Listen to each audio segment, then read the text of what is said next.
My name is William Albert Xanten. I was born in Washington, D.C. in 1937. I grew up, spent most of my life in Washington, and since then I've lived in Virginia, Maryland. Now I live in Maryland. What was your childhood like? I had a really good childhood. I was the oldest of my siblings, and I'd like to think that I was born liking animals, particularly reptiles and amphibians.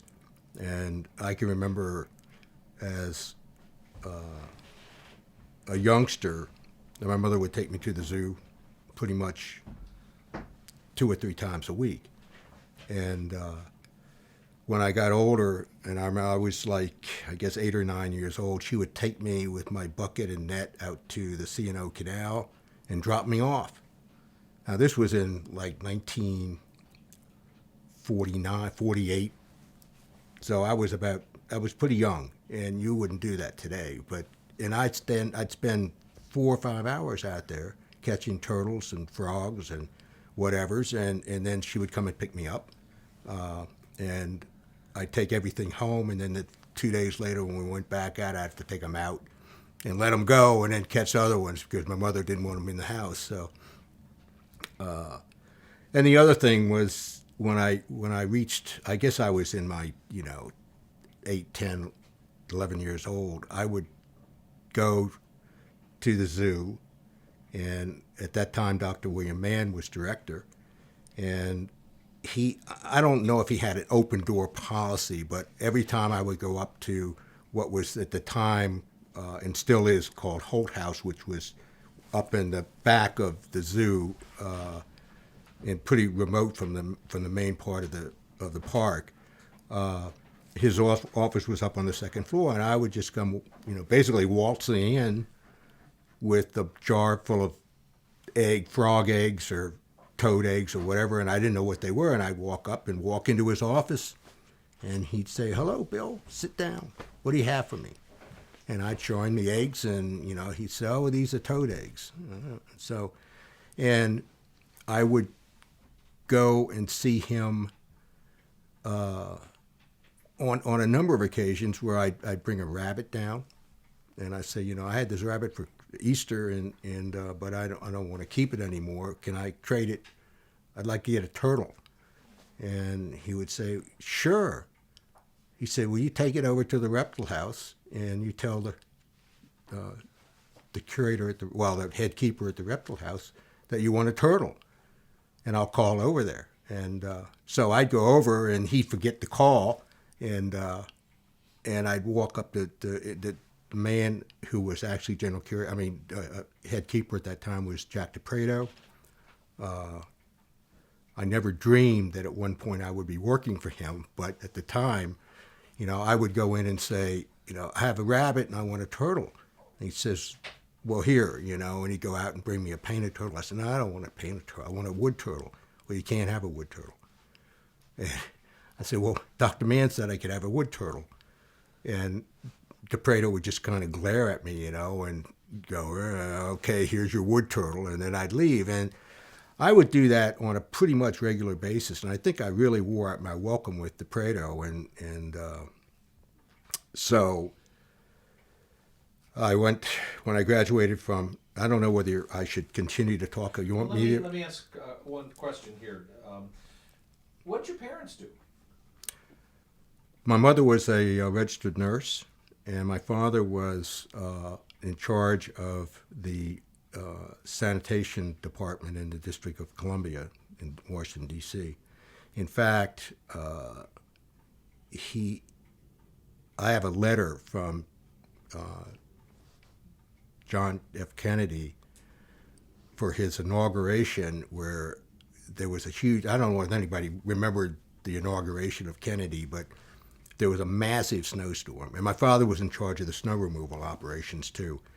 And I remember he was up all night trying to get, they were towing cars, bulldozing cars out of the way off of Pennsylvania Avenue. And they finally got it cleared because he was actually Kennedy was going to be inaugurated basically at his house because he couldn't get to the Capitol, and he wrote my father a really nice letter on the White House stationery. I think it was probably one of the first letters that ever went out on White House stationery that was signed by Kennedy, thanking him and his men for the wonderful job they did that allowed him to be inaugurated at the Capitol and get to the White House. You still have that letter today? Yes, I do. Yeah.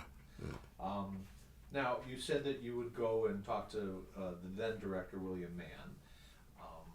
How did you first get entry? You just walked in, and when you were at the zoo all these times, what are your early memories of what the zoo looked like or what interested you? Was it just the reptiles or other things? No, it was pretty much everything. I mean, I spent a lot of time in the reptile house, but there was I remember there was a building that we used to call I think it was even when I was young, called the Antelope House, but it was right across the walkway from the current reptile house, and it held just kind of a hodgepodge of hoof stock and peccaries and warthogs, but it was a real mess, and it was full of rats. And I can remember going down, and again, I'm like 10 or 11 years old, and the keeper would give me a slingshot and sit me on the railing and pay me 5 cents for every rat I would shoot.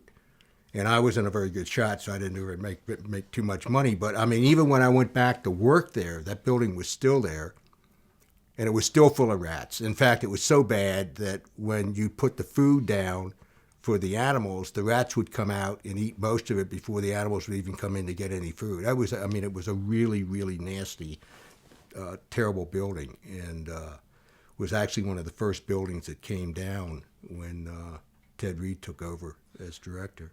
So you're collecting all these animals and bringing them to the zoo. Your parents know that you have this love of reptiles, or absolutely, yes. They support it? Yeah, I mean, in fact, I used to go out and collect box turtles, and we had a garage, and during the summer months, I built this box in the garage that was probably 12 feet by 12 feet, and it was full of dirt. And I put all these box turtles. I'd had probably 15, 20 box turtles in this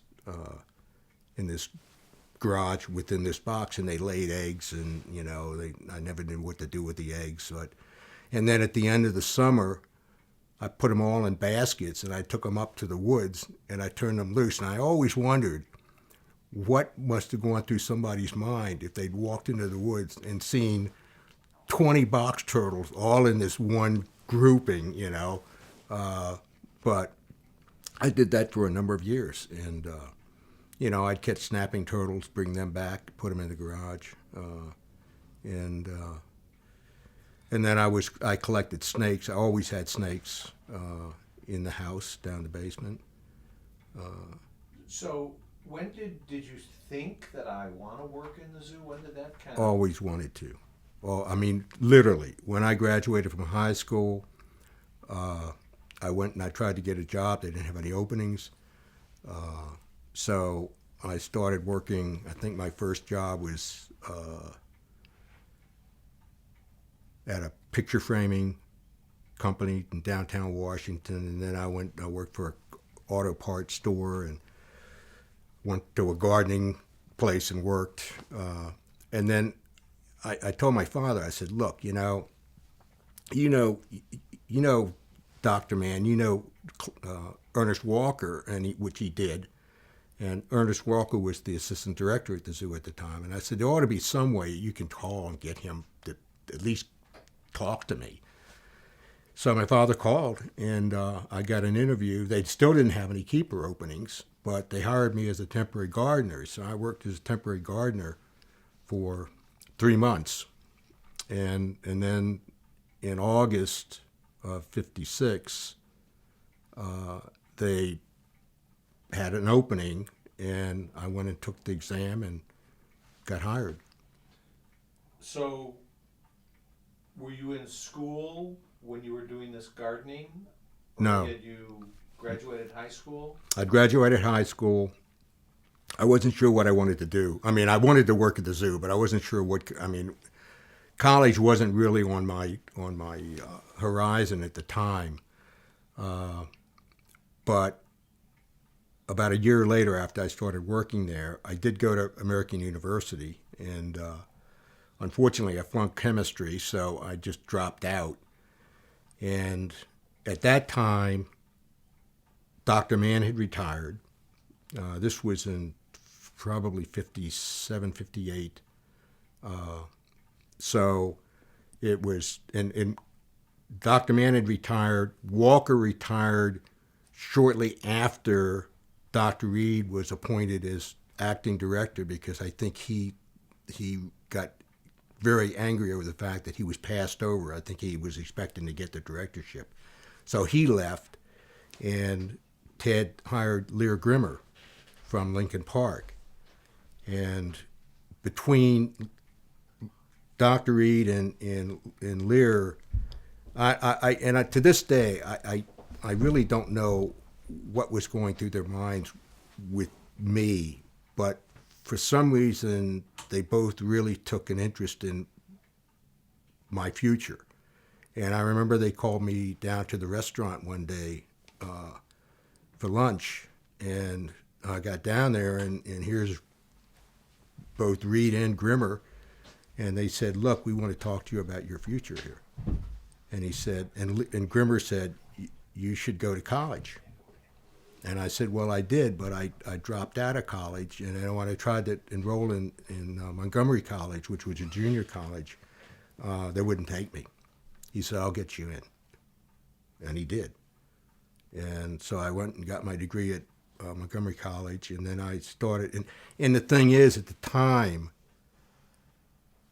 I couldn't do it during the day, so this was all night school. And, it took me 4 years to get through a 2-year night school degree at Montgomery College. And I went to Maryland, and again at night. And it turned out I was in my third year at Maryland, and the courses I needed I couldn't get at night. I'd get during the day, and I tried it, and it just wasn't working. I mean, this was actually, by that time, this was in the mid '60s.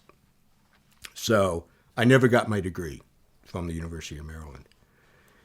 And as I went forward with my career with the National Zoo, I finally realized, look, it's probably a good thing if I went to finish my degree, but right now I don't think I didn't need it, and I didn't think it was worth it to take the time. So, but both Grimmer and Reed really pushed me, and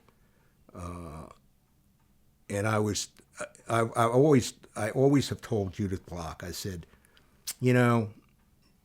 we're both really, really lucky. We both came into the National Zoo at the right time with the right people.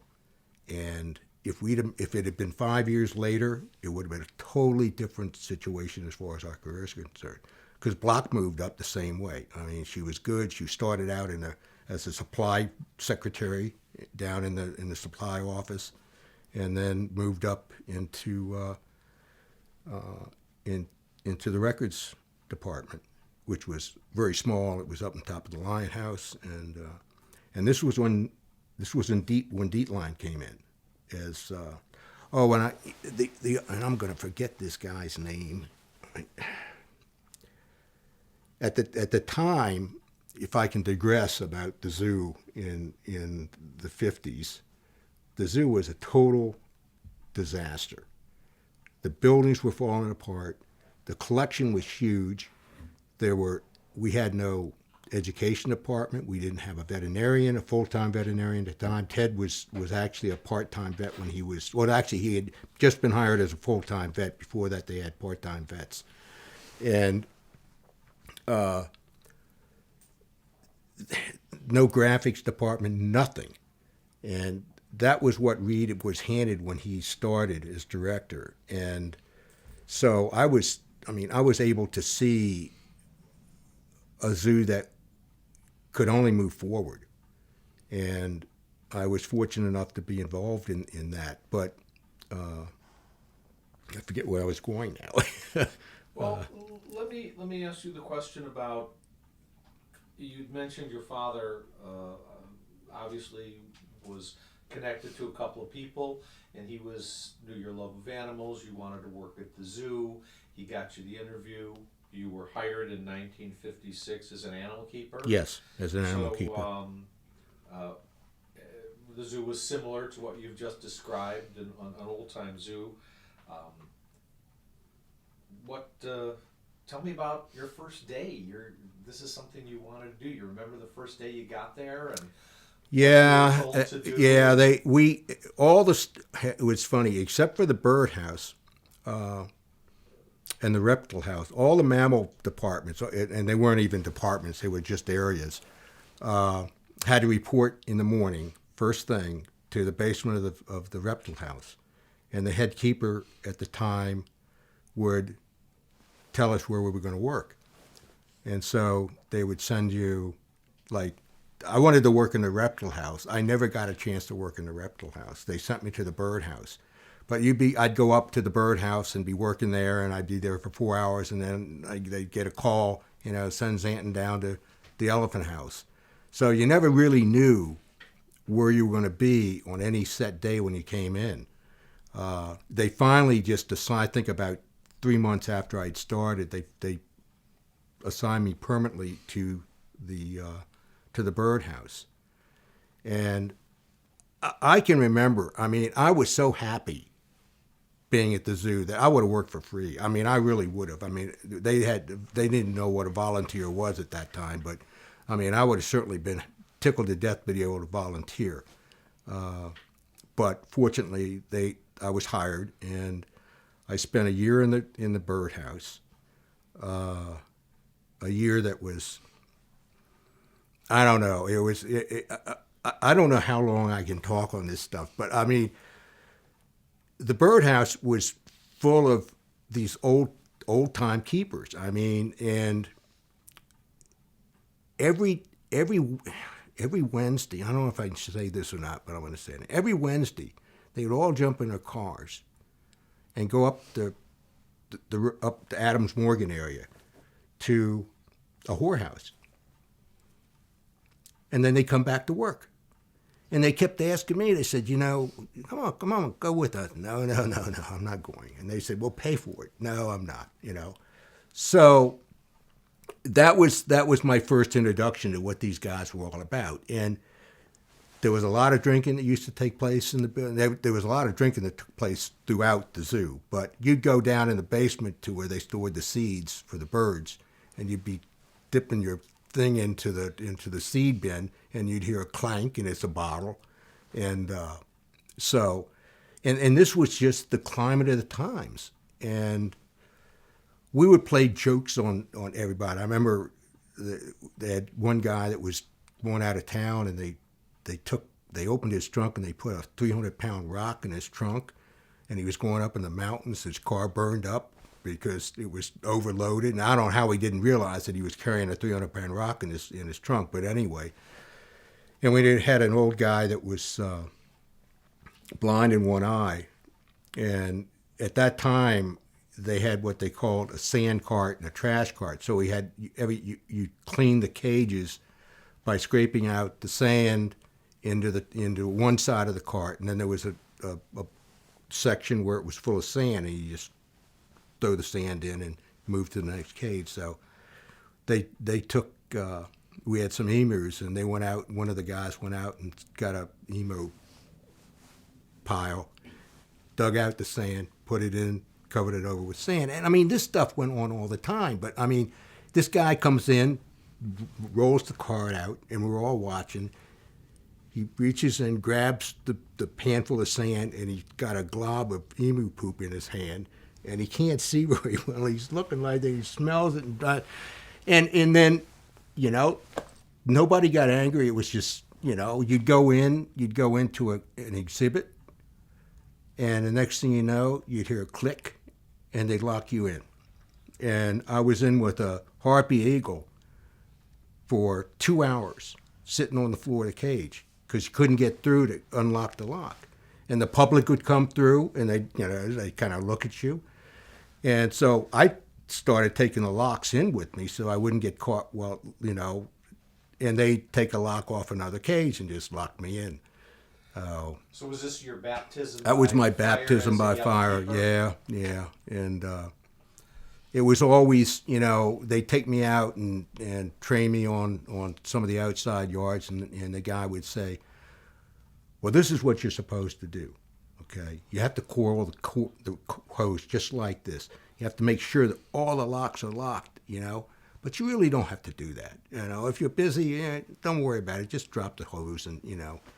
And I'm thinking, okay, but we dropped. I remember one day it had snowed really bad, and me and this other guy climbed up on the roof and rolled a snowball that was probably as big as this. And one of the keepers that was coming in early in the morning to do the feeding was coming through the door, getting ready to go. We threw the snowball over the edge of the parapet, and it hit him dead on and buried him basically. And he knew what was going on, and you had to get to the roof by climbing up a ladder and pulling a chain to open a trap door. And he comes in before we could get down, pulls the chain, closes the trap door, wraps the chain around the ladder. So we're stuck up there for an hour and a half. Well, what kind of keeper force now? So you're a young kid. These were all older farm people? Yeah, or? mostly older farm people, predominantly African American, for the most part, but they knew their animals. They really did. I mean, I think either they knew their birds, they knew their hoof stock. We had. When I finally ended up back in the reptile house a year later, I was working with a guy that I really believed was not deaf, but was a mute, because he never talked to anybody. I mean, I'd walk in the morning, I'd say, Charlie, how's it going? And the reason he never said anything was he was really afraid he was going to say the wrong thing and get the head keeper of the building at that point, angry at him. But he actually was a very nice guy, and he finally loosened up just before I was moved out of the reptile house. And so I just, I think back about those days, and there's so much that went on with me in all these different areas that I don't even know where to begin, really. Well, when you first came into the zoo as this young kid and you saw the things that were going on, you're experiencing them, did you have thoughts about it could be better, or this is great, I'm glad I'm here? What was your thinking as you were starting your job and progressing as a keeper? I don't think that really hit me until the very late 50s, early 60s, because at the time I was still getting used to, working there and getting to know the people that I was working with. I spent a year in the birdhouse. I spent 2.5 years in the reptile house, and the Prados remembered me from when I was a little kid. It came down as to be a real pain to him, and so I wasn't too welcome in the reptile house by him, and it eventually got to a point where it was so bad that I got transferred out. But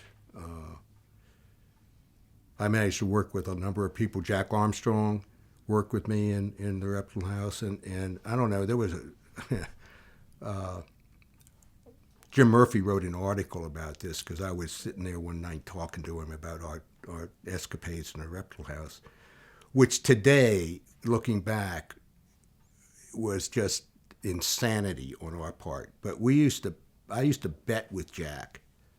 We had a back area, back line we called, which had mostly North American pit vipers in it. So they had cottonmouths and rattlesnakes and copperheads, and then a few Asiatic vipers. And just, I don't know, at one point, Armstrong said, could you pick up that copperhead? And I said, are you crazy? He said, no. He says, I'll do it. So he reaches in, picks up the copperhead. I said, okay. So he said, well, tomorrow you got to pick up the cottonmouth. So the next day, same thing. Reached in, picked up the cottonmouth. And we did this for about a week, just back and forth. And finally, it kind of exhausted what we were doing with these three species. And we went to the next exhibit, and they were tree vipers. And I said, I'm not going to mess with these things, So that was the end of it. But when I told Murphy about this, and actually Steve Monford read this article, and he called me. I remember he called me, and he said, are you crazy? Did you really do that kind of stuff back then? I said, yeah.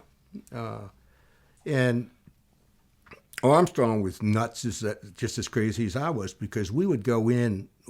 At the time, we had a full-time vet at that point, Jim Wright, but there was no way to restrain these animals except by hand or with net, because they hadn't gotten to the capture gun, which I'll talk about later. But so we would go in with mountain lions, the two of us with the net, and net these guys and hold them down. The vets would come over and give them a shot or whatever they were going to do. We'd go in with baboons, same thing. And I look back on that, and it was like, it's almost like, here's a kid in his mid-20s with absolutely no idea what the consequences could have been if something had gone wrong. And but we did it. And we would go in the reptile house, for instance, and we'd have to go in with the crocodiles, and there were two crocodiles, a North American and an African, in the same exhibit, and they'd actually come after you. And you just have to, ward them off with a broom, push them out of the way. And, and this happened every single day we go in there. You have to fight these animals off in order to clean some of the cages. Now, you said something, I want to kind of jump ahead just a tad. You said about you play practical jokes and people seem to, enjoy it and so forth. You've been at the National Zoo in the profession a very long time. From a philosophical or an animal keeper point of view, do you think in your later years at the zoo, the keeper force did those kind of things, enjoyed their job the same way, from when you started? Were they more serious and not jokeful? Did the evolution of the keepers as you started and when you kind of finished, did you see a difference in that maybe enjoyment of the job, or was it different? Oh, it was definitely different. I mean, some of the stuff that we did, if we'd done it, 15 years later, we probably would have been fired for it. Because, I mean, I don't know where to start as far as practical jokes are concerned, but I'll tell a couple of stories in Small Mammals with Gene Melaniak, who was the senior keeper in that building. And Gene was a very, very methodical individual. And every single morning he would come in and he would walk past and check every single exhibit to make sure that everything was alive and kicking and, So at the time we had an echidna, and it was in a fairly small exhibit, and we had a wooden box with some dirt in it. So again, this is Armstrong and I, and he says, we're gonna get Gene this morning. So we went back there, opened the echidna cage, and took a hen's egg, and stuck it in the box, and came out where Gene comes in, and we're walking with him, and I stayed in the back, and so Jack's walking with him, and Gene walked by the echidna cage and stops, and Jack says, "Oh my God," and Gene goes, "Oh my God, she laid an egg." And Jack says, And he opens the gate, goes in to the back, and at the time I'm standing there, and Jack says, "A kidney laid an egg," and I said, "You're kidding me!" And I open the door, and Gene's coming around, and I take the egg out, and I say, "This is amazing! This Gene, look at this!" And Jack says, let me see," and I hand it, and I go like this, and the egg falls on the floor. Well, Gene, I can't even begin to describe the expression on Melaniak's face when that happened. And then we had to explain to him that it wasn't an echidna egg. And then, a few months would go by, and we had an aardvark, which had almost a monthly problem with constipation. And this one particular week was really bad, and Gene kept writing on the back of the card on the, aardvark didn't defecate today, didn't defecate today, didn't defecate today. Probably needed to contact the vets. So Jack and I came in that morning, and this aardvark had defecated. And so we cleaned the cage. And at the time we were using this Diet A. I don't know whether you were familiar with that, but it was a dough that consisted of a highly vitaminized, you feed it as a kind of a pancake, but it was like dough, and it was brown. So we took a big chunk of this stuff and rolled it out on the table to this long, and put it in the aardvark cage. And Gene, the same thing, comes walking down. He goes, "Oh my God!" And he starts to run to around, and Jack's already back there, and Jack opens the door, and he says, "Oh my heavens, look at that, Bill." And I said, "Yeah." He says, "That looks so good, I think I could eat it." And he reaches in, and he breaks this thing off and starts eating it. And Melaniak comes back there, and it's like, it's just the expression on his face at the time, and then we had to explain to him that actually, Gene, he did defecate. It's in the basket, or whatever. And I guess a few months later, we kind of tried to do this so it wouldn't get too bad, but we lost a fairly rare squirrel that we had just gotten in back in the nocturnal area. And I went back there, and the squirrel's dead, and I came back, and I said, "Gene, the squirrel's dead." And he says, "No, it's not." I said, "Yeah, it is." He said, "No, it's not." So I had to go back and get the squirrel and come out, and I said, "Here, it's really dead. It's not moving at all." And then at that point, we just decided enough was enough. So. But you never got in trouble for it. I never got in trouble. And Gene never reported us or anything like that. I mean, it was just, he took it in really good humor. And so. Now, the director, when you started, the director was not William Mann. It became Ted Reed? No, it was William Mann. When you started? When I started, yes. And Walker was still assistant director. Now, you're at a different level now. You're a keeper, not a kid coming in with reptiles. Did you have contact with then director Mann? I didn't really have that much contact because he never really came into the zoo. I think the last time I saw Dr. Mann was right after he retired. And he retired, I think, I want to say 4 months after I started. And they brought him down about, I don't know, 6-7 months after he'd retired. And he was in a wheelchair out in front of the reptile house, and I said hello to him then. But I still had contact with Walker, and kept contact with Walker, because when he retired, he started to write his book, Mammals of the World, and he was working up in the top of the reptile house. So we would kind of work with him to help him, take photographs and whatever. So who was running the zoo, Mann or Walker? Walker. Yeah. He was running. Yeah, and I tell you how one of the things that was going on back then is that the National Zoo, even though it was run, it was under the federal government in under Smithsonian. The salaries and operating budget came from the District of Columbia. So what Walker was doing in order to make his position, I guess, seem more important, and he was doing a really great job, was every year he would return money that had been budgeted, so that it said, we can run the zoo on, we don't have to use all this money. And so the following year they ask for more money and they'd cut them. And so the money started to dwindle pretty badly. And when Ted took over, I mean, he had a really major issue on how to deal with both the Smithsonian and the district government in budgetary matters.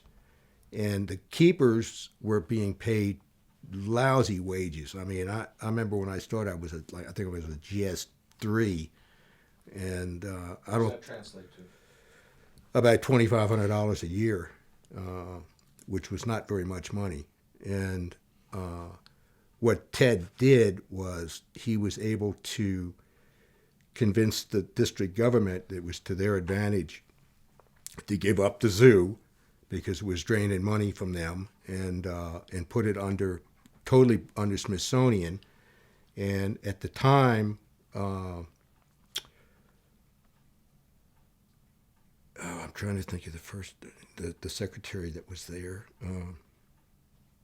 It was before Ripley took over, and he was there for only about less than a year after when I started working, when Ripley came in. And when Ripley came in, it literally, between Ripley downtown and Reed out at the zoo, it was kind of the perfect storm, because he had a real ally in Ripley because he was an ornithologist. He was interested in wildlife.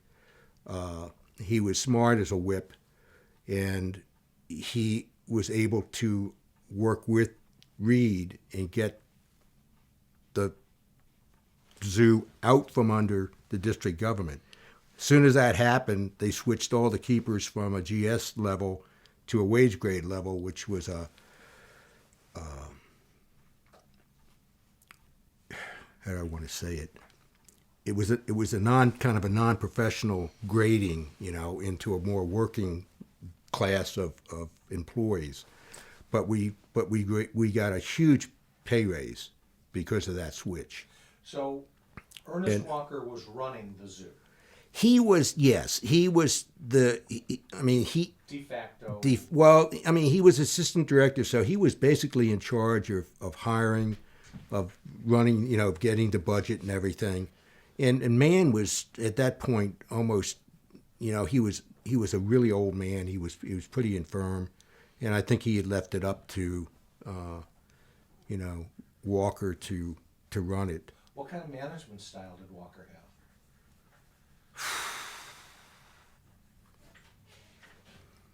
I think he was pretty hard-nosed. I mean, we had some incidents that took place, and I mean, I think he was pretty tough. He didn't spend a lot of time in the zoo, but when he found out about things that were going on that shouldn't have been going on, I mean, he did act on them. But I remember we had a keeper that was really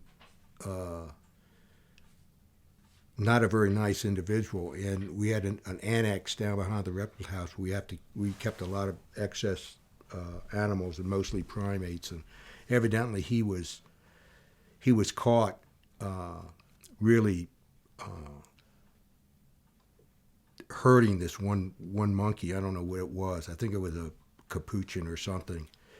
And Walker Walker came down. Owl monkey.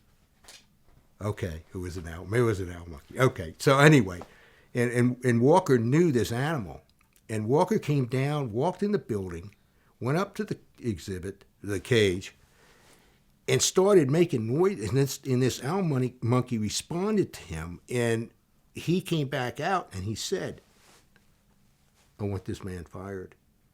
And I said, "How did you?" He says, "The monkey told me." And it was like, now I think maybe he saw the reaction of the monkey when the guy was in there, but still, I mean, that was pretty impressive when he said that, and they fired it. They fired that guy right on the spot. Did you learn anything from Walker that stood you in good stead later?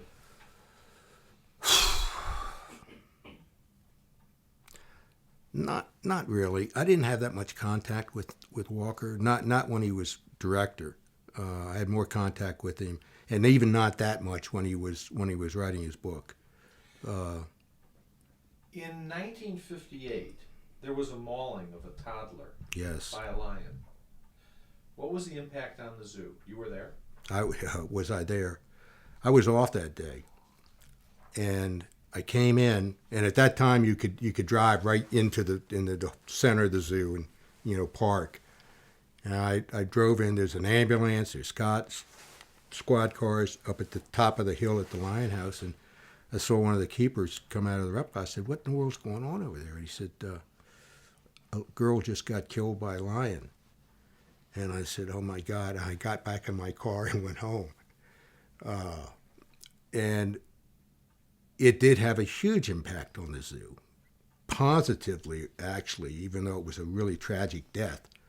But Reed was able to go to Congress and say that, the reason this happened was because the zoo had deteriorated to such a point that the guardrails were not ample, and there was always an issue as to whether that child slipped through the bars of the guardrail or was placed over the bars. And from the witnesses' accounts, it's the grandfather very likely put her over the railing, and she went up to the bars of the cage, and the cat grabbed her. But I remember talking to the then curator of birds, and he had to go in there. To retrieve the body, and it was horrible. It really was. It was a horrible accident, and so what Reed was able to do was to get Congress to understand that the zoo had deteriorated over a period of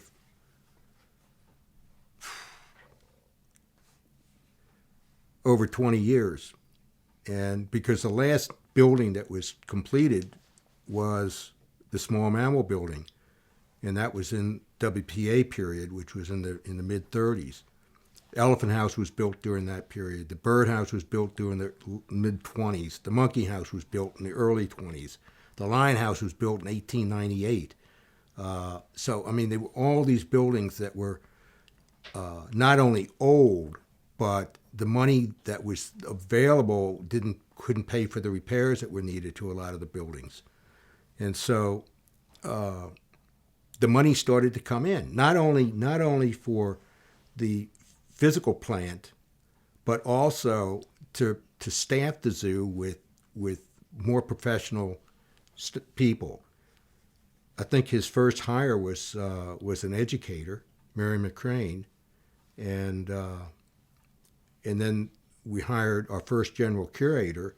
I mean, the zoo was run by a head keeper who had been there for ages. Actually, when I started, there was another head keeper who I can't remember the name of, but then he retired and Ralph Norris took over, and they knew their collections, but they weren't very good at managing people. We had some people that were in charge of groups of people up in the Hoofstock area that were illiterate. I mean, they could not read or write, so they couldn't write reports. And this is what Reed was dealing with, and it took a long time, for him to start to bring in adequate personnel. And part of it was that he couldn't get decent keepers to come in because the pay grades were so low. And so once he got everybody switched over to wage grades system, then the salaries went up, and we started hiring younger, high school educated keeper staff we got he hired a full-time pathologist, and I mean it's just on and on. I mean the zoo really started to turn around in the late 50s, 58, 59, and into the 60s. And I look at the 60s, and it was the rebirth of the zoo. And we'll talk about that. I want to back up in just a second and say, explain the relationship now when the District of Columbia was out of the picture between the Smithsonian and the National Zoo. Give me the big picture of how they're involved with each other. Well, okay. Leonard Carmichael was the secretary of Smithsonian when Ted Reed took over as director or acting director. The interest in the zoo from the standpoint of the Smithsonian was not very good. And I think Walker probably kept it that way because, I don't think he wanted to be involved with Smithsonian and have the interference of the Smithsonian. But the zoo suffered dramatically because of that. When Reed took over, when Ripley was hired, it was a totally different situation.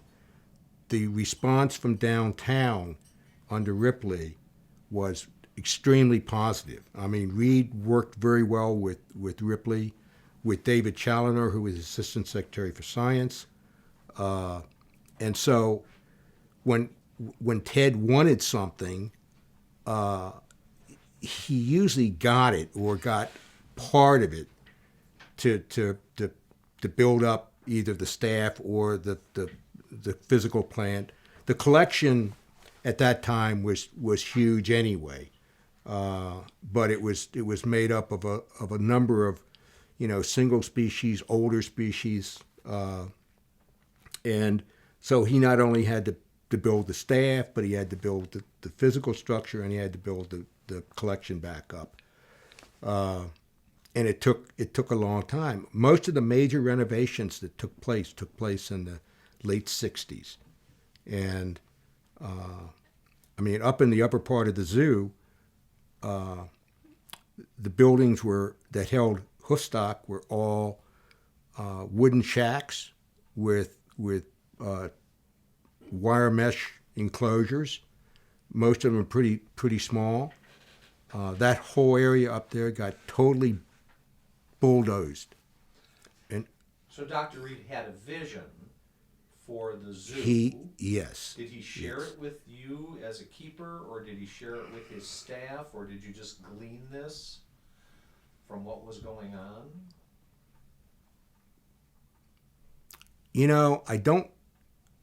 I think he shared it with his senior staff. And I don't want to blow my own horn here, but he shared it with me, and so did Grimmer. Did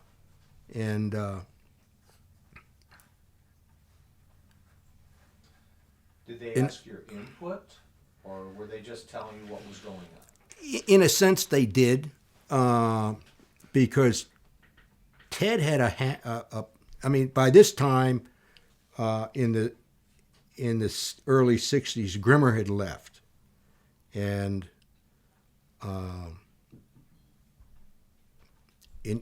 he left, and I can't really remember what his reason was, but it had to do with he wanted to get promoted to a different position. I can't really remember what it was, and Reed didn't do it, and so Grimmer left, and they hired.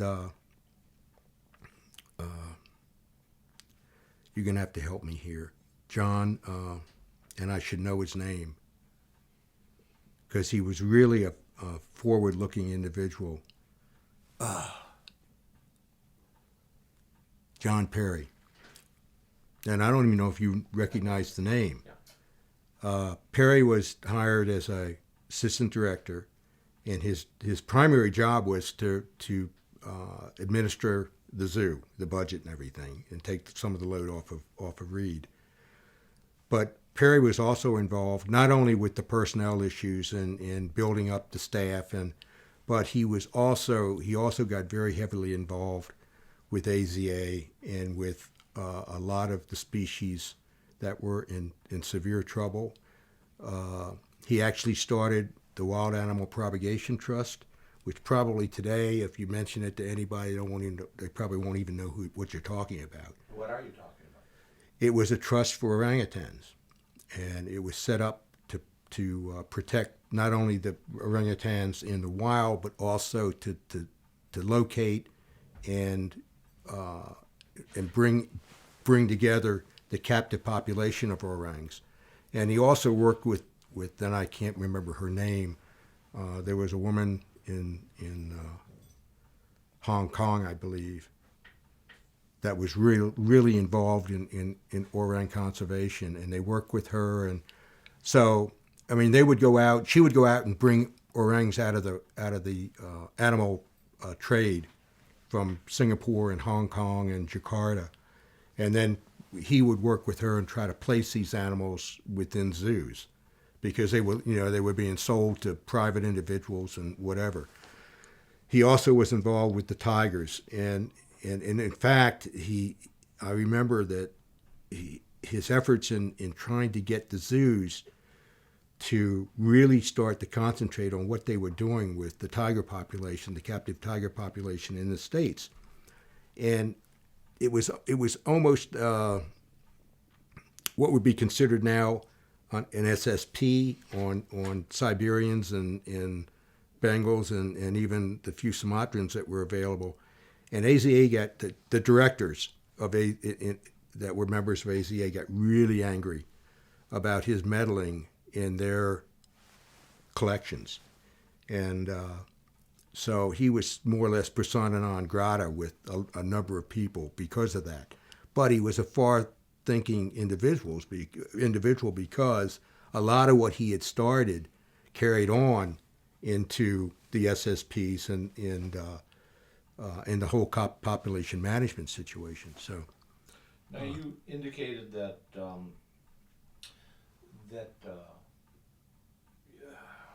Ernest Walker and Ted Reed were interested in you, and were you involved in any of these renovations of these exhibits that you said were going on? Were you part of it, or were you just observing it? I wasn't part of it in the first master plan projects, which was renovating the upper hoofstock area, and also when they built what they called hardy hoof and delicate hoofstock buildings, which currently now house the pandas, and the first renovation of the elephant house, the first renovation of the monkey house. I didn't get into actually working with architects on design until the renovation of the Lion Tiger building, which took place in the early 70s. Now you talked about you were involved in capturing animals as an animal keeper. It was a little more, I'll use the word rodeo, but that's the techniques that were there at the time. Do you feel it was dangerous? Were they showing you what to do? Were you just learning on the job?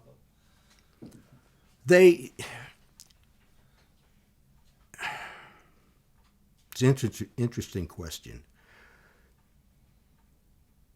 Did we learn on the job? I think that the people that I worked with, including myself, sort of had a natural bent for how to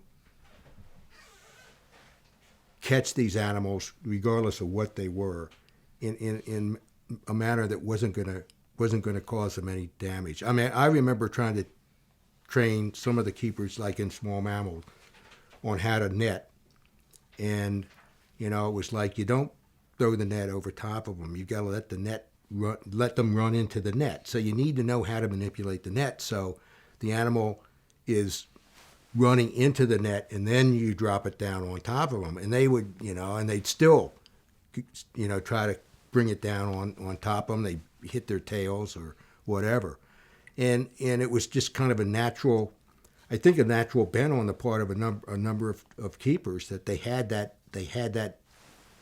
knowledge. Same thing with catching hoofstock. I mean, I remember going in to catch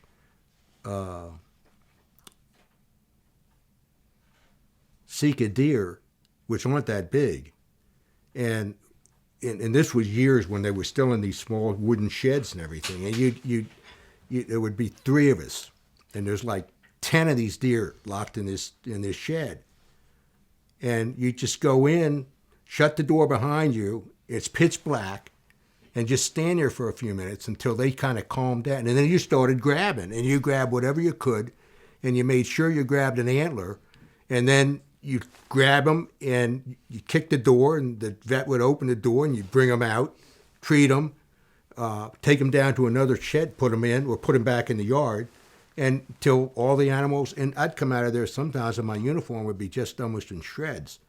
But nobody really ever got seriously injured or doing that, because we just naturally knew what to do.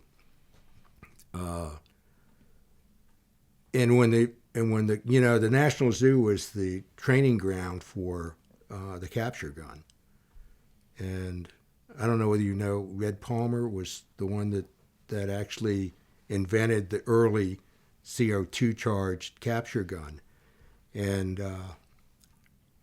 I think I talked about this when I did my memorial to Ted Reed, but they had no idea when they were developing this gun, the velocity, the distance that these darts would travel. They didn't have an idea of what the dosages were, because there was no way to actually gauge the weight of the animals. And so I remember Reed calling, and Jim Wright was the vet at that time, and said, we're looking for some volunteers. Can and he didn't actually talk to me, but he talked to one of the head keeper and said, get some volunteers, see if they want to come up and look at this thing we're trying to do with the capture gun. So I think there were about 5 of us who went up there, and Palmer says, this is going to be pretty simple. He says, we've got the yard marked out in 10-yard increments, and what we want you to do, we'll pay you $50, is we'll put a pad on your back, and you're going to start running, and we're going to shoot the dart at you. And I remember I said, well, yeah, but you've only got the pad on our back. What happens if you hit me in the head accidentally? And he says, well, you could probably be pretty seriously hurt. And every single guy that was there just turned around and left. And so what they ended up doing was just sticking, non-moving, because what they wanted was a moving target that they could, try to nail. They spent months at the zoo developing. They were using nicotine sulfate as a knockdown weapon. Knockdown drug, which was a very, very lethal drug to begin with. And so we lost some animals with overdoses, but the capture gun changed the zoo world. It really did. I mean, it allowed. Explain how. Well, because once they developed the better drugs, and with the antagonists that they could give to counteract the drug and bring the animals back up, you didn't have to catch them anymore. You didn't have to run them into, they weren't going to run into a fence. Or, you could dart them. They'd go down. You could go in. You could treat them.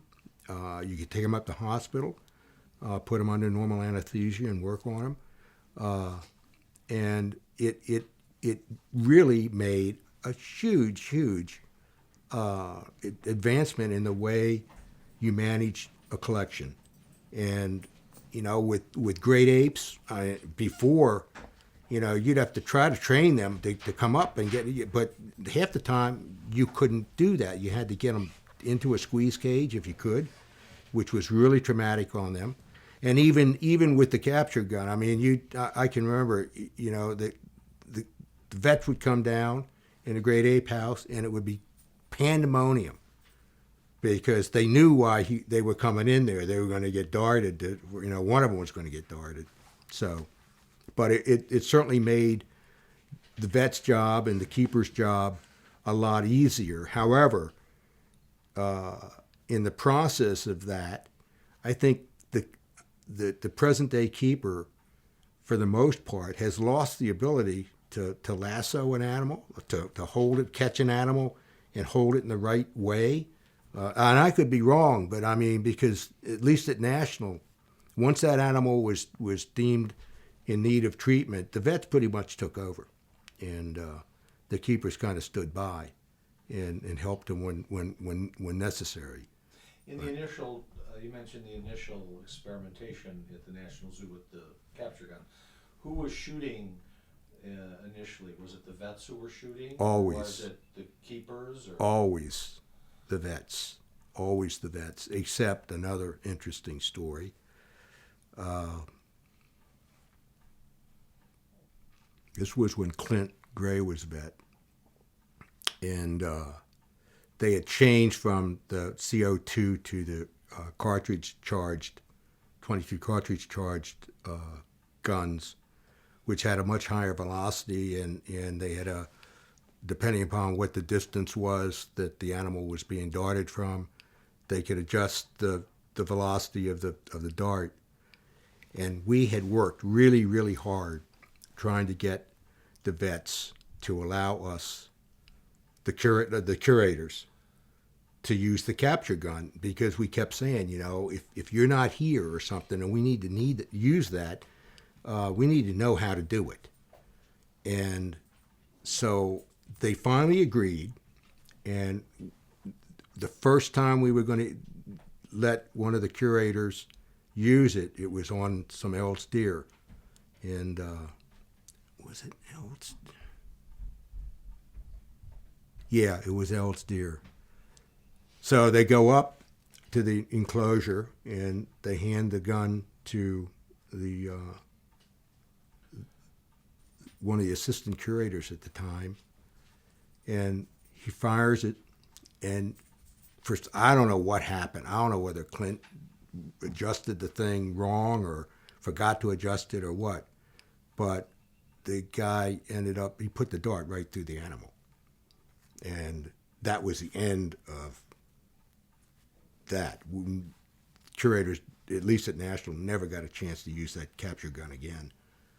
So, you talked about capturing animals. I presume that you were involved in escapes that at the zoo that you had to recapture animals.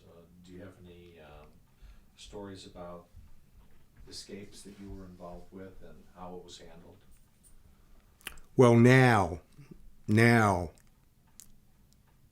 they've got a code green situation at National, and I think in most zoos now. So if an animal does escape, there's a code green, and everybody's alerted. The vets are alerted. The security forces are alerted, and this is regardless of what it is now.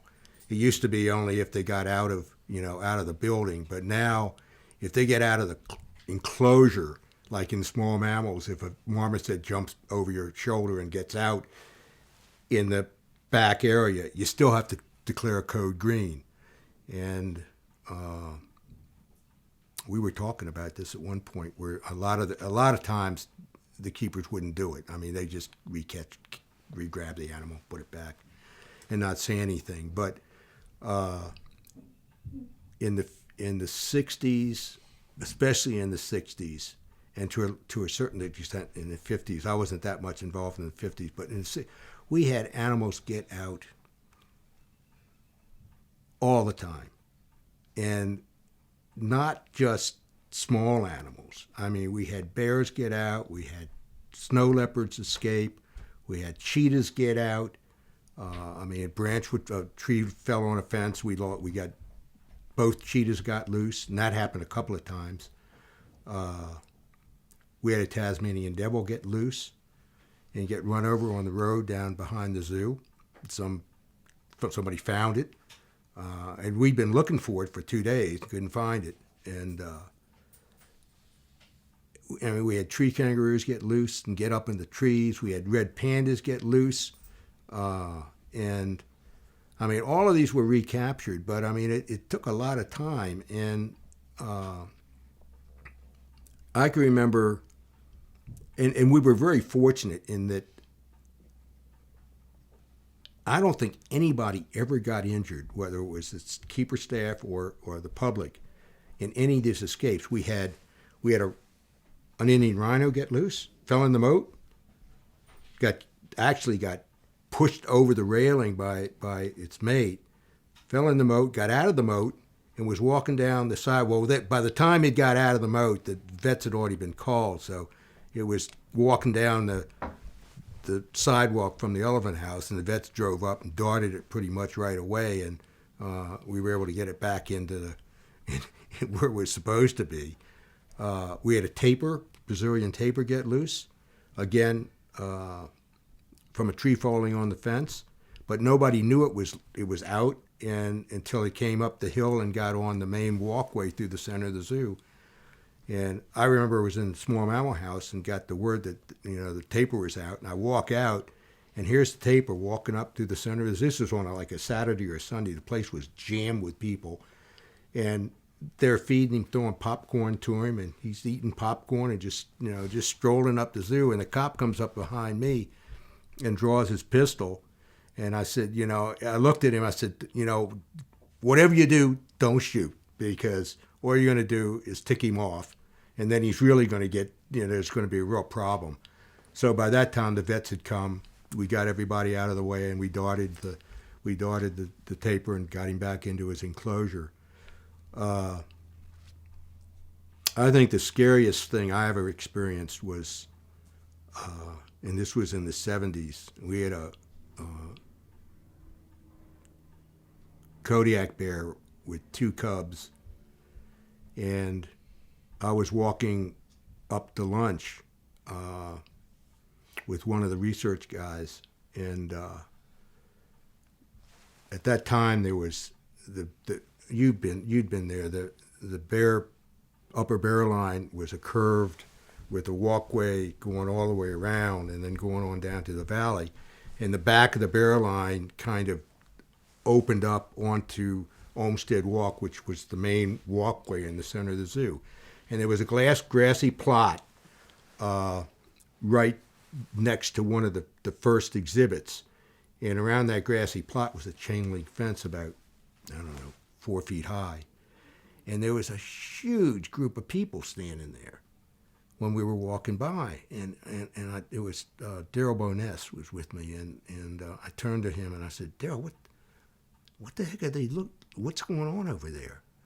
And, so I walked over and I kind of moved and looked.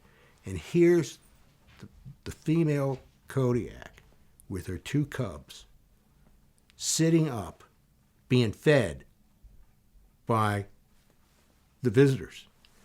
And I mean, I immediately thought, this is really going to be a mess. And both Daryl and I just walked into the crowd and just said, can you step back? Can you step back? Call the vets, call the police, can you step back? And as soon as the people stepped back and they weren't being fed anymore, the mother just turned around, 2 cubs followed her and went back down around behind the bear enclosure. But we didn't know where she was. And so somebody had to go down there and find out, where she was and get her locked back in. So the vets, Mitch Bush, said, I'll do it. And he didn't get too many people saying, no, that's okay, we'll do it. But by the time he got around there, they had already gone back into their den, and we were able to lock them back in. And it was keeper forgot to put the lock on the door, and these were sliding doors, and they just pushed the door open. But I think that was probably as close as I can remember to what could have been a real disaster. I mean, if somebody had really gotten that female angry or scared the cubs. And the same thing one day was walking by the Great Ape House, and again, this huge group of people were standing by the orang exhibit. And again, I walked in, and here's one of the females with her baby sitting in the planter, and somebody had left the barrel in the exhibit, and they were able to get up on the barrel and get out. But they had been sitting there, I don't know how long they'd been there, but they had a cooler that they'd taken from somebody. They were eating the sandwich. The kid was eating an apple, and there was a Coke laying on the I guess it was upset. And people were just sitting there watching, and it was, again, okay, step back. This isn't, and they were saying, oh, no, she's got my cooler. I mean, it's really great. Can we stay here? No, you can't. As soon as they went back, the mother grabbed the cooler, went back into the exhibit with her kid. And again, I keep trying to remember what kind of disciplinary actions were taken against those staff when that happened, because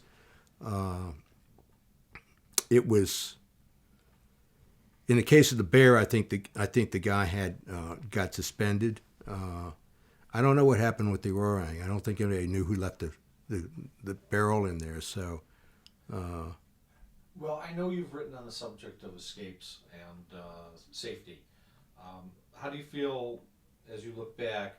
In general, would you say zoos are better prepared today for emergencies such as animal escapes than as you were in your formative years?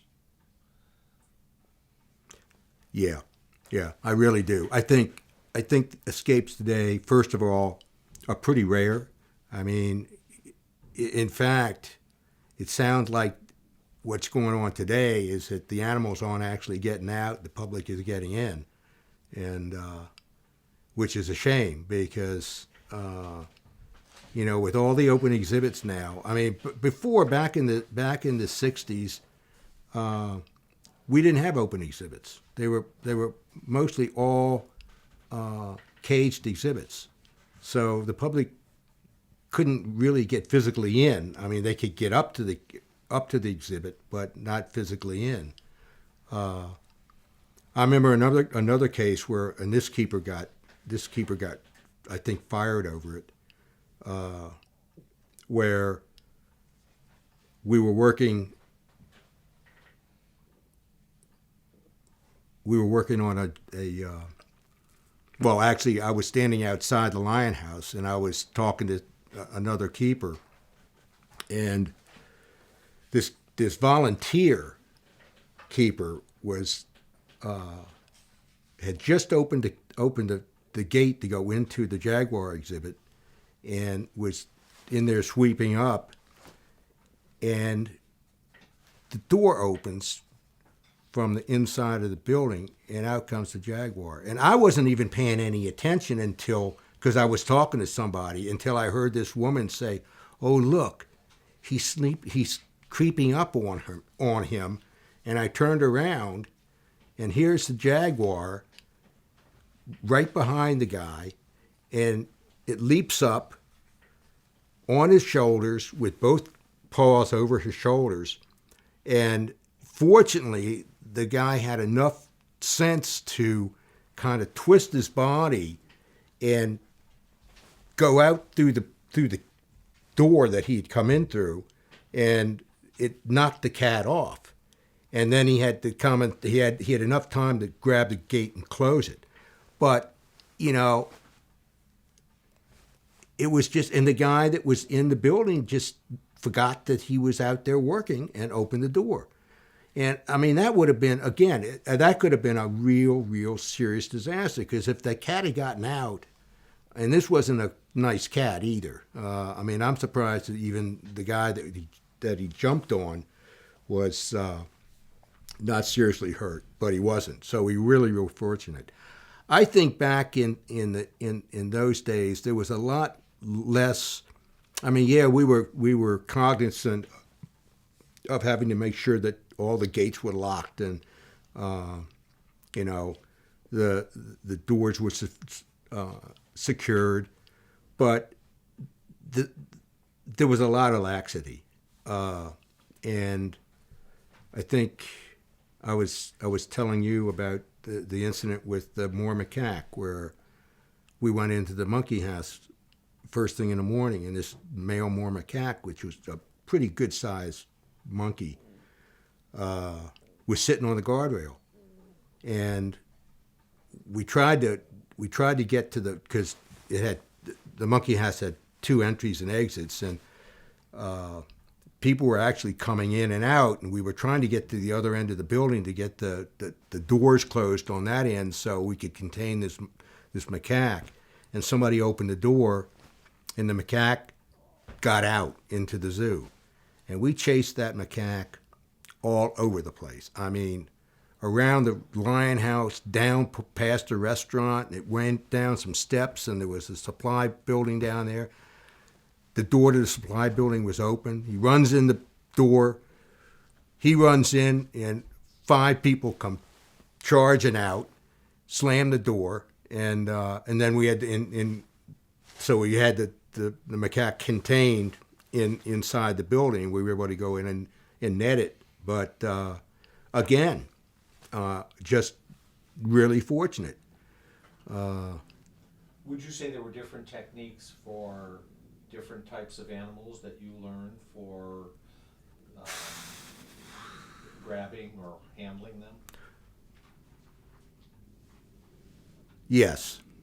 I mean, there was a certain technique on grabbing certain primates, and how you held them behind with their arms behind them, and that pretty well contained them. Cats we'd never grab. We'd always net. Hoofstock, same way. We'd almost always either just get them confined in a small area and then you go in and grab them, or lasso them, and those techniques actually worked. It was sometimes tough, and sometimes we couldn't, even with the capture gun, we couldn't get animals moved, and we had a situation. In fact, if I gave you a picture of us trying to get that rhino out of the crate, it took us forever to get him in, and then it wouldn't come out, and we had to physically pull him out of the crate.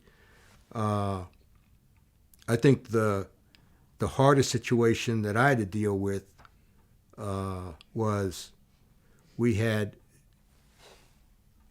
the photo of the rhino being pulled out of the crate was up in the delicate hoofstock building. We had moved it from the elephant house up there, and they stayed in that outdoor exhibit for about 3 years. And then when we got the word that we were going to get giant pandas in 1972, Ted Reed said, we got to get rid of the rhinos. These were northern white rhinos. So we contacted San Diego, and they agreed to take them. And so we had crates built. We set the crates up up at the top of the yard. And this was a month before the pandas were supposed to, actually a little bit more than a month, because they were doing some work inside on the inside of the exhibit for the inside exhibits for the pandas, but the outside hadn't been touched. So anyway, long story short, we had set this up, and it was going absolutely perfect. Every day we'd feed the 2 rhinos in their crates, and every day they'd go in the crate, eat their food, lay down, get up, come out, go back inside. We were shipping with Harry Overbaugh, and he was supposed to be there at a particular time, and he called, and this is, I mean, it was almost predictable that this thing was going to turn south on us, because Overball called. He was supposed to be in the day before, and he called and said he'd run into a problem with a sable antelope or something that gotten loose in the truck, and he had to, but so he's going to be a day late, and it was foggy, and it was slowing him down. We said, oh, okay, well, we'll postpone it a day. And I'm looking and I'm thinking, oh, that's going to make it, because now we only have 2 days left to get these rhinos loaded. The next day we go up, Overball pulls in. We've got the food in the crates, the doors are up, no problem, but we'd never drop the doors. Good point to learn. We'd never drop the doors. So in goes the male, not a problem. And we hadn't dropped the door on him because he was in. And in goes the female. And the door jams because she evidently twisted the crate a bit.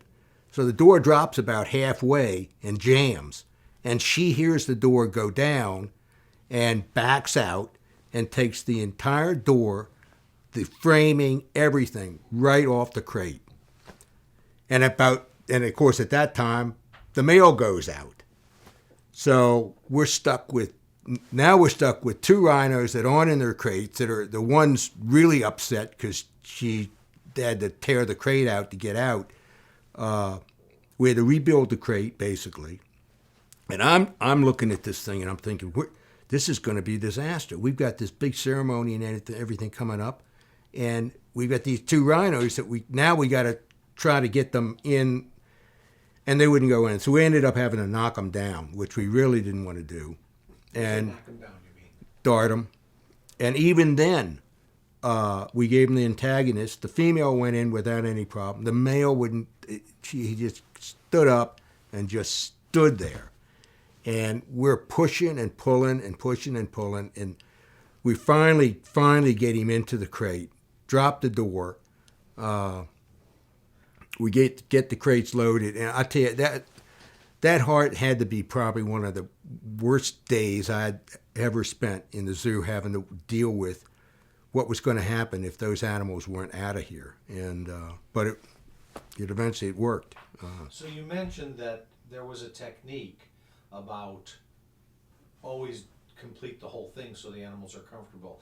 Are those the kind of techniques and things that you would impart on keepers for things that you learned? Were there things about handling animals that you tried to, techniques or principles that you tried to impart? And what are some of those principles? Well, I mean, most of the time, we would try to crate break any animal that was going to be moved, whether it was within the zoo or whether it was outside of the zoo. And crate break means you set the crates up, you get the animal used to the crate so that he's not afraid of it or she's not afraid of it. So we feed them, they go in every day. Now we close the door on them beforehand, and so they're in the crate with the door closed, so they feel, and then they realize that they're not going to get, injured or hurt, or and they actually learn that this is not a scary place to be, and so they go in, and they go in willingly, and that's made a huge difference in how to get animals crated up for shipment, or even if you've got to go in, if you want to get them into a squeeze cage, it's the same thing. You get them programmed to go in there, and nothing happens, and they learn they can go in, they get fed, doors closed, and then when it's time to treat them, they go in, they get treated, and most of the time it's to give them, a shot or some non-traumatic treatment so that they don't learn to fear going into this, contraption. I don't think that works in all cases, especially if you've got the squeeze cage that rotates where you got to for elephants, for instance. I mean, they have to really be careful with how they deal with, certain animals so that they don't get traumatized and they learn not to fear the crate but they all know that when they see the vet, something is going to happen to them. And Well, let me ask. In 1960, a tour group from Virginia Herpetological Group, they said that you gave a terrific presentation on the feeding of the monitor lizard sequence. And that single event, they said, was well worth the trip. Do you recall any of the details of why it was so wonderful and what happened to make it memorable for those people? I'm going to say no. I don't remember that. But it would have been, we had a Komodo dragon, and I'm assuming that's the animal they're talking about. We used to feed them rabbits. In fact, it reached a point where we didn't realize this, but one of the keepers went in one day with white tennis shoes on and literally got attacked by this Komodo dragon because he was going for the white tennis shoes. But I honestly, Mark, don't remember. Okay. Yeah, now we'll move on, but do you have any other memories you'd like to share of that initial time when before you got promoted, that stood out when you were in your formative learning years as an animal keeper? I remember I had a lot of close calls with animals, a lot. And I was extremely lucky. I mean, we had a bull elephant, Asian elephant, and a female. And this bull was at an age where he was really getting tough to handle. And I remember we would chain him up every night. And I remember going in the afternoon with this other keeper, and I was around the back trying to put the shackles on the elephant's back, and he would try to sit on you. I mean, you had to really be careful about how you were standing because all of a sudden he just dropped down. And for some reason, before I could get the back shackle on, he attacked the keeper that was up in the front, and he was standing up in the front, and the elephant hit him and threw him up in the air against the front bars, and the guy just dropped. And I yelled at the elephant and grabbed a hook and ran around the front and stopped the elephant. At that time, was able to pull him through the bars and get him out of there. And then I said, okay, and I had the bull hook, and I started back in the cage, and he charged me. So I just backed off, and I opened the door to let him out because he was really getting nuts. And so he goes out in the yard. I shut the door, and one of the senior keepers came up, and he said, "What's going on?" And I said, I can't remember the name of the elephant right off the top of my head, but I said, he attacked Wilbur and then came after me. And I said, he's out in the yard right now. And I said, I think we better call the vets because, I mean, I'm not going back in there with him. And he said, give me the hook, I'll get him. And it was like, okay. And he opens the door and he goes out, and all I hear is this trumpeting, and the next thing I know, in comes the elephant with this guy just beating him on the rump. Gets him into the building, chains him up. So I don't know what happened that caused that animal to do what he did, but he darn near killed the one keeper that he hit, and he was pretty badly bruised up. And so every time you had these close calls, you learned something for your future life as a curator?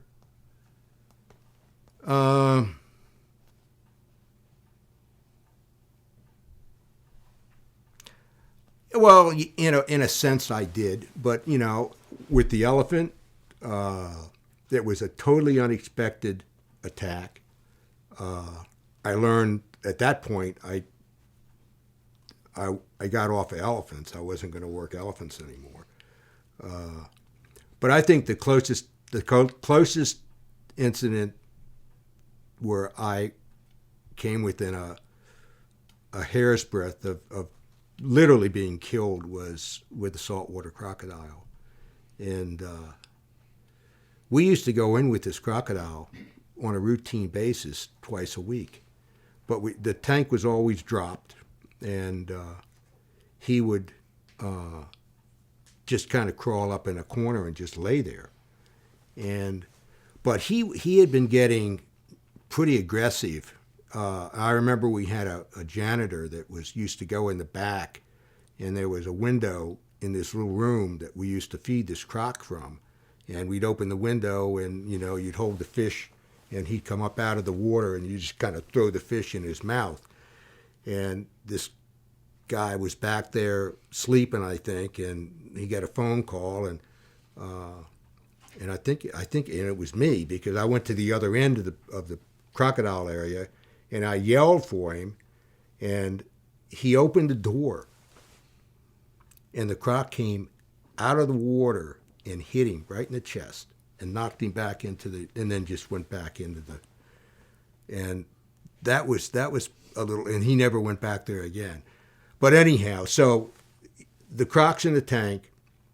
I've got one of the keepers, this older keeper was working in the other crocodile tank, and I went in and I'm sweeping up, and there was a couple of palm fronds that was the tank was designed kind of like this, and then on this side there was a spiked fence, a fence with the overhanging spikes that ran down the full length, and then there was this little spit that came out, which was about this wide, about halfway to the glass, and that's where this trash was. So I just went out like I'd done before, and I never really paid much attention to the crowd. I knew his head was up in the corner, and I leaned down to pick up the trash, and I heard a scrape, and I looked up, and he had spun around and was starting to come at me, and I'm not kidding, Mark. When you say something like that happens, and all these things flash through your mind. And that's exactly what happened. And I think just a split second, it was, should I run to the back? I'll never make it if I try to get over the wall. Should I fall down? No, I got to go over the fence. So I grabbed the fence facing the crocodile and pulled myself up on the fence and went to pull my leg. My right leg was already laying on the fence, and I went to pull my left leg up, and the cuff of my pants got caught on spike. So my leg's hanging right out over the pool. He comes up to grab my leg, and I didn't know. I mean, all I could do was just I laid flat down, and I tried to straighten my leg out. And when I did, my arm went down, and instead of going for my leg, he went for my hand or my arm, and he missed me by about this much, and then slid back down in the tank. And I was able to get myself off of the spike. And the poor guy in the tank next to me was just, I mean, he was screaming, and I got out of there and I went home. It was a bad day. 2 days later, a week later, Jack DePreto says, go in and, get the leaves out. I said, I'm not going in that tank anymore, Jack. He says, look, I'd never tell you to do something I wouldn't do. I said, well, guess what? I'm not going to do it. So he goes in, and there's water in the tank, which nobody ever was supposed to. In the damn crocodile just sank to the bottom of the tank. He goes in, picks up the trap, climbs out. We had another incident with that crocodile again, where in the front of the exhibit, on the public side, was a trap door, and it was just even with the floor of the public area, and when you opened it, it was basically even with the water level in the pool. And the same thing, that we had an overflow valve, and it was covered with leaves and stuff. And the Praetor says to this other keeper that was there, when you get a chance, open that door and get those leaves off of the. And I said to Tony, I said, man, the water's in the tank. Don't open that door. He said, no, he won't bother me. He'll go, he'll go sink to the bottom. He opens the door. The crocodile comes right through the door, hits him, knocks him down, and he's out on the public floor, about 4 feet of him. And then he just slowly slid back in. And those are things where you really have to stop and think about what's going on with the safety issues that you have to deal with. They'd never do that today. I mean, you'd never go in with two crocodiles even in an empty pool that were aggressive, and you had to fight off every single time you went in, or go in with a 14.5-foot saltwater crocodile. I mean, even though he'd been pretty benign, for a long, long time. I don't know. It's pretty frightening when you stop and think about it. And that would never happen today. That would never.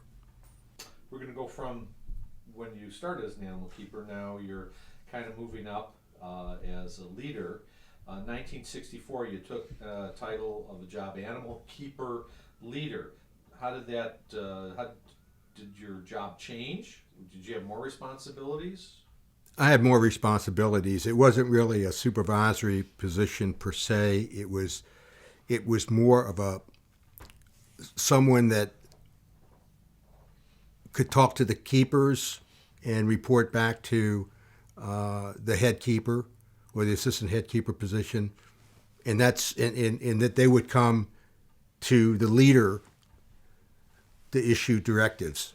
So I was more or less a go-between between the assistant head keeper or the head keeper and the keepers, but with no supervisory responsibility. And was this a job that was offered to you, or did you have to take another test to do it? Did you see this as a moving up in the organization? Well, it was definitely moving up, but no, I didn't have to. Did I have to take? No, I didn't have to take. I didn't have to take a test for that. But did they say, Bill, do you want to do it? Or? I'd apply. Yeah, I mean the jobs were offered, and I applied, and I got it. So you were thinking even beyond that, or you were just thinking, okay, this is another job, and I'll be more money, or? Well, I certainly wanted to continue to move up, and when I'm trying to think of this timeline here, I was offered. Don Dietlein was general curator at the time, and Billy Hamlet, who I don't know if you know who Billy Hamlet was, but Billy Hamlet worked with Ernest Walker on Mammals of the World, and also was hired as a record keeper, and then she left, and there was this opening, kind of, as to help Dietlein with the records, and at that time he offered it. Actually, he offered it to either Jack or I, but we both had to take a test on animal nomenclature, and Armstrong said, "I'm not taking a test," and I said, "Sure, I'll take the test." So I took the test, and that was fine, and so Don took me up there. Changed my title, put me into a GS position, and shortly after that, the position of head keeper became available, and I took the test for that, and it was in the reptile house. And I had a really difficult decision to make because it was a position with reptiles, which I really liked, but I hadn't been working in reptiles for years. And I really saw the position I was in as a better position to move up in the administrative aspect of the zoo rather than to stay down completely within the animal operation, which sounds kind of funny, but I think I knew what I was doing, because if I was in an administrative position, I had the best of both worlds. I could deal with budgets and personnel, and could really make decisions on collections and on other pertinent things that would be coming up. So I turned down the head keeper position, and I stayed with Dietline. When Dietline left, they hired Don Bridgewater, and I worked with Bridgewater, and he really relied on me. And at that time, I was, and I think I've got the timeline straight on this, but he was actually curator of living vertebrates, or whatever you want to call it. And I remember talking to him almost every single night on the phone for hours about all the issues that were facing him. And he sent me up.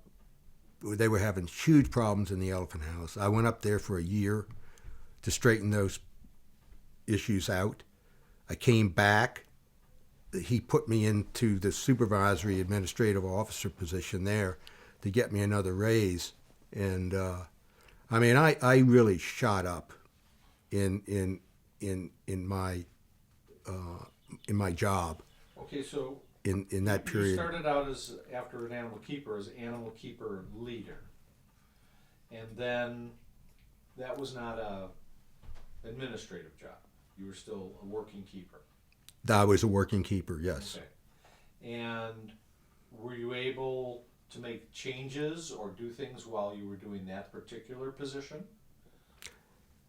As a matter of fact, I was. And in fact, I'll tell you one really interesting story. I was working with Jack a lot, and I was in the small mammal building at the time.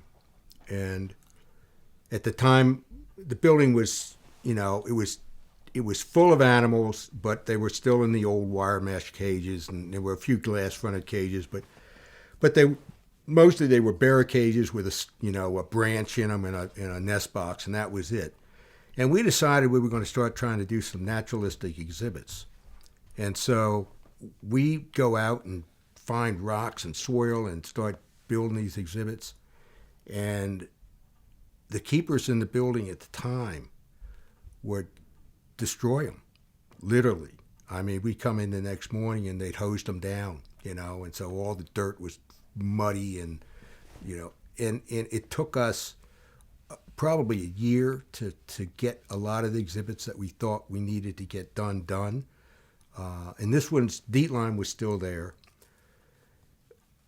I'll tell you this other story because it was an embarrassment, really an embarrassment. And it really went to, when you make a decision to do something with an animal, you better darn right make sure you research the behavior on the animal before you do something.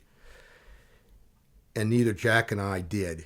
And we had a area in the center of the old lion tiger house that used to hold some turtles and I think some aquatic otters or whatever. But it had been the cage had been knocked down, the wire mesh and everything. So it was an open exhibit with a railing around it. And it still had the capability of being filled with water. So we decided, hey, wouldn't it be really neat if we could put up a bunch of logs with branches on them, fill the pool up, and put sloths on the trees, because the water they're not going to cross through water. Good idea. We never told Dietline about it. We just did it. The first night, guess what happened? Sloths couldn't swim. And they swam over, they got out, and two of them got killed because they got on top of the jaguar exhibits and got pulled, got. I don't know if I was going to lose my job then, but I tell you, Dietline was really, really, really not only upset but disappointed. And I mean, and when we just said, look, you do what you had to do with this. I mean, it was our fault. We really screwed it up because I really didn't think the Sloths would go across the water. And obviously that was a major, major mistake. And I never made that mistake afterwards. But anyhow, so when Dietline left and Bridgewater came in, he relied on me a lot. And when he took the job at Minnesota, that's basically when I got promoted to supervisory biologist or whatever, administrative officer. And these were titles that were done to allow me to move up because I didn't have a college degree, and so they put me in a different series that they could get around this. And then Jaron Horsley was general curator at the time, and he got ill. In fact, he got really ill with hepatitis from eating oysters at the Baltimore AZA convention and was out for a little over a year. And appointed me as acting general curator. And during that time, we had a pretty serious palace coup occur with the scientists and the senior medical staff. And I'll relate the scenario that I had to go through because at the time we were in the process of trying to hire another mammal curator. And I convened this meeting with the scientists and the curator of birds and the pathologist and the veterinarian. And we were meeting up at the hospital, and we're sitting in the meeting room, and I started out by saying, we have 3 candidates, and we just have to make a decision on who we're going to hire. And Eisenberg, who was senior scientist at the time, said, well, we're not going to talk about the hiring. We're going to talk about going downtown to the castle to the castle meaning the castle on the mall, which was basically the Smithsonian, the big management area where the secretaries all were. And we want to talk to Ripley about getting Reed out. And I said, look, I'm not here to talk about that. We're up here to talk about hiring. And I remember the pathologist saying, Xanten, if you're not with us, you're against us. And I said, well, I guess I'm against you. And Eisenberg stood up and pointed his finger at me and said, Xanten, as long as I'm here, you'll never, ever be curator at the National Zoo. Now you were general curator at the time. At the time I was general curator, but I was only acting.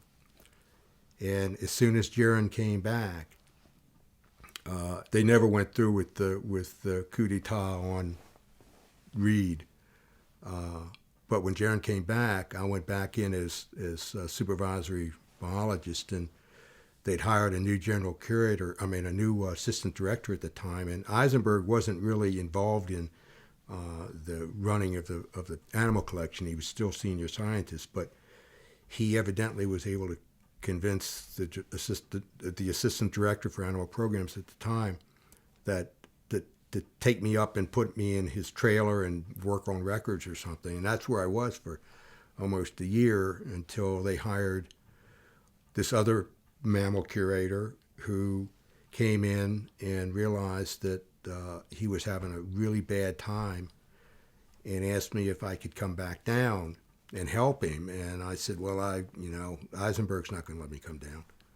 And he finally talked to Eisenberg, and Eisenberg agreed that I could come back down into the animal operation.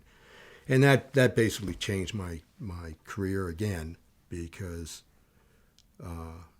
I worked, by this time, Reed had retired, or was ready to retire, and they were in the process of getting a new director. And I'm not sure whether I should say this, but I think I want to say it anyway, because it kind of shows the inner workings of not just the National Zoo, but I think of the Smithsonian to a large extent. When they hired the directors at the National Zoo,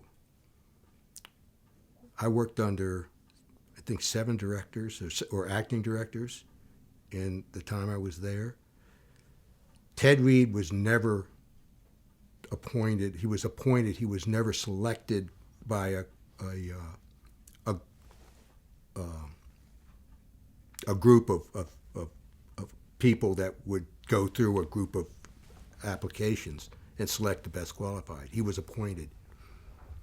When Ted retired in 64, in 84, I was on a selection committee to hire a new director, and we were at a point where we had a short list of 3 people, and Chris Wimmer was acting director at the time, and all of us, even the people that weren't on the selection committee, we all were absolutely sure that Chris was going to get that job. I mean, he was highly qualified.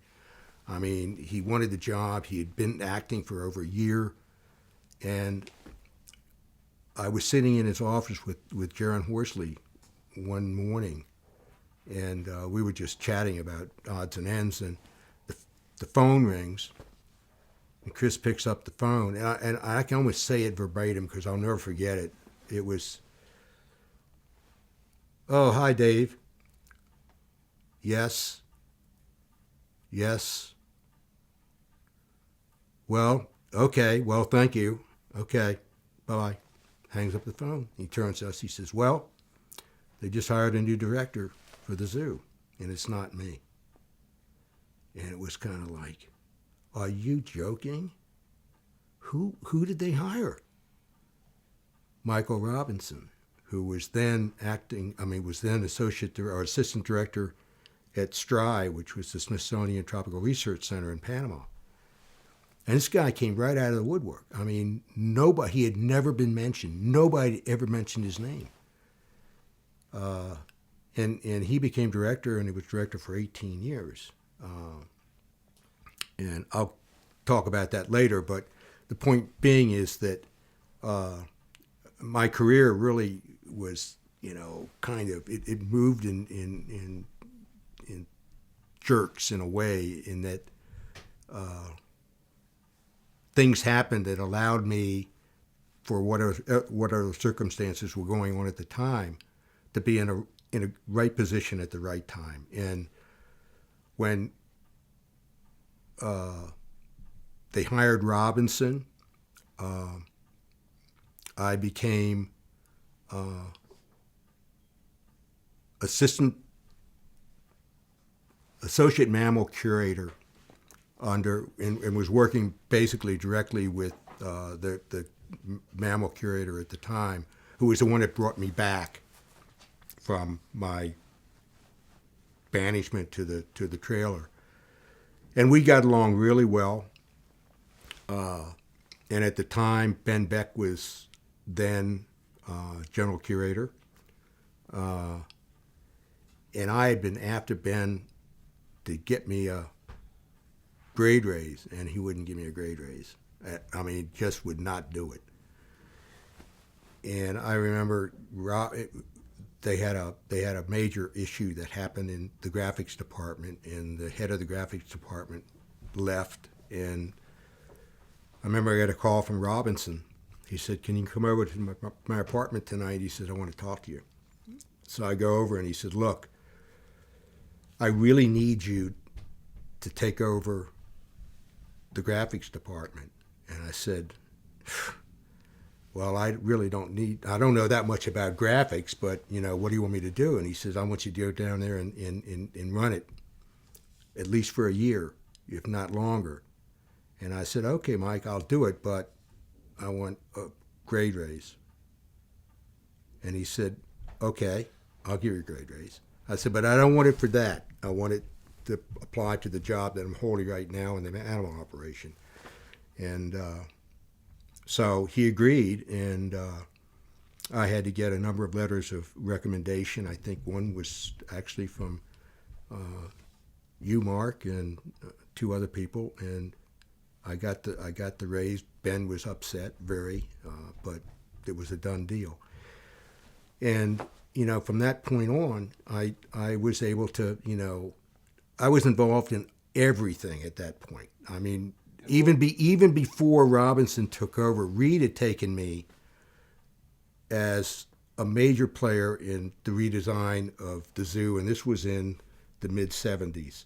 So I was the primary go-to person for the second renovation of the Elephant House, and to a lesser degree in the third renovation of the Elephant House. The second renovation of the primate facility, the Monkey House. I'd earlier worked with Miles Roberts on the renovation or the whole new lion tiger building. I worked on the lower seal sea lion and upper bear lion exhibit. And I guess my proudest moment was being given the full responsibility for the small mammal building renovation and the new Monkey Island. And those were my projects solely. And I want to talk about those maybe in a little more depth with philosophy and so forth. I want to ask you a question, though, about under Ted Reed. Are you being able to get out and see other zoos and expand your experiential ability to understand about exhibitry and so forth? Yes, and I want to expand on that too, because Ted was really into his ability to recognize the fact that the people that were working for him really needed to get out and see what was going on in the rest of the zoo world. And we were all sent to U.S. zoos to see new exhibits, to talk to curators, talk to the directors. He sent me to the Wild Animal Park, even before it was still being constructed in San Diego. And I actually went out there and talked. And I can't remember the director of San Diego that did that. Schrader, right? Yes. And I went out and talked to him. Got a lot of information on what his plans were, and this was before Ted had decided to look for a facility similar to that for the zoo. And I worked with both Ted and John Perry on looking at sites for Front Royal and or what was to become Front Royal. And I mean, we looked at all kinds of areas that were excess property for the Navy Department, and we were very fortunate that one of the supporters of the zoo brought to Ted's attention that this facility at Front Royal was going to come up, and we were able to get it. And we'll talk about that. Okay, and so, but he sent. I mean, he would just kind of at the spur of the moment say, Xanten, go to Philadelphia, go to New York, look at the new nocturnal exhibit, come back, tell me what you think. That help your professional growth? Yes, it not only helped me with my professional growth with the National Zoo, but it also got me into being able to talk to other directors at other zoos. I mean, I talked to Conway. I went out to Denver, talked to Freiheit. We had sent orangs out there. I went, So sent me to the Sonora Desert Museum, and I mean I can't get into all the zoos that he sent me to, but he also sent other curators and myself over to Europe. And again, same thing. Go over there and come back with some ideas. And I tell you, we did it with keepers, and it was really an effort that paid off in spades, because we'd come back after seeing some of these exhibits, and we'd be really, really steamed up about, wow, we can do that, and we can do it better. And we did. And it was a period for me where I learned a lot. I mean, not only did I learn a lot, but I met a lot of people. He would send every one of his curatorial staff, almost every one, every single year, to either the regional conferences or to the primary convention for the AZA. And it was, it gave us an opportunity to meet with our peers and talk about mutual things that were, both good and bad. And I tell you the truth, Mark, it doesn't happen now. It just doesn't happen. I don't know what goes on in other zoos, but at National, it started to stop when Robinson took over, and it hasn't really improved a whole lot. And I don't know whether it's a question of just budgetary issues, but there's a bit different mindset.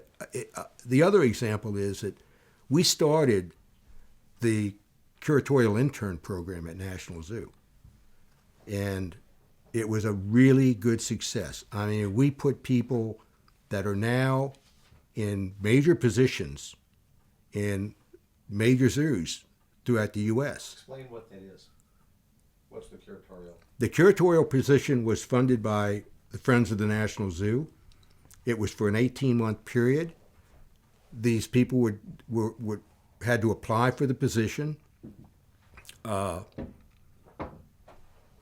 They all had PhDs, and they would come in and they would work with our curatorial staff and with the keepers, and they would be assigned to certain areas. And I mean, it was their responsibility to run that area and learn about how the animals were cared for, how we acquired animals, to deal with the keepers.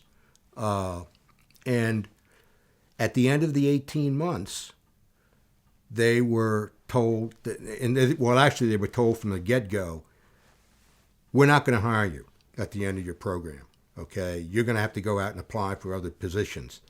Every single one of them went out and got well-paid, very, very good positions as curators, general curators, and in some cases even directors. And that program fell apart in the 90s.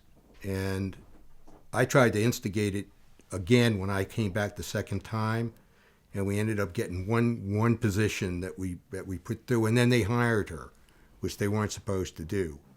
But anyhow, and that was, and I mean, and Reed encouraged that. I mean, it was a big feather in his cap, because those people that went out represented the National Zoo in what we were doing, and it really was an incredible program, and a very successful program while it was in effect. So. Question about, as you were under Dr. Reed and you were doing these trips and so forth, two-part. Did you have mentors at the time, whether it be Dr. Reed or other people who were, shaping and talking to you that you respected? And who started you on publishing and writing papers, and why do you think that's important? And is it, in your opinion, continuing today? Who were your mentors? Well, Ted was certainly my mentor. I mean, he didn't actually tell me I had to write papers. I think that was something that just happened, and it happened because of things that we were doing in the zoo that were really kind of first time things. I mean, first births, new exhibits, and I felt personally that these were important to get out so that people could see that you could do mixed species exhibits, for instance. You could build this kind of an exhibit, you know, for this in this environment, whatever. And we also, and it wasn't just me, but I mean, we really encouraged the keepers to get involved, and they wouldn't actually write the papers. The curators and myself, we'd write the papers with their input, and then they co-authored the papers. So, and I wrote a lot of papers for the Fawns magazine, and these were just, you know, kind of vignettes that, you know, there were things that were going on and I thought were really interesting. You can't get people to write papers now. I mean, it just, I don't know about other zoos, but I tell you, national, it's like pulling teeth. We have a few keepers that, and a few curators that have written some papers, but the vast majority of the staff that used to write papers, the curatorial staff, keepers, they don't do it anymore. And we were talking about this too. I mean, I don't even think the majority of the curatorial staff even has a decent library in their office, which is, I guess, in a sense, hard for me to understand. But with the advent of the computer and Google and everything else, you can look all this stuff up. But it's not the same. It's not the same being able to turn around and pull a book out that was written by, you know, a really famous zoo person that talked about behaviors and exhibitry and the diets and everything else, and it's right there in front of you, and it's instantaneous, and you don't have to spend hours searching the web. So anyway, it's too bad. A bit of a broader question, and as you were again part of the zoo in the 60s and 70s, federal legislation, more interest in animals and endangered species. Zoos had to kind of change to survive. How did the National Zoo change and continue to respond to those kind of pressures? And did you feel pressure? The Endangered Species Act I believe it was 75, but I'm not sure of the exact date, but it changed everything. I mean, it really did. I mean, the acquisition of animals became a very difficult task. And before, you could go to, I don't know how many animal dealers there were before that, but they were in the teens. There were a lot of them. And you could always get animals without a whole lot of trouble. And they were expensive, but relatively affordable for the most part.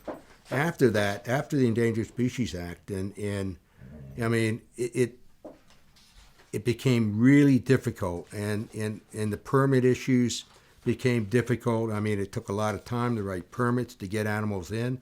The price of animals went up dramatically, and it's still the case today. I mean, a lot of these species that normally were available, and you could get them from dealers that brought them in from the wild, doesn't happen anymore. And if it does, the cost of obtaining, a large mammal is just astronomical. So it's, a lot of things changed, and collections had a tendency to get smaller. I think the advent of the species survival plan caused a lot of collection species to disappear because of the restrictions that were put on which ones could be bred and if they were part of the species survival package within the zoo community, they were managed by an outside party, and you were basically told which animals you could breed or you couldn't breed the entire species because they were overrepresented. A lot of species were turned off because they couldn't find homes for the offspring, and I think it's done a really disservice to the overall captive population in a lot of zoos. Now, I'm sure AZA is going to disagree with that pretty dramatically, but still, I feel it's a major problem, and it's only going to get worse as time progresses. And most zoos can't deal with the private sectors because of the AZA restrictions. They can't. They're not dealing with the animal ranches in Texas and New Mexico because of AZA's restrictions against that. It's like the solution is out there if you want to take advantage of it. I mean, the ranches have got huge spaces down there, and some of them hunt, yeah, but they do it in a very systematic way, and it's no different really than going out during hunting season for deer and elk or whatever the case may be. It's controlled, but they're breeding down there and they're producing a lot of animals, and we can't even have access to those animals in the zoos because AZA won't let you deal with them. So I think there needs to be some kind of a change in mindset if zoos are going to be able to survive down the road, because every zoo in this country has a finite space that they have to deal with. And, once they reach that space, they can't keep producing animals if they don't have a place to dispose of them. And AZA won't address the euthanasia issue at all. I mean, it's been brought up a number of times. And I don't know, we want to go on with that because I'm kind of off the subject. We'll talk about that a little later. You mentioned, though, animal dealers. You mentioned about acquiring animals, so I want to just hit that. You took a trip to Florida in 1968. Yes. Was this your first trip to acquire animals? Yes. For the zoo, and what was it? It was to acquire reptiles. And I was really surprised that they allowed us to do this. I mean, I remember I went to Eisenberg and got his permission, and it was four of us. It was Jack Armstrong, Jack DePreto, Lee Schmeltz, who was a keeper in the reptile house, and myself. You were then general curator. No, I was not. No. I was... I think I might have been supervisory. But you initiated it. I initiated it, yeah.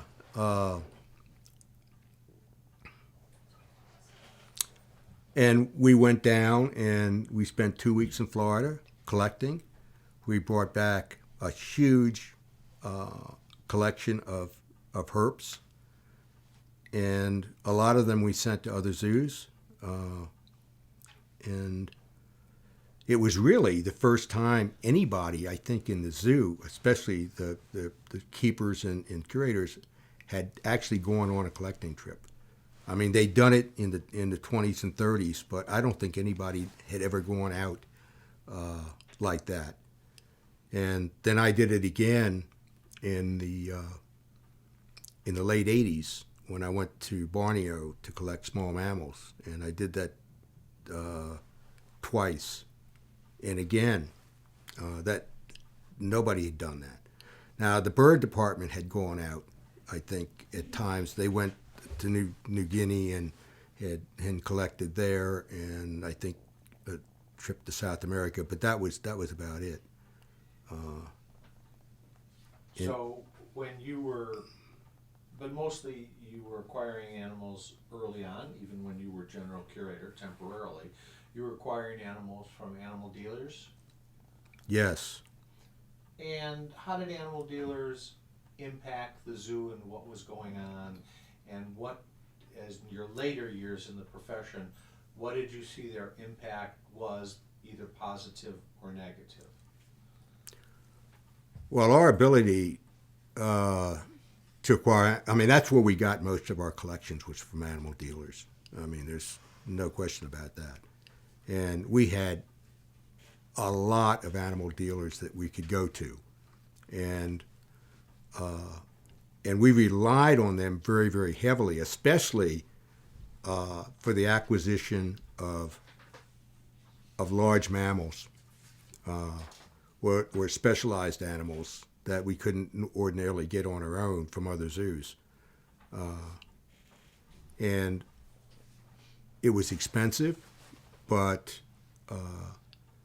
not only were we able to bring animals into the collections through the dealers, but we were also able to get surplus animals out of our collections through animal dealers to a large extent, if we couldn't get them into the zoos. But it was, the dealers were pretty aggressive in keeping contact with not just national but all the zoos to get animals for their businesses. And it was kind of odd where, you know, you call around and try to get rid of a giraffe or you know, some primates or whatever the case may be, and nobody was interested. And the reason for that was that they were in hock to the dealers for animals that they had purchased, and so they'd end up getting the same. I would sell a giraffe to a dealer who would then turn right around and sell it to the zoo that I had been talking to 2 weeks before about whether they needed a giraffe. But they would buy it from the dealer in order to even out their books or whatever the case may be, which was really kind of strange, but that's the way it worked.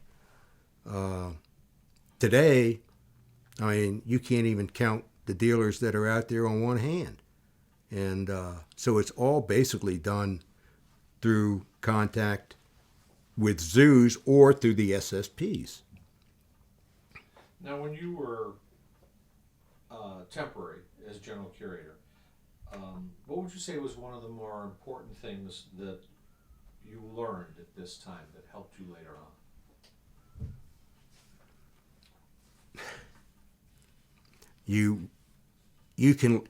I think the biggest issue that is with anybody that's in the zoo profession is that you get into the zoo profession because you really have a affinity for and love for animals. But as you get more and more into management, you come to realize that if you don't have a good feel for how to deal with people and to make people do what you'd like them to do willingly without having to beat them over the head, you're never going to make it as a good curator or director or any position within the zoo profession that requires you to have daily contact with either the public or the staff. And it's tough. It's a tough job to manage people. And I think that's one of the issues that we deal with today, in that I think for the most part, the people I work with, both at national and also with other zoos in the curatorial field, had a pretty good grasp of the staff that they had to work with, and they did a pretty good job. Today, I mean, we've got curators at national that have no clue about dealing with people. I mean, they're focused on the animals, and I think the staff comes secondary. And I'm not sure whether that's the case in all zoos, and it's really, really hard to find curatorial staff now that have the experience both with the collections and also with having a good grasp of what it takes to manage people. And if you can't manage people, you're not going to be able to run your collections. I think it's a really, really priority that there needs to be people skills involved in any hire that's going to deal with the collections and also deal with the people. And so You talked about experience, how you have to communicate with people, etc. During that time, how did your management style evolve? And how did it change over time?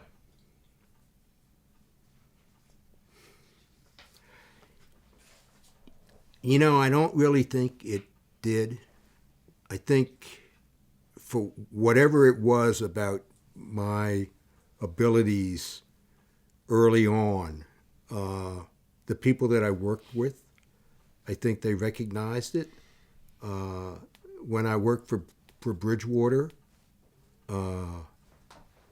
he used me as a more, I hate to use the word hatchet man, but that's what I was doing. When they had problems someplace, go up and take care of it. When Don left and I was working for Ed Gould, the same thing. I mean, he used me to do a lot of stuff that he either couldn't or didn't want to get involved in. I had run-ins with a lot of people. I had run-ins with Seidensticker. Who is? John Seidensticker is a senior scientist now, although I think he's on sabbatical, but he was at the time a curator in the in the carnivore collection, and he and Gould quarreled quite a bit, and he really resented the fact that Ed had appointed me as associate curator because basically in Gould's absence, I was running the mammal operation, which meant I was supervising John, and we just didn't get along well at all. But I think I had a reputation for dealing with major problems. And when they had problems with a keeper that they couldn't deal with in one unit, guess who got it? Got him. I did. And at some point it got to a stage where I was really getting bent out of shape having to take all these problem people because nobody else would deal with them. And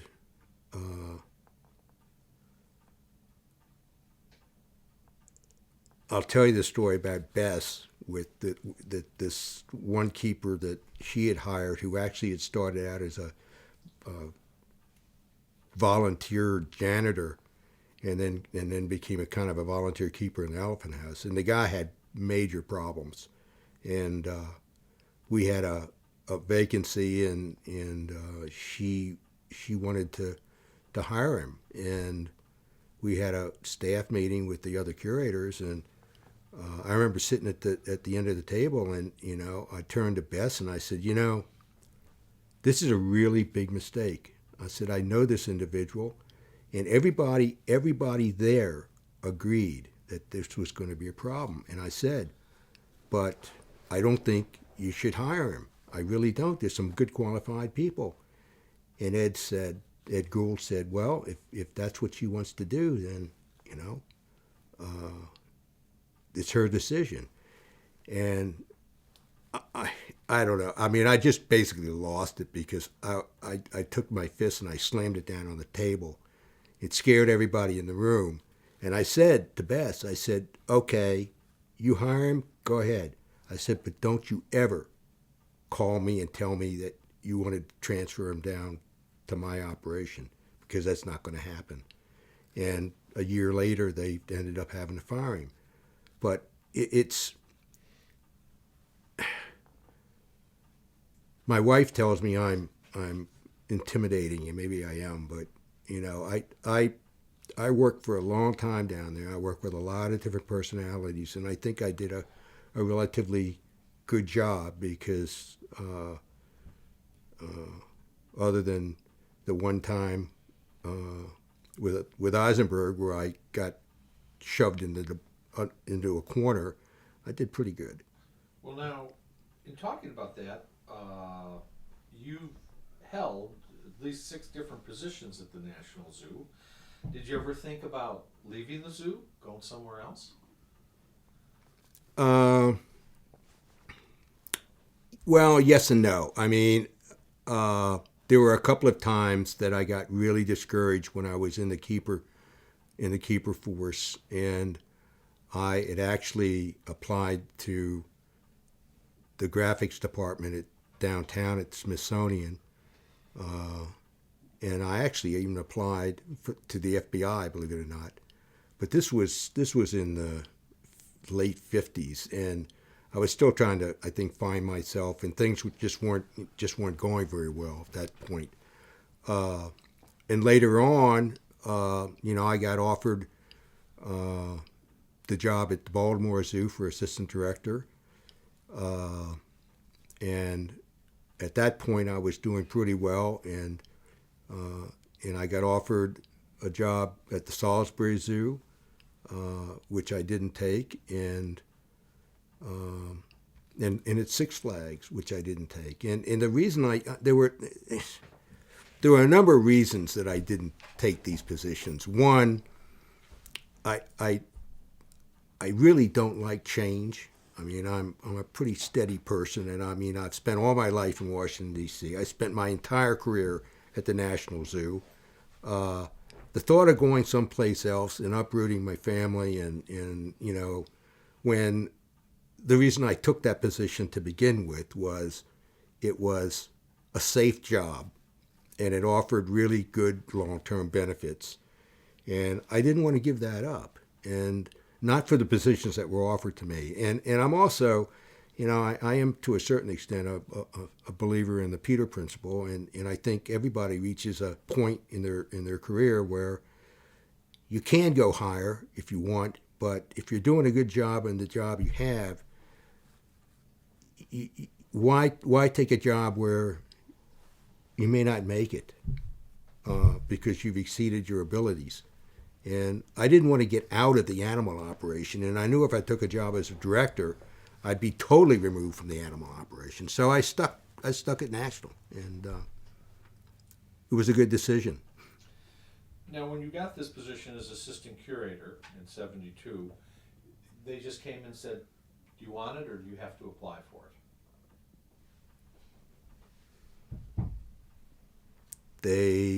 I didn't apply. I didn't have to apply for it. I'm probably giving away secrets here, but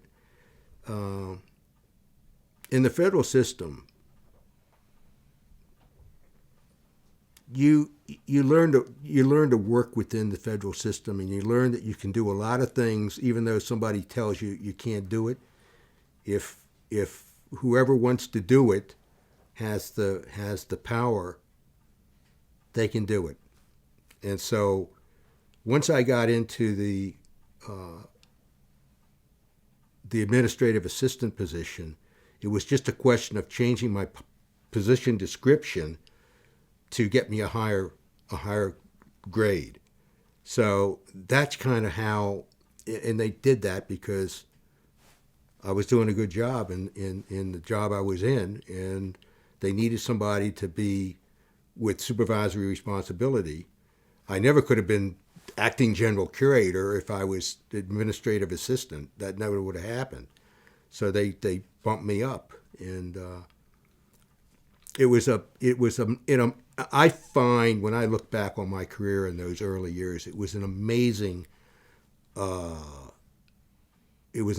period personally for me, because I advanced so rapidly into so many different positions, and a lot of it's caused some controversy. But I mean, I feel that I never took a position that I didn't think I was going to be able to do, and obviously that proved to be the case. Now, the keeper staff is kind of divided. You have your maybe World War II guys who are still there. You got younger keepers coming in who probably have more education.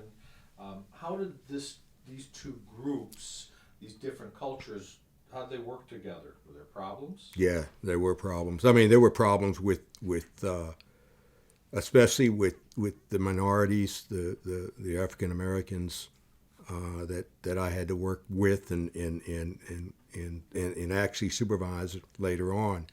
There was a lot of resentment toward me. There was a lot of resentment toward the new keepers that were coming in, that were better educated. In fact, it reached a point in the mid-'70s where the curator of reptiles at the time was walking through the park coming back from lunch, and one of the keeper leaders in the small mammal building ran out and stabbed him. And it was out of total frustration on this guy's part because he saw the National Zoo changing dramatically, and he was being left behind because he didn't have the credentials. And it was I always said in order to get fired from the federal government, you actually have to kill somebody, because he didn't get fired. He was allowed to retire. But I mean, there was a lot of resentment, because at that point we were hiring college-educated people, and they were coming in, and the older keepers, I guess they could kind of see the handwriting on the wall, and a lot of them were at ages where they were going to be able to retire, and a lot of them did retire in the mid to late 70s. And so we basically started out with a totally new slate of keeper and curatorial staff. Well, in the 70s, the first woman keeper was hired, Brenda Hall. Yeah. Who was the first woman. How did the first woman get her job? How was it possible for her to break into the all-male society? Well, she was very good friends with the general curator, well, the reptile curator at the time. And, Ted always said, he always said, I'll never hire female keepers, because it's going to just be a total disruption. When I started in 56, there was one woman. No, excuse me, two women. One was Mann's secretary, and the other was an administrative assistant up in the admin building. That was it. And it stayed that way for obviously a long time. And I think Ted was just concerned over the fact that I think he didn't think that they could do their job. A lot of people thought that women would not be able to do the physical work that was required. And I don't know whether that feeling is still prevalent, but I don't think it is, because I think most of the women that work in the profession now have shown that they can do the physical work, or if not, they're in positions where they can contribute in other ways. But yeah, and right now, the female keepers, and even not only the female keepers, but the female curators and vets outnumber males in the profession. Not across the board in all zoos, but it's a major change. Tell me about this groundbreaking woman, Brenda Hall. Who was she? She was the secretary, and how'd she do? She did fine.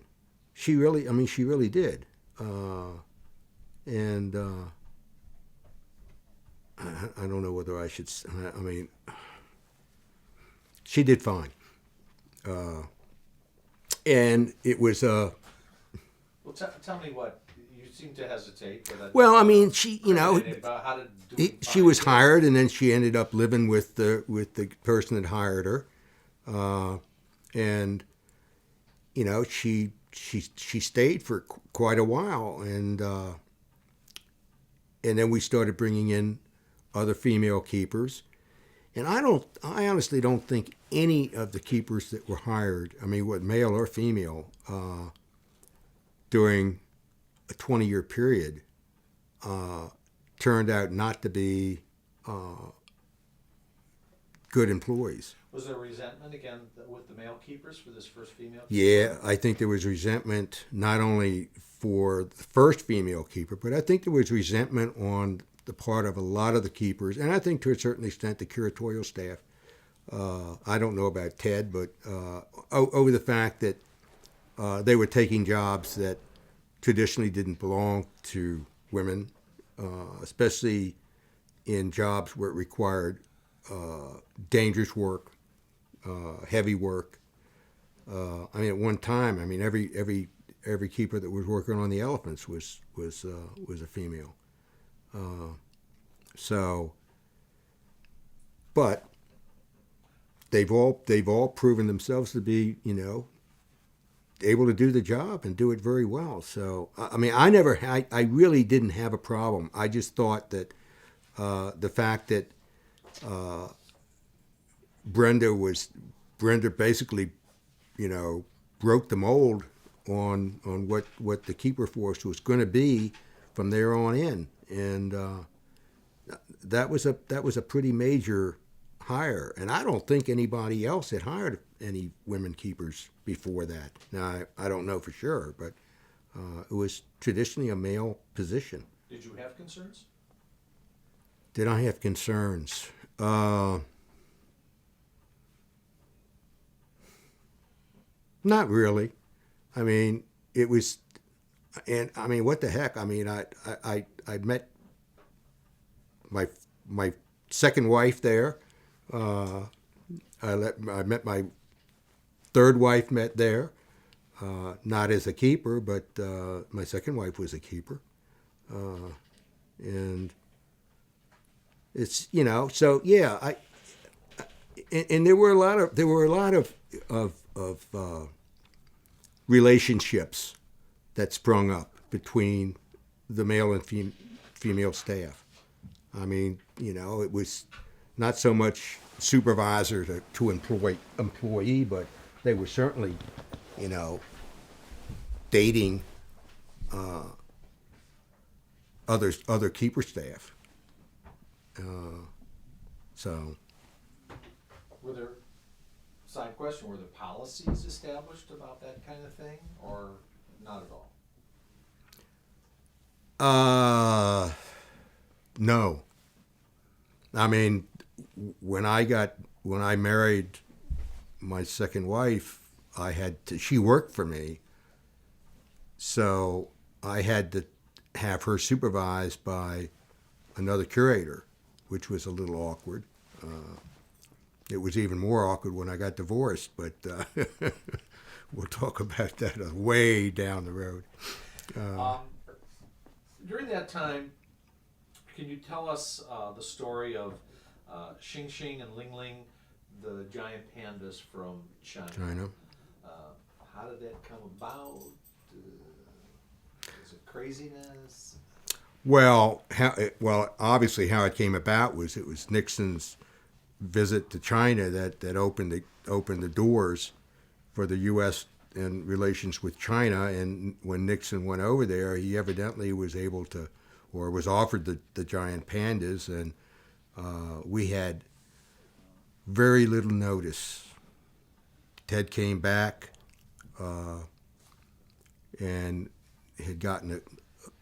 I mean, we were always, because we were the National Zoo, we were always being given state gifts that we necessarily didn't want. Of course, the pandas were not one of those, but, we got elephants donated to us, we got pygmy hippos, we got Dorcas gazelles, reindeer, I mean, on and on. And some of these we didn't want, but we didn't have any choice. And white tigers. So when the pandas were offered to the U.S., they obviously were going to come to the zoo, and we were not prepared for that at all. I mean, it came right out of the blue, and it was such short notice, and that's why it was such a chaotic situation when we were trying to get these white rhinos out of their enclosure and out to San Diego, and even though they'd been in the zoo for many years and they were a gift from one of our major donors, and they were named Bill and Lucy after Bill Mann and Lucy Mann, we didn't have any choice because there was no other place that we could move them to. And actually, they had white rhinos, northern white rhinos in San Diego, and none of them had bred, so we thought it was a good idea, at least to get them into an area where there was a possibility that maybe they would reproduce, since we had to get them out of the National Zoo. And it was chaotic. And we had not only to get the animals out, but we had to redo the whole inside of the building to provide them with nice quarters, but in the short term, temporary quarters, and then we were going to expand that, which we eventually did. I remember the day they came in, Rosalind Carter was there, wait a minute, They came in under Nixon. They came in under Nixon, but why am I thinking about Carter? What was your position at the zoo? I was a mammal curator at the time. I remember going up there. It was funny because maybe it was Nixon's wife, but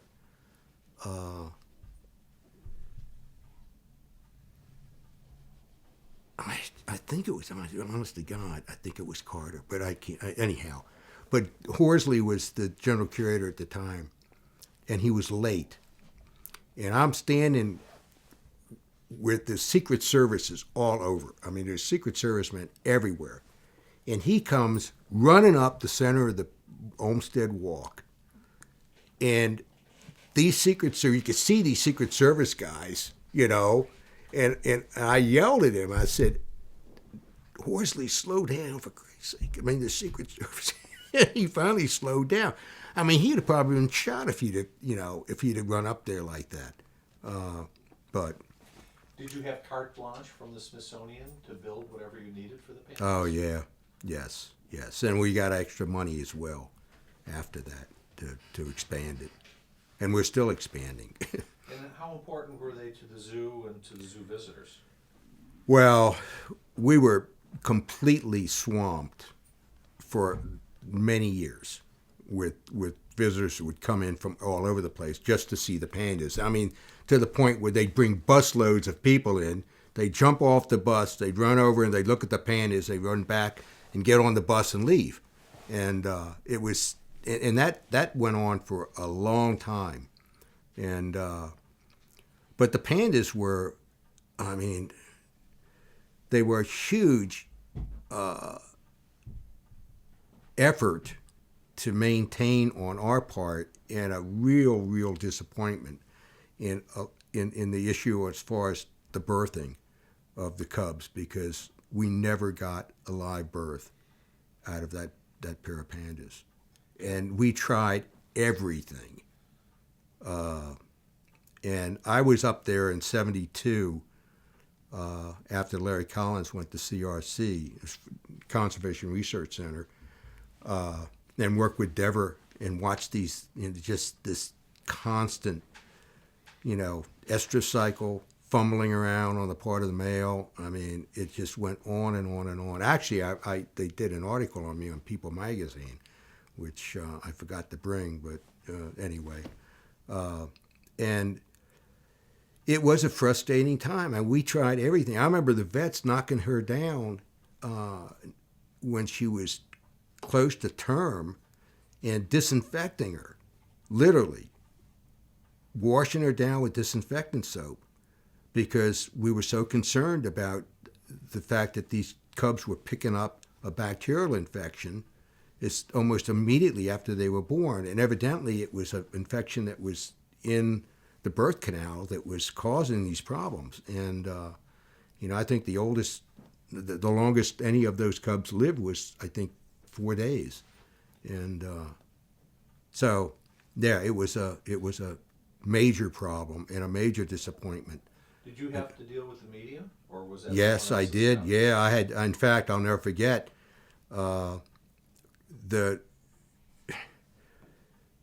She had built a nest, and one of the keepers had gone in and cleaned it up because he didn't know what it was. And I had to stand there in front of 15 microphones and try to explain what had happened, and that, she actually had built this nest and then she kind of abandoned it, and it was an embarrassment. And but I didn't get on TV that often, but that was national news. And did you have to coordinate these various departments, research, veterinarians, your animal management staff, regarding the pandas? I mean, they're all working together. Yeah, because there was a huge input on the part of the research department with Deborah Kleiman. There was a huge input with the vets because, one, that they were incredibly important animals and that they had never been maintained in the National Zoo. We'd sent Larry over to London to try to learn, the basic management of giant pandas. They brought someone in from China to also help, and then we were pretty much on our own. And we didn't really have that much of a problem with the adults. I mean, they did pretty well, and but it was the fact that she would get pregnant, she'd give birth, and we'd lose the cub. And these were all AIs. I mean, I don't think we. AI meaning? I'm sorry, artificial inseminations. And so the vets and the research staff were heavily involved in that. So, yeah, it was. I think those two animals were very well attended by pretty much everybody, including our public relations people, FONS, the Friends of the National Zoo, because they brought in a huge amount of visitors, which meant a huge amount of revenue for the zoo, which certainly helped. And so it was a plus, except for the unfortunate deaths of the cubs. So there was a good working, I'll say, was there a good working relationship between all these various departments? And forgetting the pandas, how did the research and veterinary, how did they intermesh with the animal collections during your time? Well, we tried very, very hard to get the research department to work with the collection, and actually it wasn't that easy, because they had their own research work that they were doing, and we had a lot of issues that we wanted them to look at, especially stereotypic behavior, for instance, in some of the bears and in some of the primates, mating behavior. And we did have input from some of the scientists that wanted to work on a particular species. We had somebody working on sable antelope. We had somebody working on Dorcas gazelles. Kathy Rawls did her work on inbreeding coefficients with the Dorcas gazelles. And interestingly enough, Sonny Stroman and I had plotted the inbreeding issues in 5 different species of ungulates in our collection at that point. And we'd already pointed out that there was a major problem with the Dorcas because we were losing calves from specific females that had been bred to specific males because they were so closely related. Kathy took that information and ran with it. And I know Horsley was really angry about the fact that she had taken a lot of the information from us and we never really got any credit for it. And but so they were there. I mean, Hal Buechner worked on rhinos. He worked on sables. Carl Krantz was working with Rawls on a number of hoofstock species. Oh, geez. So you brought the problems to them to say, can you help us? Or they came to you and said, here's what we want to do? Both. But I mean, we especially with the stereotypic behavior, I think we asked them to please come down and give us some input into what we could do to stop it. And so they were pretty good about working on that. I don't think that we ever had any major issues with working with the research people, and especially with Front Royal when at CRC, we worked with them pretty closely, especially with some of the small mammals and with a lot of the hoof stock. Now the research collection had their own animals that they would do research on. After their research was done, did that come to the collection then? If we wanted it, yes. Yeah. Especially the small mammals. I mean, we got elephant shrews, we got tenrics, we got pacas, hutias, I believe they were working on. So, when they were finished with their work, if we wanted them in the collection, we could get them. And oftentimes, they would even come back to us and want to do some additional follow-up work with some of the species that we'd gotten from them. So, yeah, it was certainly a joint venture, and they would start it. And they never really asked us, "Oh, we're going to bring in tree shrews, or we're going to bring in tenrics. Are you interested?" Because it was their program, and it was really a question of, okay, that's great. You bring them in, you work on them. When you're finished with them, they're not going to dump them on us because they don't know what else to do with them. We had the option to take them or not to take them, as the case may be. And I think we took pretty much every species that they had available. Now you'd mentioned Front Royal, and I want to kind of hit on that. Number one, what was your involvement in Front Royal? And can you give us kind of this history of the place? Well, I think I mentioned earlier that Ted, I think he was really influenced by what went on at the San Diego Wild Animal Park with Schrader, and he wanted this. I mean, it was something that he had thought about and talked about, and when John Perry came on board, I mean, the two of them started looking at places that they could obtain, and I was involved in the early stages of going with them to look at sites. I wasn't involved in the actual selection at CRC because it was kind of leaked by a good donor of the zoo that this site was coming up for grabs, and they were able to get it. It was a old remount station, it was ideal. I mean, it really was ideal. I mean, the buildings were there, the barns were there.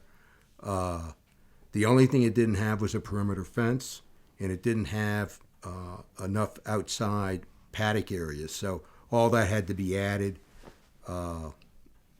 There was the one guy that was assistant head keeper was one of the first people from the zoo to go up there to to work on the fence, which was a huge undertaking. I mean, this area that he had to have fenced in was like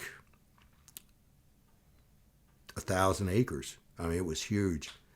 And then they were able to convert a lot of these barns for hoof stock. They converted a lot of the buildings to small mammal and bird facilities.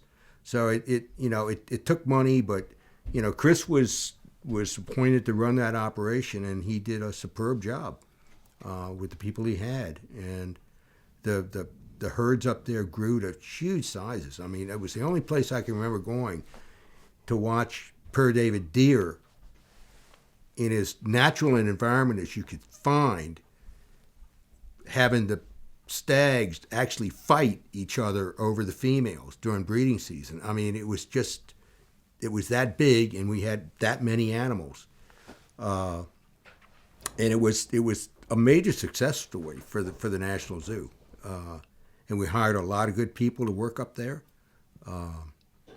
and it's still, I mean,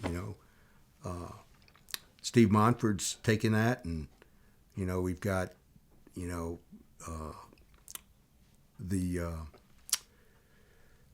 what's the university? I just lost it.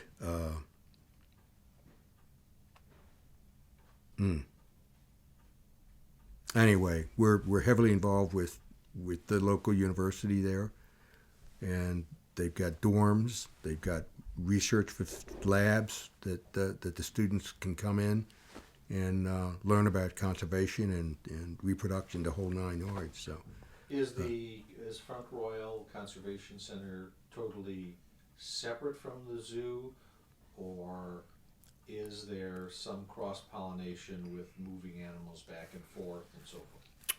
There's not now. They're pretty separate. Before, we always got accused of making it a dumping ground for our surplus, especially our surplus of stock. And to a large extent, that was true, but they had the space up there, and so it was to our benefit that we had a place to send excess male oryx or David deer or Eld's deer or whatever the case may be, and that continued all the way through until Ted Reed left, and then things started to change dramatically. And I'll get into that, I guess, later. But yeah, CRC was a real coup, and it served us very well. And Steve's done a really incredible job up there, especially with the university. And we wanted to do other things up there. I know I tried really, really hard when I came back the second time to get them to look at that for elephants. And in fact, we did. And we even got, some figures on what it was going to cost to build a barn up there. And, we had some of the areas already scoped out, and it never panned out. Now, you had mentioned that in '74 you started or you toured European zoos. How did that come about? You were just told to go? Well, yeah, basically. But what happened was he had sent the then general curator over, and one of the educators, and he went over, and I think he got as far as Barcelona, and he turned around and came back. And I never really understood what happened, but he just came. And so about 6 months later, Reed said,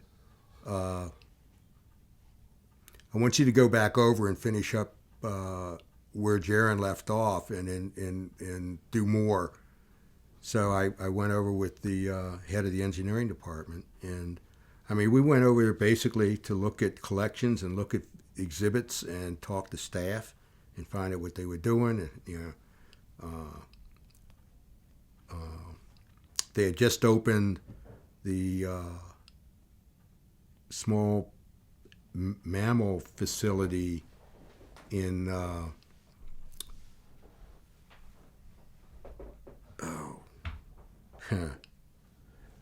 I apologize. My memory is just totally going right now. Well, what kind of things were you learning that you were able to apply to the zoo when you got back? Well, they had in Munich, they had free-ranging tamarins, which we'd never tried. They also had basically free-ranging gibbons. The new it was the Frankfurt Zoo, their small mammal facility, which was really great. I mean, we just were able to pick up new ideas for new exhibits and what it entailed, and what the costs were, who was manning it, what were the species, where did you get these things, and then bring it back, and Ted did involve a lot of us, and he involved me a lot in a number of projects, and in fact,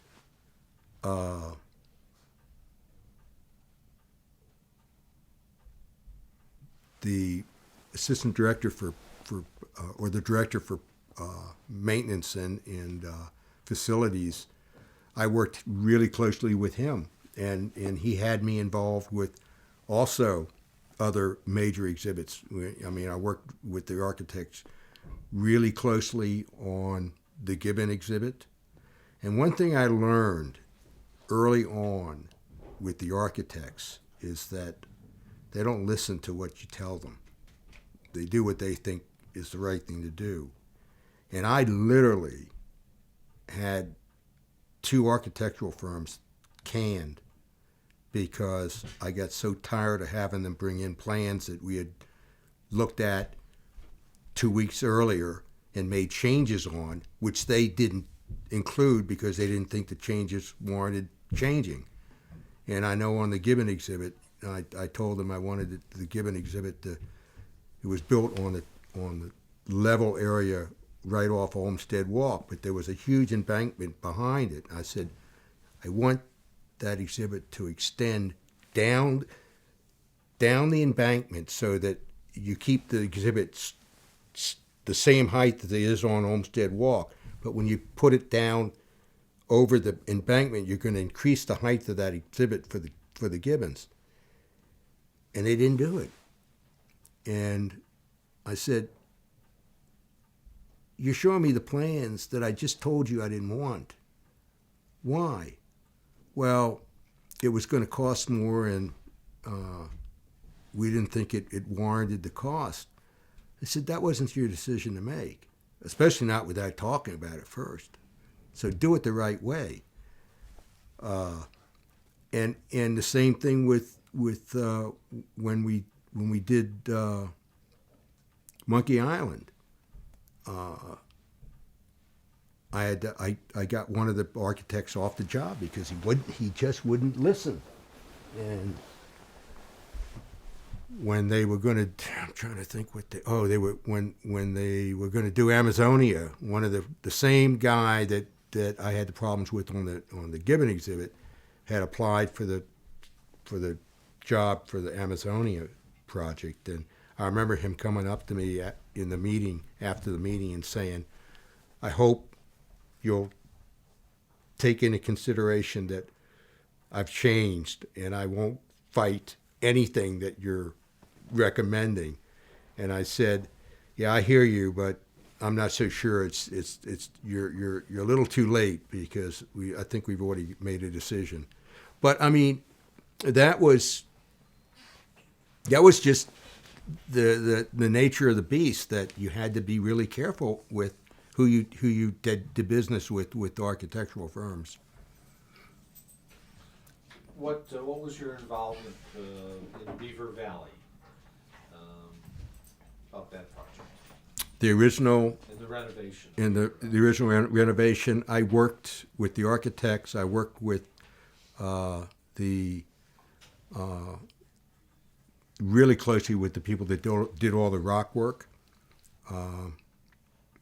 But that was kind of a joint project. I mean, I didn't have total say over it, but I certainly was involved in, all the discussions and suggestions that had to be made to make changes or additions or whatever.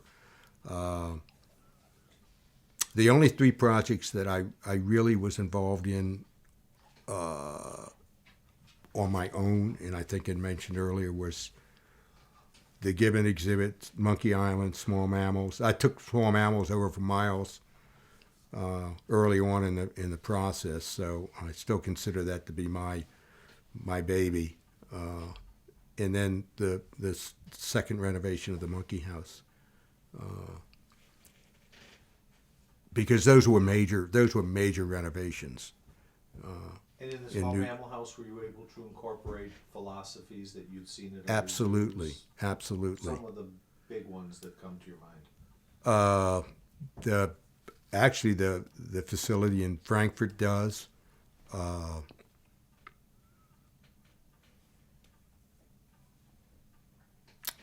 Bronx. In fact, I mean, it wasn't the nocturnal facility, but I was really impressed with how they did the birdhouse, and just how well they did the naturalistic exhibits in the birdhouse, and I retained that when we were looking at small mammals.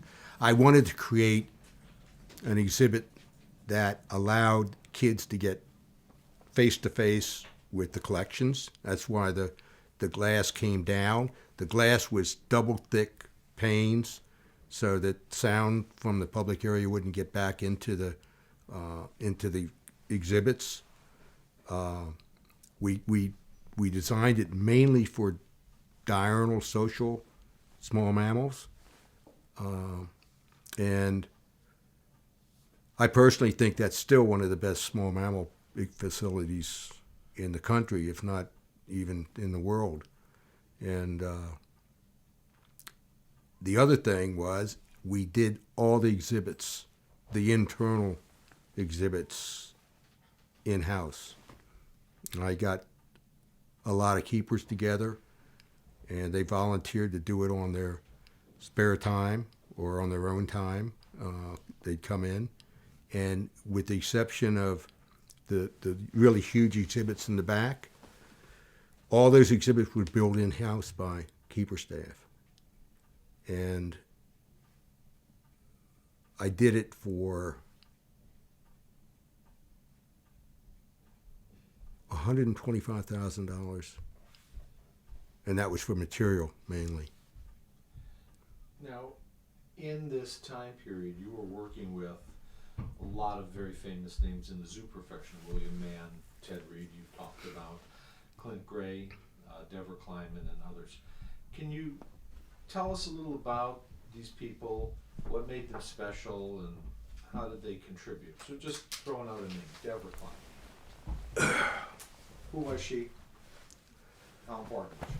Well, obviously, she was an extremely important scientist, especially, not just for the National Zoo, but worldwide. And, aside from her in-depth work on giant pandas, she did a huge amount of research work on golden lion tamarins. And, she worked really closely with Ben Beck on the reintroduction programs. And she was a tough cookie. She really was. She didn't take anything from anybody, and you had to be somewhat delicate in working with her. She wanted to do something. You basically. We tried to get some changes in the panda operation, and you know, it took a lot of work to get some of the you know, keeping pandas together longer or not longer, as the case may be, and you know, we worked all this stuff out, but Deborah was really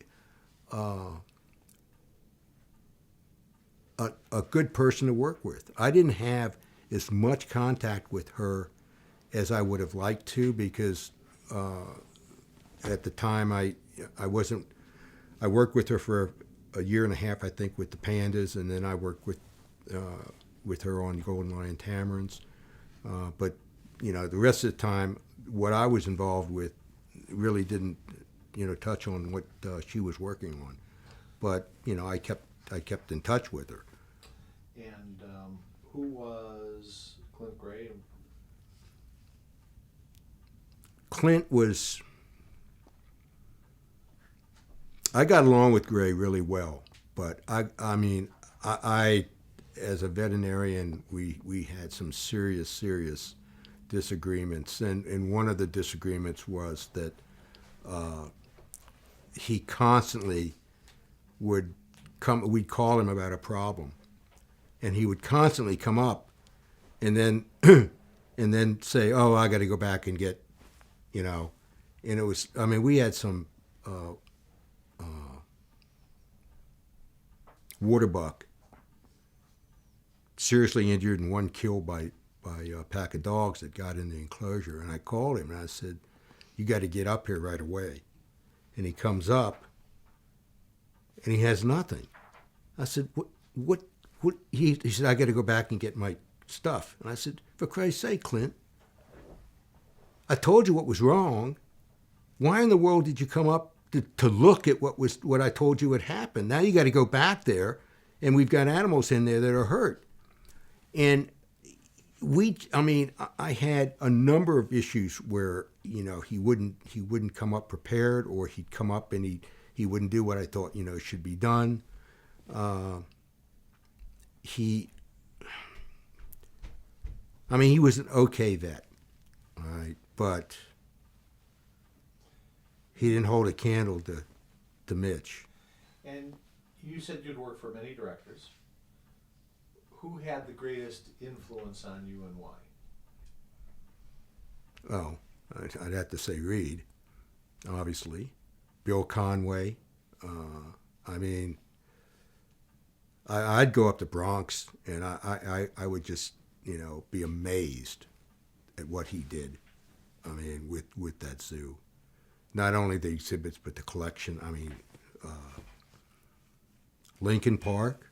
I mean, you know, Lincoln Park I kind of looked at as my favorite zoo, both because it was a really neat zoo, but the curatorial staff up there we just really clicked. And in fact, we used to play a lot of practical jokes on you guys. But San Diego, although I always thought San Diego was overblown as far as its how it was portrayed by Joan Embry, and I mean, it was, you know, the great San Diego Zoo, and it was, but I wasn't really impressed with a lot of the exhibits that were there. Brookfield was a good zoo. St. Louis I liked. Sonora Desert Museum, right on. Small, but I mean, what they did was really a class exhibits. Overseas, I mean, I've always sang the praises of Singapore. I mean, I still think the Singapore Zoo is probably easily in the top 10 zoos in the world. And I haven't been there for a while, but I don't think it's changed that much since I was there last.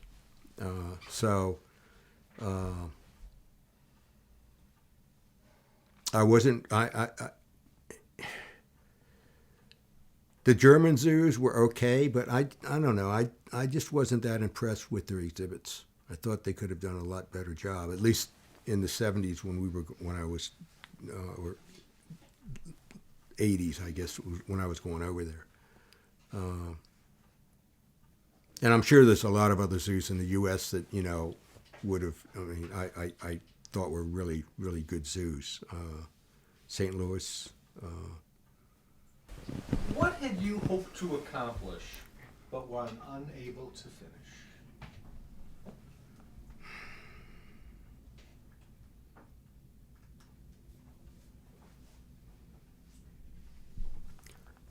Well, if you're talking about the first time, I would have liked to have seen a lot of the exhibits that needed to be totally knocked down and rebuilt done, and that never happened. I would have liked to have seen the collection change from what it turned into. And that brings me back to what happened to the zoo when Reed left in '84 and Robinson took over. Mike's attitude on the zoo was that he only had one interest in his plans, and that was to create exhibits for small things, for invertebrates, insects, whatever. And as a result, he allowed the rest of the zoo to deteriorate to the point where we lost probably 75% of our hoof stock. We lost a huge number of our bird collection. Small mammal collection was going downhill. And every time you would talk to Mike about, can we bring in this, can we bring in that, he would never say no. But when you went after the resources to get what we were asking for, we couldn't get the money. What year are we talking about here? We're talking about '84 through 1999. A long time, 18 years. And, he did finish Amazonia, which I give him credit for, but that was already on the books. And he built invertebrates, which was a pretty nice exhibit. Beck managed to get his O-line, which was the orangutan, over, the aerial transportation for the orangs. But other than that, I mean, there was very, very little in the way of new exhibits that were even being considered at that point. And I don't know. I mean, Mike was pretty much unapproachable for anything in the way of new ideas if it didn't fit into what he wanted to do. When he hated Front Royal in the entire time, 18 years, he only went to Front Royal twice. And, he had no interest in mega mammals at all. And when he left in 1999, he wrote a letter to the secretary saying that it was costing too much money to maintain that operation out there and it should be closed down. And when Spellman got the directorship, that's what she was faced with. And instead of saying, well, we can't do that, she went along with the secretary's recommendation based on what Mike had told him. And they were going to shut down CRC, which really just fractured the zoo and Front Royal incredibly because the scientists were absolutely livid over the fact that was being considered. And I spent a lot of time with Spellman and with CRC people, that it wasn't going to close down. There was no reason. And so In the end, it didn't get shut down, but it was surely on Mike's shoulders that facility was failing dramatically because it wasn't supported at all. And Chris left, and Monfort took over. But I mean, all he could do was kind of hold things together, and it just kept getting worse and worse. So anyway,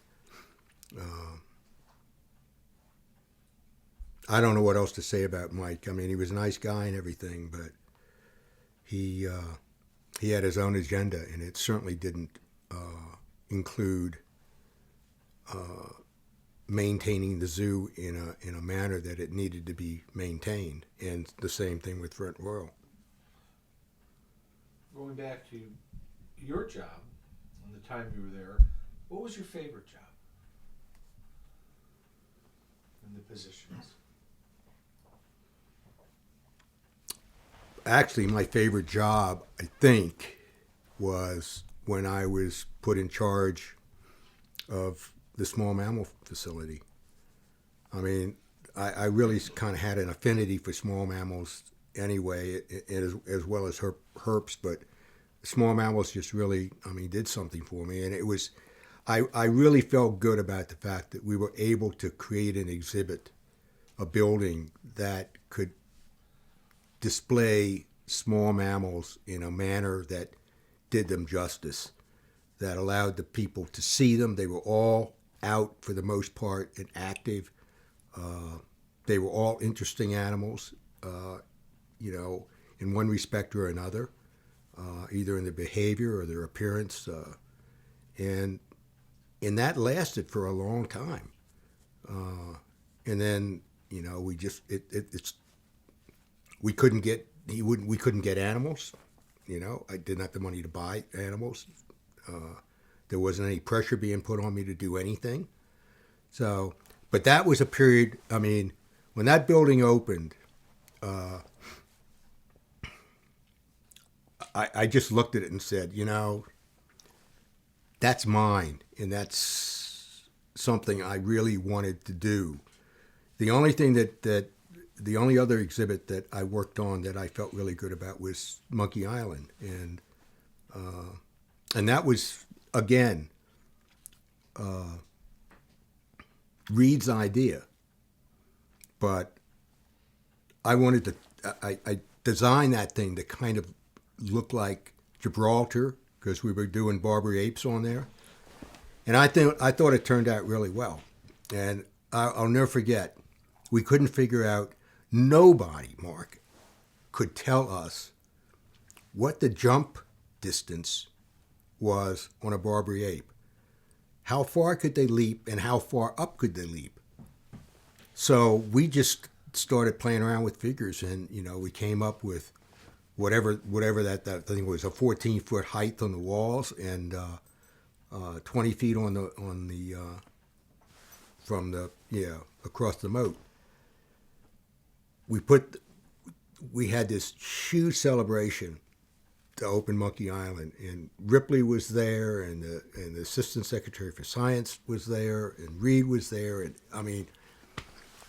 we let these Barbary apes out, and I'm standing there next to the architects, and I'm looking at this male, and he's walking around, and he's looking up, and I thought, God, don't try to jump. And he jumped. He came that close to the top of the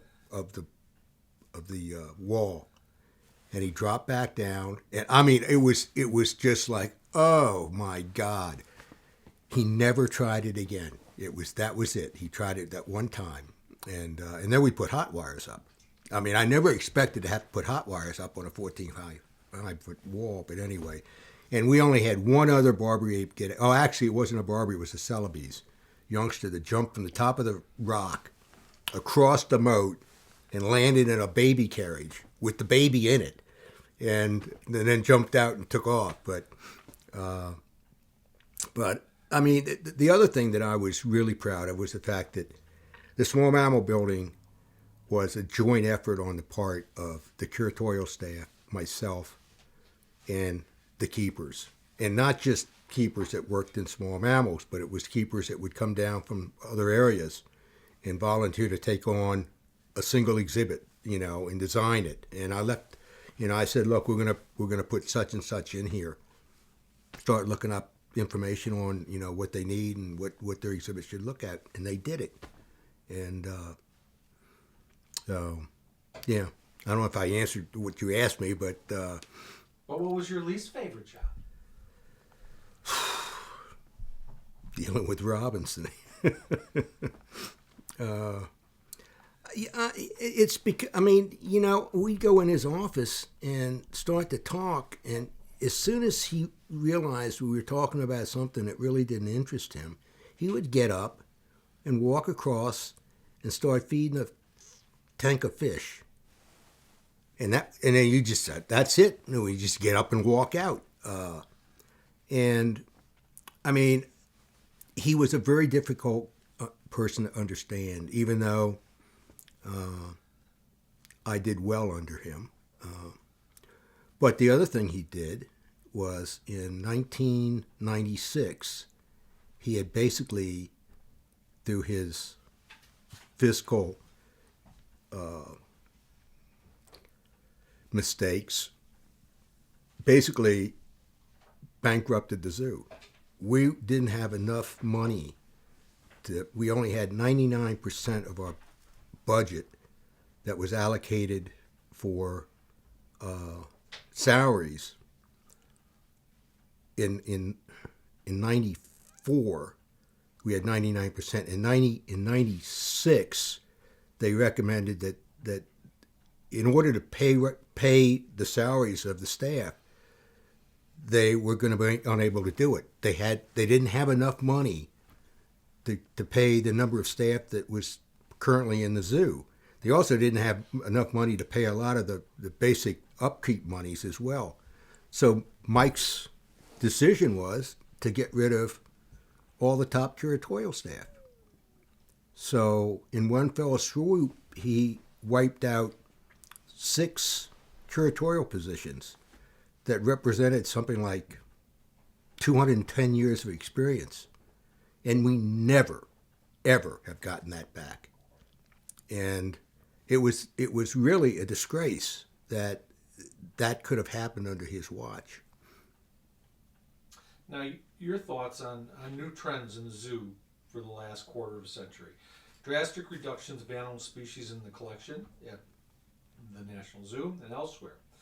Exhibits such as the zoo's special aerial skywalk for orangs and the so-called immersion landscaping. These trends, your thoughts on them? Well, I don't have a problem with the overhead line for the orangs, except that it took a lot of work and a lot of changes because those things he kept getting off from the initial design. So, but, I think, Beck wanted to do that, but I think there was an awful lot of money and an awful lot of animals that went by the wayside that we could have had in the collection because they turned that entire primate house over to orangutans, which we already had up in the main building. So it was a nice idea. I mean, it was a very unique idea that hadn't, as far as I know, hadn't been tried with orangutans. As far as the immersion, I'm not quite sure what you mean by that. Where you mean like where you're actually in with the I don't have a problem with that. I think all these buildings that allow you to walk into a rainforest, for instance, and feel the heat, the humidity, hear the noise of the animals, hear the water running, is a really good idea. But there's not a lot of zoos that are in a position to build those kind of facilities because they're extremely expensive. And if you don't have the wherewithal to get the collections to go in there, it poses a problem. And even in Amazonia, we tried to get more small mammals introduced to that exhibit, and we were told we couldn't do it. They didn't have the resources to take care of them. So, we still had 4 species of animals, plus a number of birds. But the biggest part of that facility was the fish tanks, and it was. But you've got a living exhibit that you can walk through, and a number of zoos have done that. Now, you've been involved in a lot of exhibit design, so what would you say is the ideal zoo exhibit design approach? What components are important?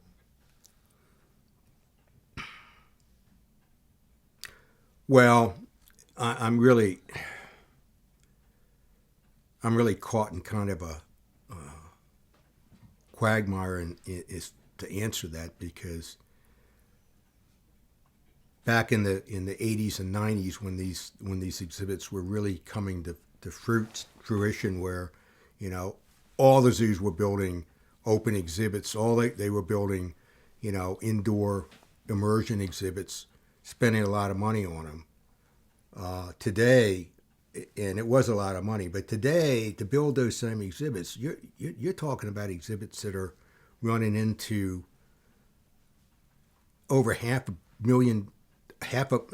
million or more, and in some cases over $100 million, which is a huge amount of money to spend on an exhibit for people to come through that really don't appreciate it to the extent that they should, I guess, because of the amount of money that's been spent on it, when what zoos purport to do is they're saving endangered species for the future. And wildlife is being eradicated at such a rapid rate now that there's no way zoos are going to be able to stop that. And even with the reintroduction programs, you can't reintroduce animals now to these countries where they're being eradicated at a high rate. And whether it's elephants or rhinos or pangolins or species of reptiles or amphibians and turtles, it's happening so fast that the money that's being spent today in zoos on exhibits to get people to come into the zoos, because now they're losing visitation because their collections have dropped off. So, they have to depend on new exhibits or new rides or whatever. And it doesn't. We just put a carousel in it, national. That would never have been even considered years ago. It's not part of the. It's not part of the zoo. The zoo feeling when you go into a zoo. You don't expect to walk in and see a carousel. But they're starving for money, and this was a money-making machine. I expect at some point you're going to see roller coasters in a lot of these facilities, because they can't maintain the visitation while their collections drop off, and they need to consistently come up with new ideas to draw people in, which costs millions of dollars for the most part, regardless of what it is, whether it's an immersion exhibit or whether it's a overhead tram that takes you over, whatever. I really have a serious problem with where zoos are going to be in another 20 or 30 years. Well, and speaking of that, the zoo business has changed greatly in the years you've been in it. Knowing what you know today, would you have entered the field when you did, and would you enter it today? I would not even consider entering it today. Because it's not the same profession that it was when I became a keeper, but certainly not the one that I was in during the 60s and 70s, where it was an awakening of what zoos were all about, and we could get the collections that we wanted. We were able to build exhibits that were very nice for low cost for the most part. You had, I think, more interest in zoos by the public.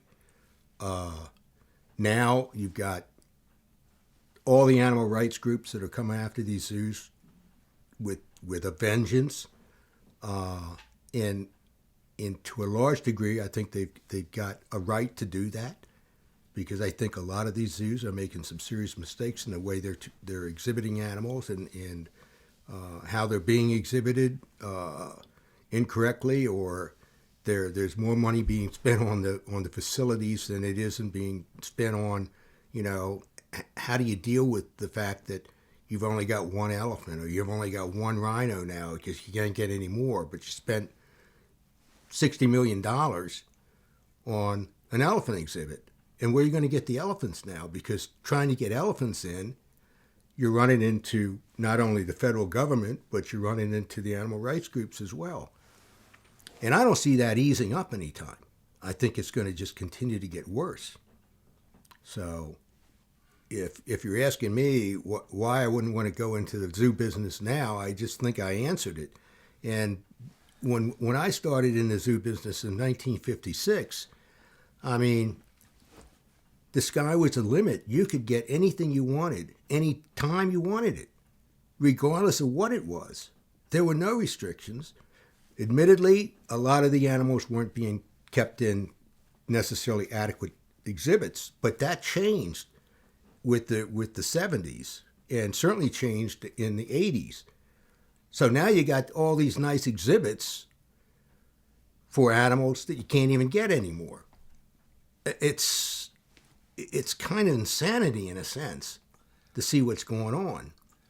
Well, how would you say that the role of the curator, or even that of the general curator, has changed since you entered the profession? Has it evolved for the better? No, it hasn't. And I think part of the reason is that when keepers and curators alike, and including directors, when they were in the profession in the, I mean, even after the war, the Second World War, I mean, they got into the profession because they really wanted to work with wild animals and do as best as they could in order to keep them in conditions that were, befitting their needs. And so that evolved to a point where in the 50s, 60s, and 70s, and I just stop at the end of the 70s, all that came together. I mean, the curatorial staffs came together, the directors came together. They all, most of all, came out of the ranks. They had worked as keepers, they had worked as curators or something. They took over directorship of the zoos. Not all of them were good because they weren't used to, having to give reports every month to the board of directors or go out and raise large amounts of money. But for the most part, they got by pretty well. Curators, the same way. They were in a situation where they spent their time dealing with two things, the collection and their staff.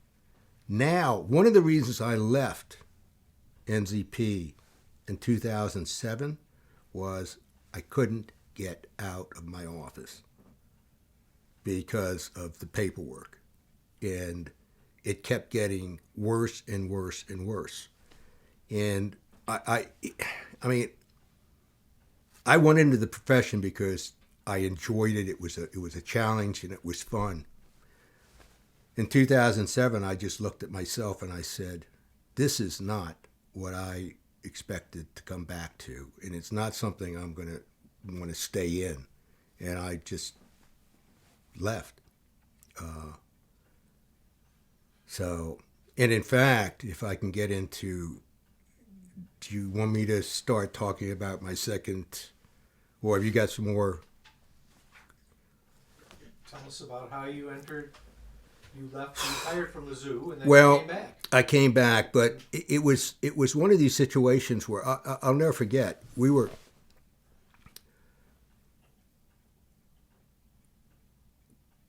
overseas, and I knew Robinson had left, and they were looking for a new zoo director. And I think at the time they were actually recruiting to look for a new zoo director. And my wife and I said, why don't you call back and check with your staff, because she was still working at the zoo. Check with your staff, see if they've hired or gotten a selection on a new director.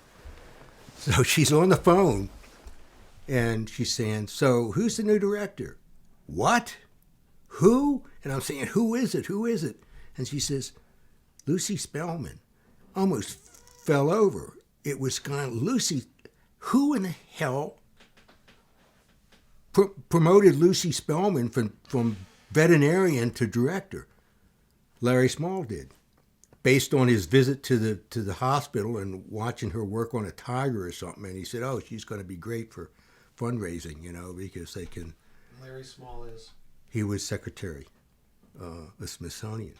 So again, they made a selection of a zoo director of the zoo director for the National Zoo without any kind of competition.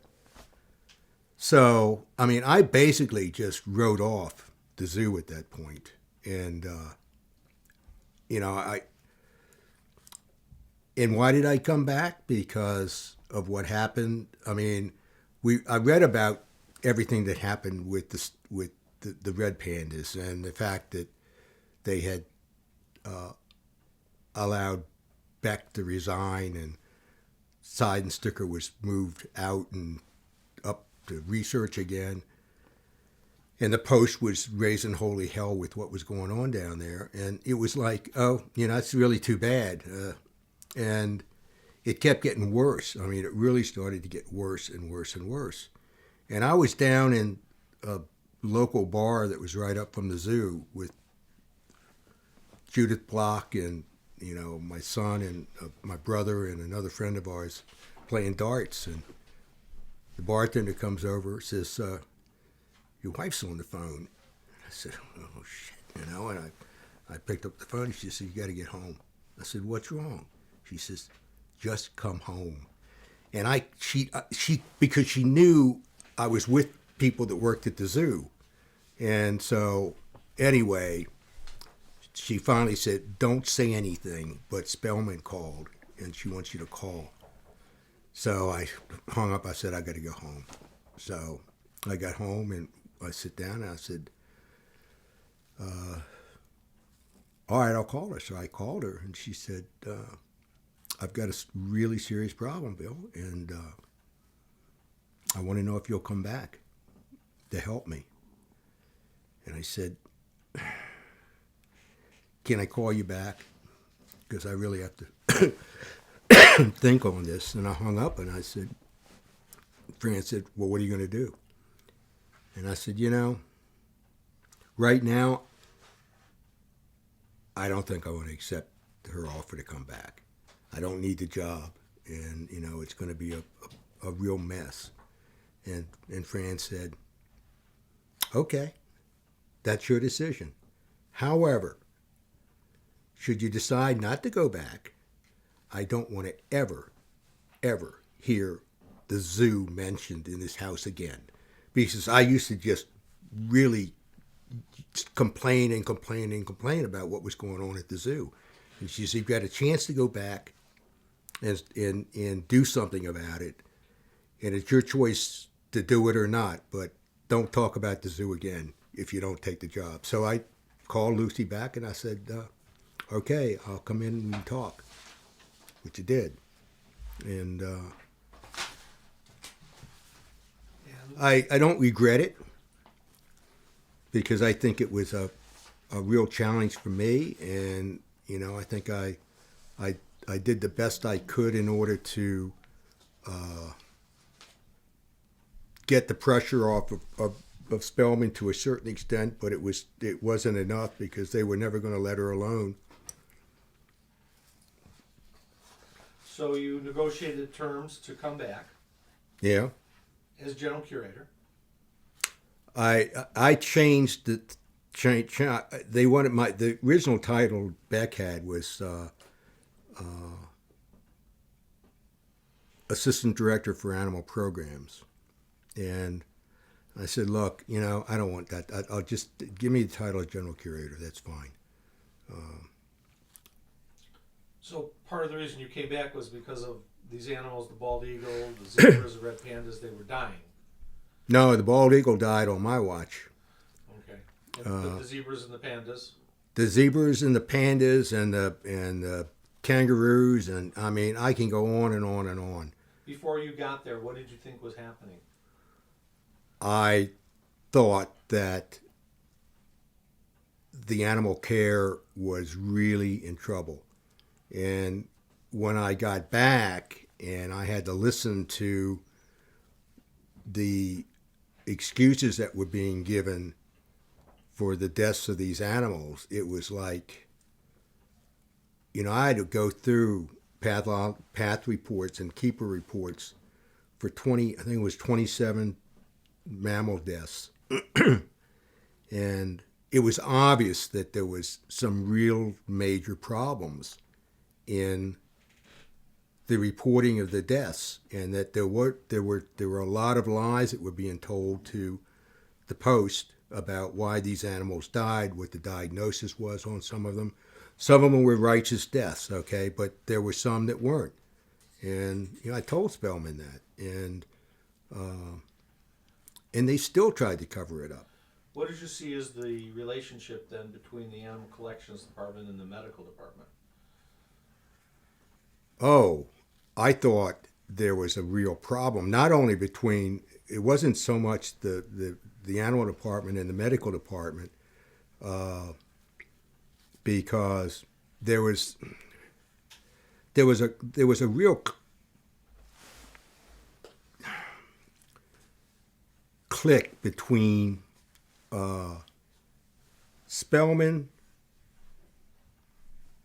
the vet, and the deputy director. I mean, Lucy would come through the zoo with the deputy director, talk to the keepers, give them instructions, bypass, the curators. And this went on the same thing with the vet. And I think that's one of the problems that got her into the trouble that she was in, because there was nobody that was really in a position to oversee decisions that were being made by Lucy with this deputy director and even with the vets. And she was still trying to be a vet and a director and oversee the veterinary department. And what actually happened is these deaths started to occur. The assistant pathologist started looking at these reports of why the animal died. And there were so many inconsistencies that he was finding in the vet report, in the keeper reports that he was going through, that he was the one that blew the whistle to begin with. And then it just mushroomed after that. And so when I got there and had to, work out the problems that had been created, it was tough. When you decided to come back, you negotiated with the director. Did you require carte blanche, autonomy to do what you thought Yep. needed to be done? Yep, I absolutely did. And I told her, I said, you want me to do my job, I need to do it. I don't need any interference from outside.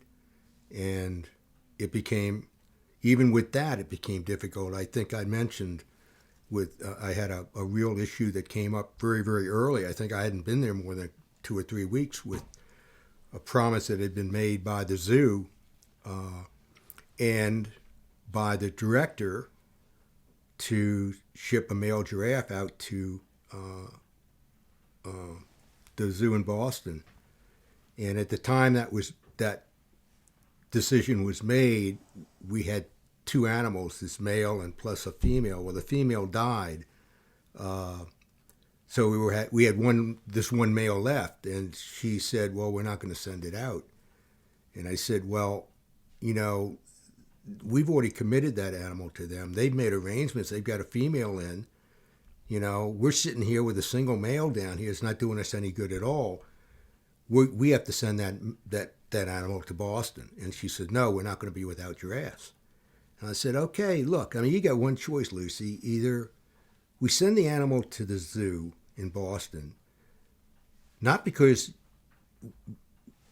it's something that now you don't want to do. It's something that, as the National Zoo, we've got a reputation to uphold as far as commitments that we make that we have to honor. And I'm not going to besmirch my reputation because now I'm in a position that I have to make that decision too to send that animal out. And you're telling me I can't. So you've got two choices. Either it goes to Boston or I go out the gate. And that's where it stands. And she said, well, we're not going to send out the giraffe. And I said, okay, well, I'll see you later. And I walked out of the office and I was going to leave. And she came after me and said, come back in. And she changed her mind, and we ended up sending the animal up. And I did get giraffes in, and I told her I would get giraffes in. So I was in a absolutely unique position because I was basically untouchable at that point. I didn't care whether I had the job or not, but if I was going to keep it, I was going to keep it under my terms. Did people in the department realize that, other people in all the other departments, that you were going to make decisions and it was going to be your decision? Yeah. And I had massive run-ins with the deputy director, not with Lucy, but with her. And it had to do not with the collection, but it had to do with my ability to run my staff the way I thought it needed to be run and to run my budget. And, she would lie and, I'd find out about it in a staff meeting where I was expecting to get X amount of money for my operating budget and to find out it had been cut by 15%, without even talking to me about it. And this went on almost consistently. And that was one of the other reasons why at the end of 2007, or the beginning of 2007, after we'd hired Barry to come in to take Spellman's place, and I got along very well with John, but I still couldn't deal with the deputy director. And it was like, I think I've done all I can do here. I've gotten the collection built back up. We've gotten new exhibits opened. And it just, I think I've reached the point where I can't do any more. But if I stay, I'm probably going to start doing things that I wish I didn't have to do, and that is I'm going to get really nasty with this director, or the deputy director, which means I'm going to have conflicts with Barry and everything else. And I just said, it's time to go. So in the successes you had, you weren't able, the job of director of Dr. Spellman, you weren't, with those successes, that wasn't enough to save her job, or she resigned, or? She resigned because, it was in 2005, and the post wasn't letting up. It had nothing to do, I honestly believe it had reached a point where it had nothing to do with the zoo. It was all directed at her and the fact that they just didn't like her. I mean, the reporters that were going after her just didn't like her, and they didn't let up. And she finally, I remember she came into the meeting and she said, I'm tendering my resignation. I mean, this is the only way the zoo's gonna move forward.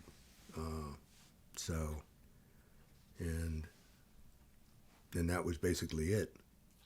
Now, was it during this time that you had an interview with the Washington Post? You said the zoo has become a stepchild, the Smithsonian was falling apart. You had attributed it to deteriorating facilities and a stagnant collection. Was this during that time, and how was that? It was true, because if I can digress in the history for a moment, when Reed was director, he had Ripley as secretary. So everything meshed. I mean, you had a really dynamic director, you had a really dynamic assistant, secretary of the Smithsonian, and they complemented each other. And the zoo grew and it grew and it grew. When Reed left, things started to go downhill. Not only because we had basically an ineffective director, but the two secretaries of Smithsonian that came in after Ripley retired were totally inept. One was absolutely inept. I mean, I can remember sitting in meetings with him when we're talking about the master plan, and he's asleep. I mean, he had absolutely no interest in the zoo, none. And the budget started to show that.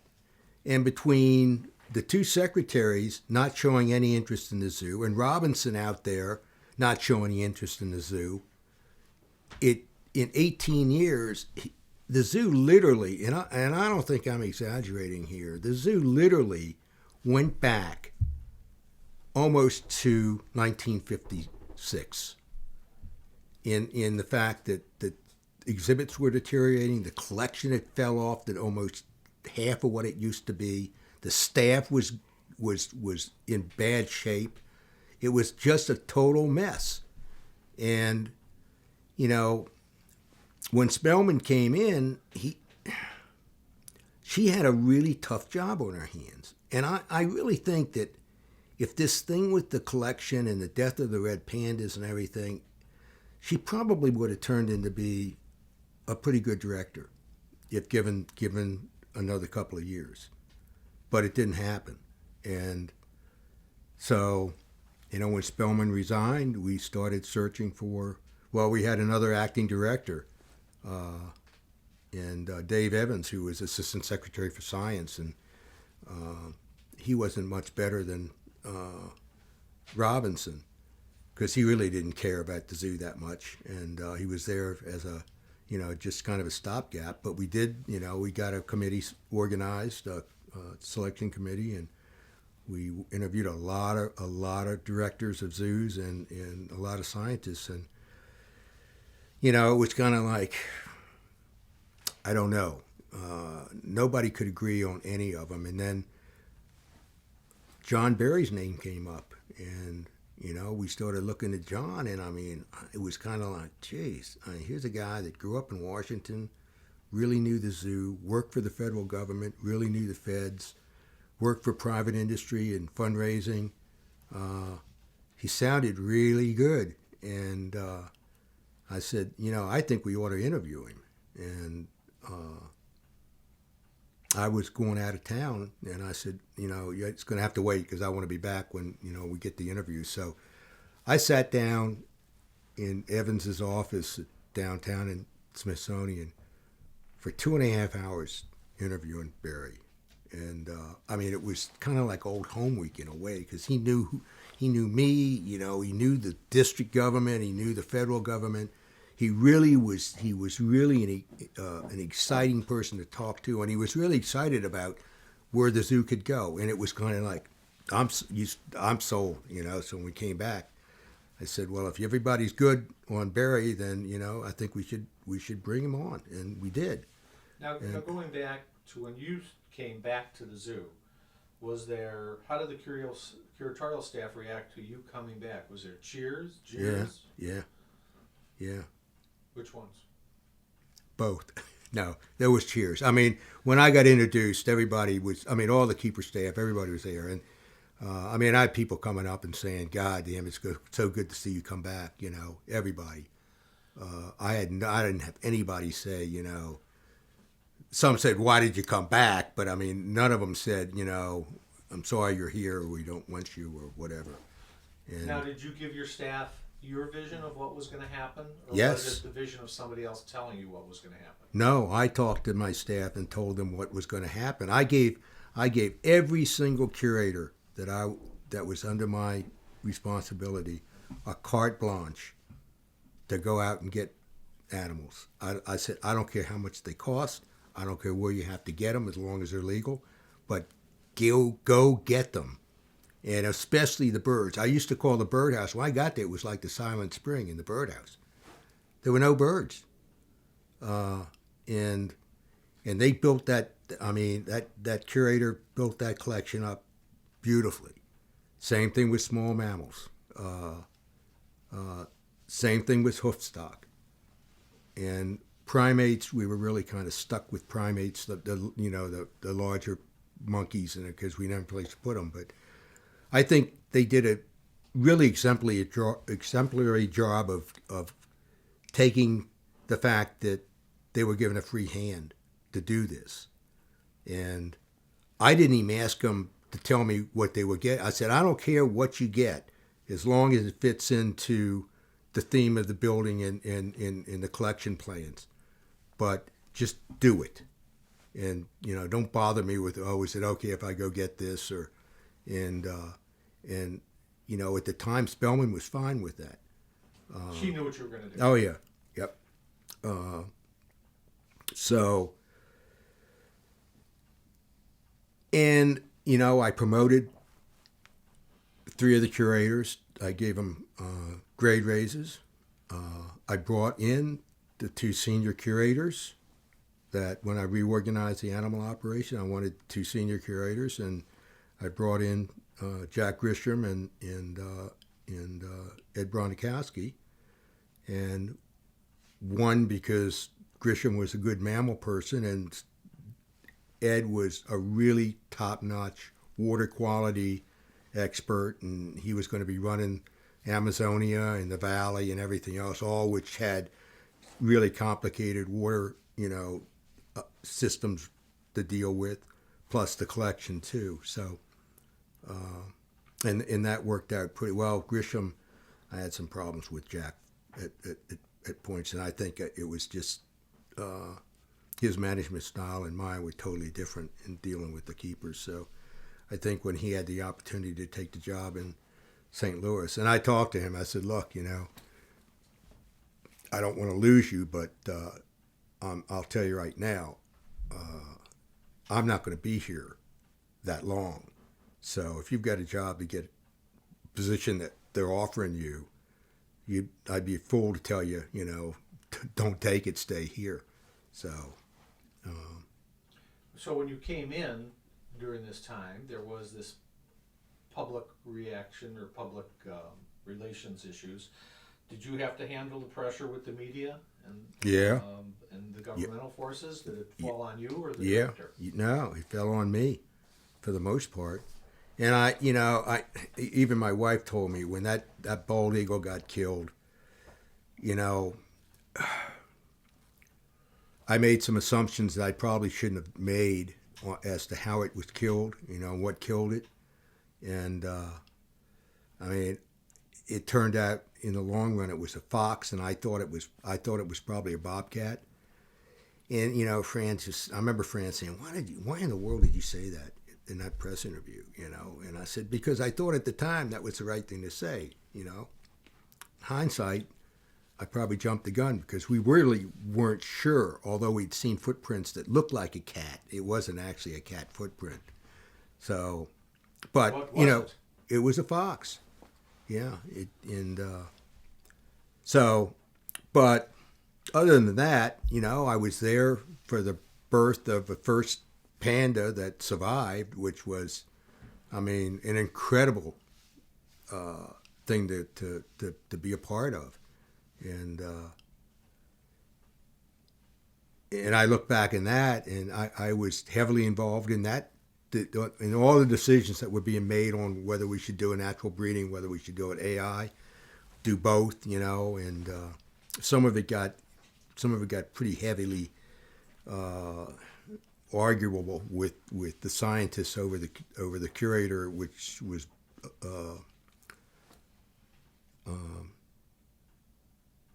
Lisa Stevens, and she didn't want to do the AI. She wanted to do the natural breeding, and she did it without talking to me. Let them together.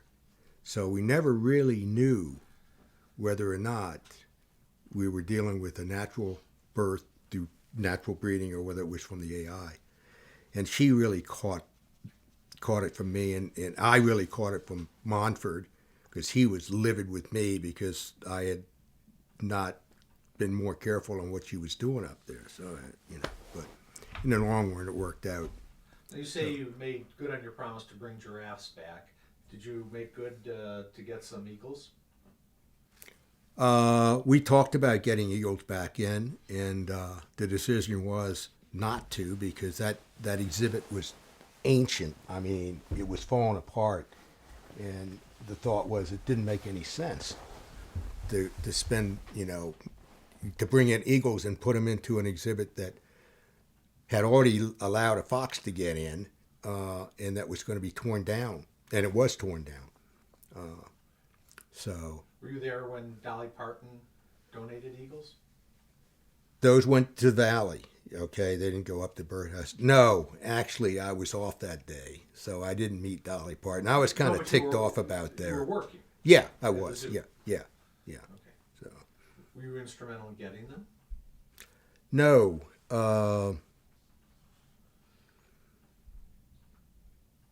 I'm trying to remember now whether I don't even have a date on when those eagles came in, but I think it was probably in 2005 or 2006. So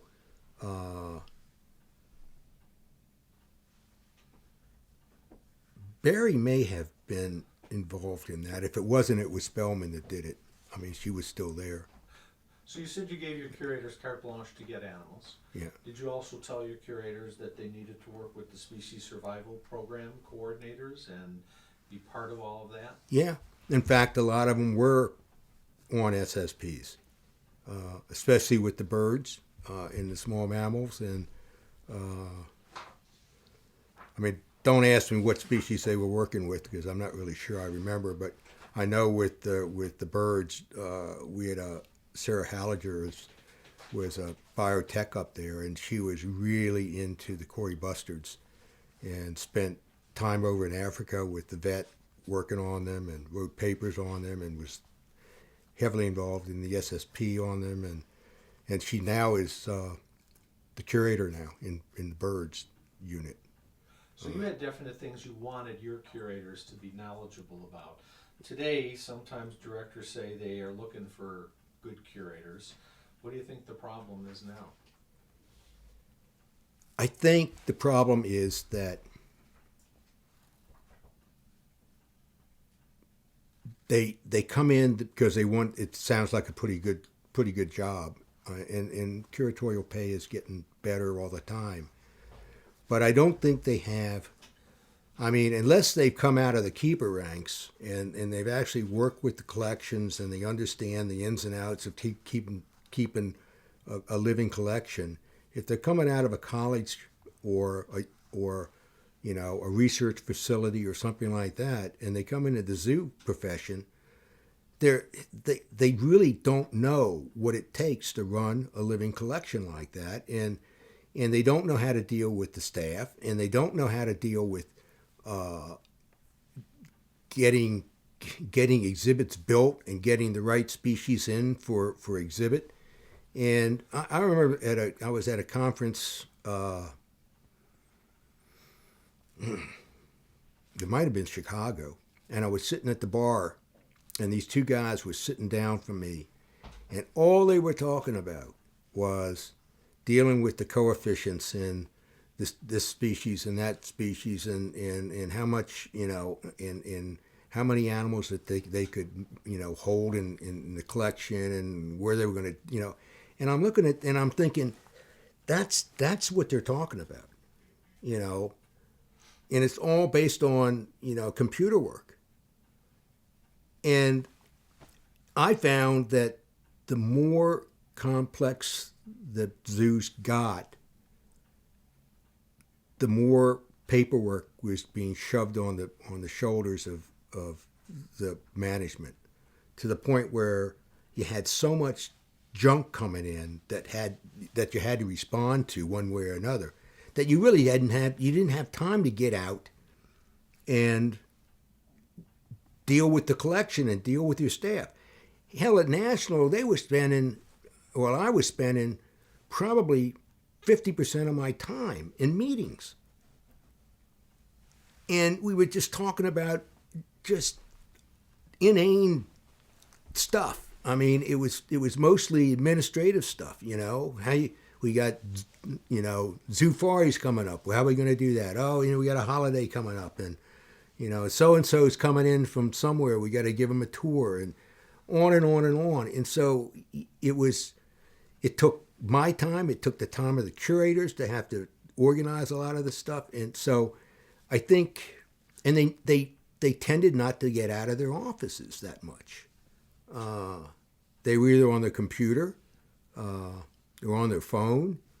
So yeah, it had changed. And even now, trying to find, I was talking to Jim Murphy, who had been curator of reptiles there for 5 years. He's been trying to find a reptile curator for the last 2 years, and he can't find anybody. Well, let me ask that question then. If you were interviewing the curators for the position Jim's looking for, or mammal or bird, what would be the top 3 qualities that you would want to see in a curator today? What's your background with animal management? Have you worked in a zoo? Why do you want to work in the zoo? What's your background as far as wildlife is concerned? Do you have a degree? What is it? If they say I've got a PhD, as far as I'm concerned, that pretty much puts them on the bottom of the list, because they're not interested really in dealing with the living collection. They're more interested. I mean, if you want them to write papers, that's great, but you can't have them in a situation where they're more concerned with getting a paper written than they are in dealing with the issues that come up on a daily basis with the collection and with the staff that they're working with. And I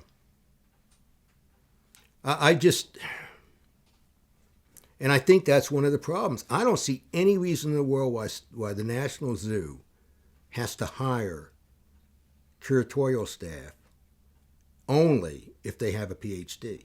That's the criteria. And we fought that for a long time. I mean, even before I left, it was, why are we hiring PhDs? Well, we're a professional organization with Smithsonian. I said, yeah, but we've got a science department. You want to hire PhDs, hire them in the science department. Don't hire them in the animal operation, because every single PhD that we had working in the animal operations failed at one point or another. I mean, we had them come out of research and come into the animal operation, and they either couldn't deal with the collection, they couldn't deal with the staff, or they couldn't deal with either one. And so they either left or they went back into the research department. And I mean, I'm not saying that that's across the board. I think there are some people with advanced degrees that have a good head on being able to work with captive animals and with staff. But at least in my experience, that hadn't worked very well at the zoo. And we just hired another PhD and to replace the senior curator position. See if it works. You indicated that you gave your curators carte blanche. Do you think that's to get animals? Do you think that that's the case in a lot of zoos, or should it be for the curatorial staff to, in a sense, make the animal deals, or is it? Have you found maybe the directors want more of a say?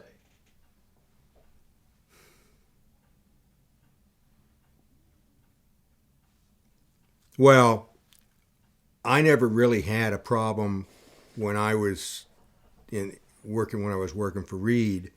I mean, unless it was a major purchase. I mean, unless I was going to go out and buy a giraffe for $25,000 or something. I mean, if I was bringing in small mammals, or having the reptile guide bring in reptiles and birds, it wasn't really an issue. I mean, Ted was very happy to have animals coming in, and we had a lot of animals going out too. And I mean, I used to make deals with Z Handler and Hunt, and at the regional meetings and also at the These are at the animal nationals. dealers, right? Yeah, dealers. Yeah.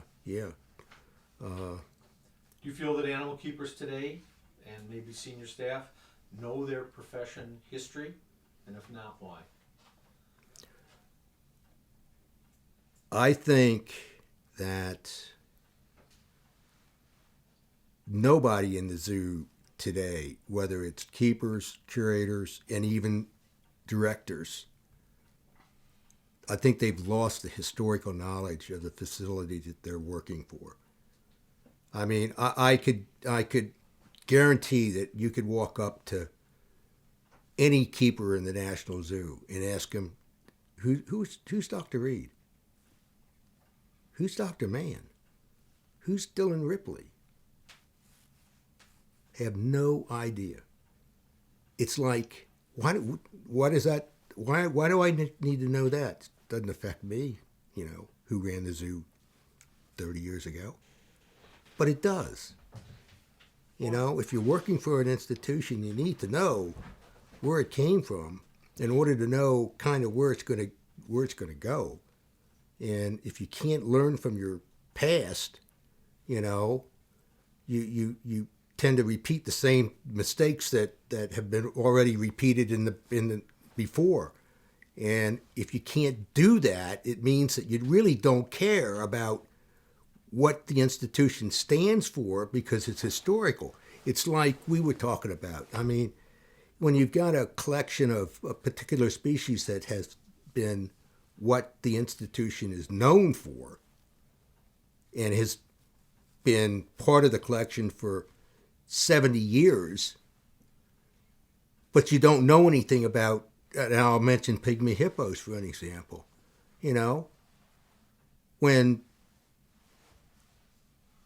the new director came in and they were going to build the elephant facility, he didn't talk to anybody about, and the people that were there, I mean, I don't think they really cared one way or another about pygmy hippos. But the fact that we were the first zoo in the U.S. to bring pygmy hippos into captivity, and for 70 years we supplied pygmy hippos to every zoo in the world, and now we don't have any more pygmy hippos. And it's a legacy that, another 10 years down the road, people won't even know that the National Zoo even had a pygmy hippo or what is a pygmy hippo because, they've never seen one and they don't care. And the same thing happens when you've got curators that are interested in a particular species because it's something that really interests them, and they put a lot of energy and work into setting up exhibits, bringing the animals in, breeding them, working with the SSP to really improve the species. And then that curator goes and somebody says, Prevost squirrels? Why are we exhibiting Prevost? Well, we've had them for, so what? So the Prevost squirrels go away. And it's happening more and more and more. And we're losing species in zoos that we'll never see again because they're gone from the zoo collections and they're rapidly disappearing in the wild.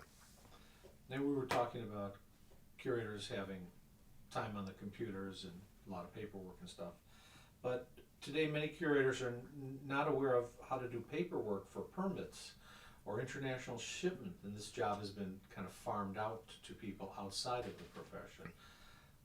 How do you think that this kind of evolved, that they don't know, or at least many don't seem to know the basics of the animal management part?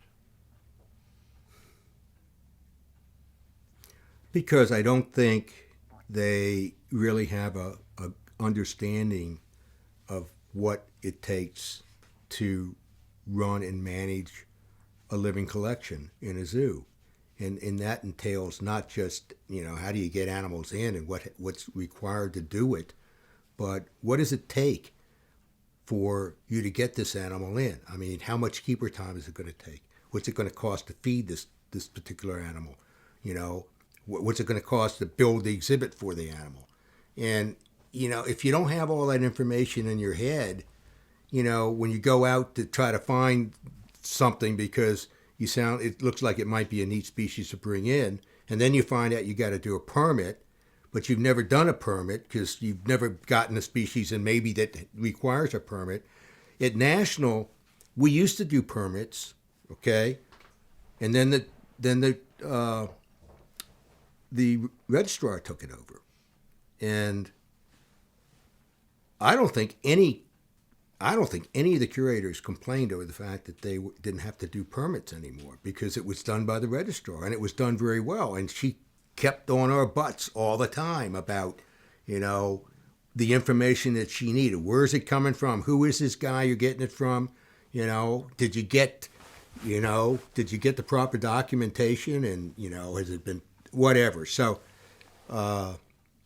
in to a certain extent, it also became a problem, at least with me and the registrar at the zoo, because I was running into problems even writing species acquisition proposals because, she would question, where are you going to get this thing? Why are you getting it in? Because, is it in the collection plan? Well, no, but, why does it have to be in the collection plan? It's a vivarid. I've got vivarids. But it's not listed as a particular species. It's like, and we went round and round on this thing. You got to broaden the collection plan. So I'm given at least enough leeway that I don't have to ask you because I'm bringing in a particular species that I want, but it's not on the collection plan, but it's a vivarid and we've got 4 already. And I just want to, and they finally changed it. So it broadened it a bit. The other thing I wanted to bring up was, when I came in the second time, the zoo was being accused of not educating the keeper staff, not sending them to classes, not sending them to conferences, and they brought in that science. I'm trying to think of the name of the science group, but it was made up of mostly very, very important PhDs that were going to oversee how the zoo had run and what the problems were. And I remember sitting there with the guy, the head of the chairmanship of this committee, sitting up on the stage and saying, well, one of the problems is the keepers say that they're not getting any education training. They don't go to conferences and everything. And I stood up and I said, excuse me, but that is absolutely not true. I don't know where you got that information, but it's not true. And I resent the fact that you're standing up in front of this entire audience here and telling something that is absolutely not true. And I said, after the discussion here, I will show you what we've done in the last 3 years. We have sent lots of keepers to the AZA meetings. We've got them in classes. They're taking classes now in management and whatever. And I showed him afterwards. And when he came back the second time, I remember, and he was going to do another presentation, he came up to me and he said, please don't do that to me again. I guarantee you, I won't make a mistake again. And so he was very humble. But I mean, that report was just totally full of untruths, and it made the zoo look really, really bad, and it killed Spellman. I mean, it really did. On top of what was going on with the Washington Post. So anyway, well, when you talk about truths, can you tell me, in your opinion, what's a major professional problem facing zoos today, and what can we do to correct the problem? All zoos.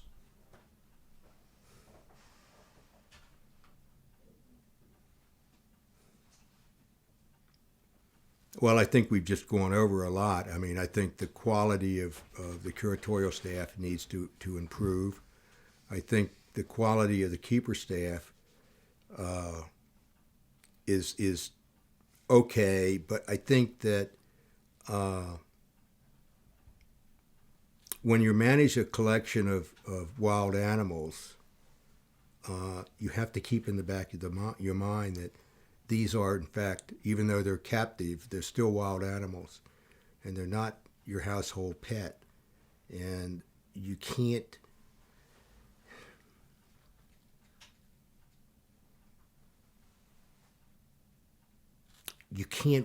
deal with a collection of living animals like you would with a pet. They've all got names, so right there you've turned them into something other than a wild animal. This, you call it Tiger 1 or Tiger 2 or Lion 1 or, number 25 or something. It's, it's Leon or it's whatever. And so you start to bond with this animal, and so you treat it differently in how you deal with it. It becomes a pet. And we've had keepers that have gotten their hands bitten, their hair torn out, because, well, I was just petting him. He likes to be petted, but then he bit off your finger. It's not a pet. You don't go up and stick your head in the bars at the gorilla exhibit and expect that something's not going to grab your hair. It's not a pet. It's hard to convince a lot of these keepers that they're not dealing with a collection of wild animals and that they're not pets. And when they have to be treated or they have to be put down for whatever reason, it's not something that anybody wants to do, but it has to be done. And you give them reasonably enough time that they can consider the actions that are going to have to be taken. But at the end, it's not their decision. Really, it isn't. Especially if after you've talked to them and put them on the same page as you are, and then after all that, they still say, "Oh well, she can still live another 5 years or something if you treat her, correctly." It's not going to happen. That's not. You can't look at it that way. You're not looking at it from the standpoint of the animal. He can't talk to you, or she can't talk to you to tell you that she's really in agony, and she can't walk right, or she can't see, because you're looking at it from a totally different aspect of your job with this animal that you're responsible for. And I think that's something that's getting worse and worse as we get these younger staff in here, and they're there because they love animals. Well, before, I had favorites too, and I felt bad when, one of them died, but if we had to ship them out or something, it was part of the job. They went out of the zoo. That was it. Or they died. We lost babies. That's part of the job of maintaining a collection of wild animals in a captive situation. And they shouldn't become your pets, and they shouldn't become put on a different level than what they actually are. And the vets are the same way. You send animals up. I'd send animals up to be euthanized because they've broken a leg or they've lost an eye or whatever the case may be, and I get them back, minus a leg, or with one eye, or one ear missing, or whatever. And it's like we sent these up because they were seriously injured. They were surplus anyway. We had a lot of them. We don't need to have these back. They were set up to be euthanized, and you're telling me that wasn't right. That we can fix them. We can take care of the broken leg. But now I've got a 3-legged animal that I really didn't want, and what am I going to do? Put it on an exhibit with a sign saying, why it's running around on 3 legs? And I'm sure the vets will, I guess it's like the doctor's oath, do no harm, but you have to look at the reality of what's going on. And I talk to a lot of people, a lot of friends of mine in the zoo profession about euthanasia, and it's a word that is absolutely an anathema with AZA. They've been talked about and talked to about, what are you going to do about euthanasia? What are you going to do with the animal rights groups? Because it's something that is going to face us constantly. And especially with the finite resources that zoos have today, and the fact that it's hard to get animals in to begin with, you can't breed some of them because you don't have the space.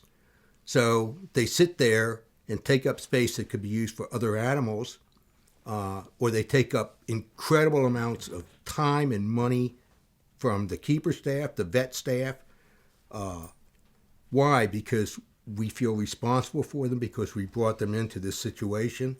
Yeah, we did. But you have to look in the long term, and this animal is keeping other animals from maintaining their status within the captive collections, because you don't have room for their offspring. And it's a tough situation to have to deal with. But somebody's got to eventually say, and I look at AZA for this. At some point, they're going to have to say, look, there's got to be some process that we can go through that allows us to practice a humane euthanasia for a reason. We talk about saving the species. That's our job, and we're doing it with the SSPs. But when the SSPs decide to shut off the breeding program because they don't have anything to do with the offspring, what does that say about the SSPs? Then you get species that go post-reproductive or go into reproductive senescence, and you can never turn it around. So that it's lost completely then. And it's happened with primates. It's happened with hoof stock. It's a tough situation that we find ourselves in now, and it's certainly a situation that 30 years ago nobody would ever have thought about that, because we had the wherewithal to deal with the issue of surplus animals, either getting rid of them or getting them in. It's not the case anymore, Mark. Well, you're giving some advice, but what's the most important piece of advice that you received that stayed with you throughout your career?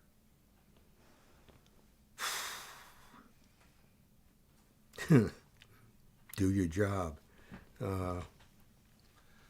Somebody gave you that advice? Yeah, a couple of times. Who was that? Your bosses? Yeah. Yeah, when I was like, I'm talking to you right now, and they'd say, that's not your job. Do your job.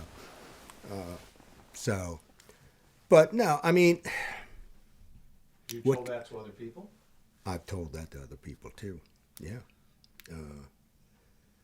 It's not, I don't want to hear from you about that. It's not your job. It's my job. I've got to deal with that. So you go back and do your job and let me worry about doing mine. And I'm sure I'm going to get the director telling me, that's not your job, Bill. Go back and do your job. I'll take care of this. So anyway. You were in a big organization, the National Zoo. But what do you think small or medium-sized municipal zoos can do today to be involved with wildlife conservation, either nationally or internationally? You were on a big forum. What can those other zoos do? I think that the small to medium-sized zoos in this country right now are in serious difficulty. I don't think they don't have the revenue to do everything they need to do with their own operation, which means with their collection, with their infrastructure, with their staff. And the fact that, they're a small zoo, their revenue is probably not that high.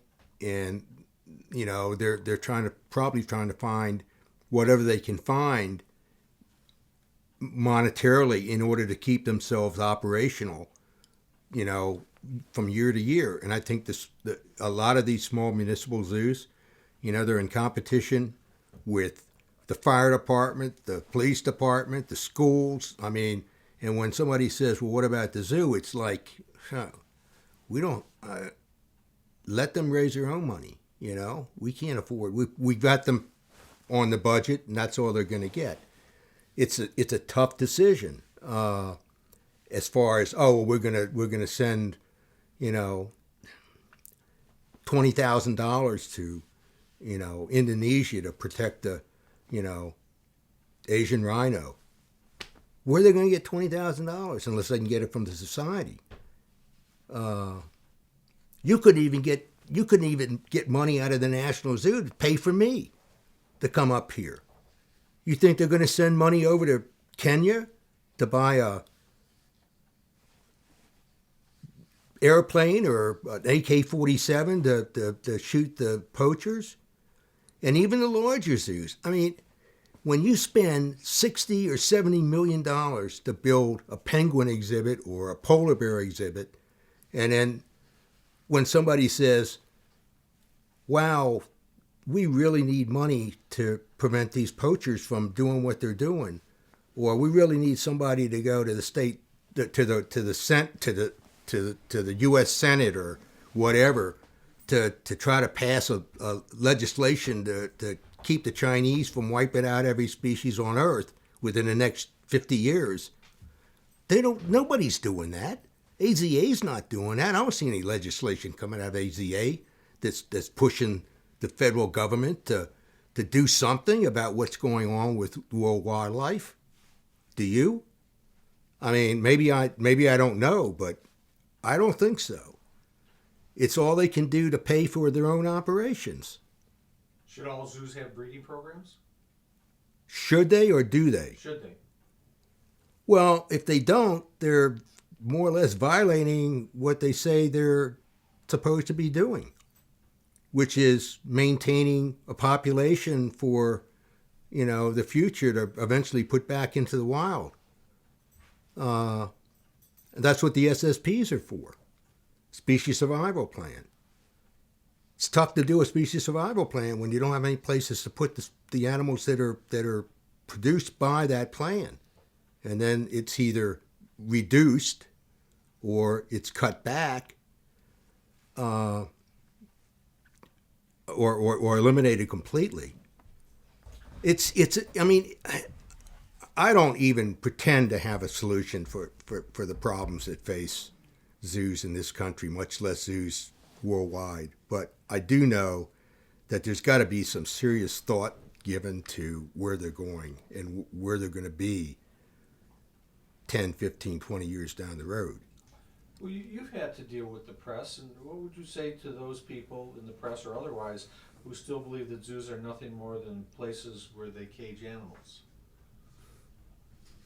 Well, I wouldn't necessarily use the term cage, but I think you can certainly say zoos are nothing more than places where they keep collections of captive animals, some in conditions that are excellent, some that are not necessarily good, but none that are very bad because they're controlled too much. So I don't think that's ever going to change. I think, as long as the animal rights groups are out there, the press is going to jump on the bandwagon because the animal rights groups are. I mean, look what's going on with the elephants. I mean, it is a serious situation. AZA doesn't have a solution to it. Zoos now are getting so scared that, and they're being pressured so much, and AZA is now saying that, if you don't have 3 animals, you can't keep elephants. Okay. So what do you do with the 1 or 2 elephants that you've got? You either bring in another elephant or 2, or you got to get rid of the elephant. What do you do with it? You send it to one of the sanctuaries? It's not that easy anymore. I mean, look what happened to the facility down in Florida. It's almost shut down now because I'm not sure what the consequences were of the decisions that were made for that, but my understanding was that was supposed to be for surplus males. And the facility you're talking about is? It's the one that was, I guess it was sponsored or supported by AZA, and it was also supported by Disney, but it was kind of a quasi-private organization. And now they're down to 1 elephant, I think, and the people that were running it are gone. I don't know what they're going to do with that thing. But so what's your view about zoos housing elephants? I think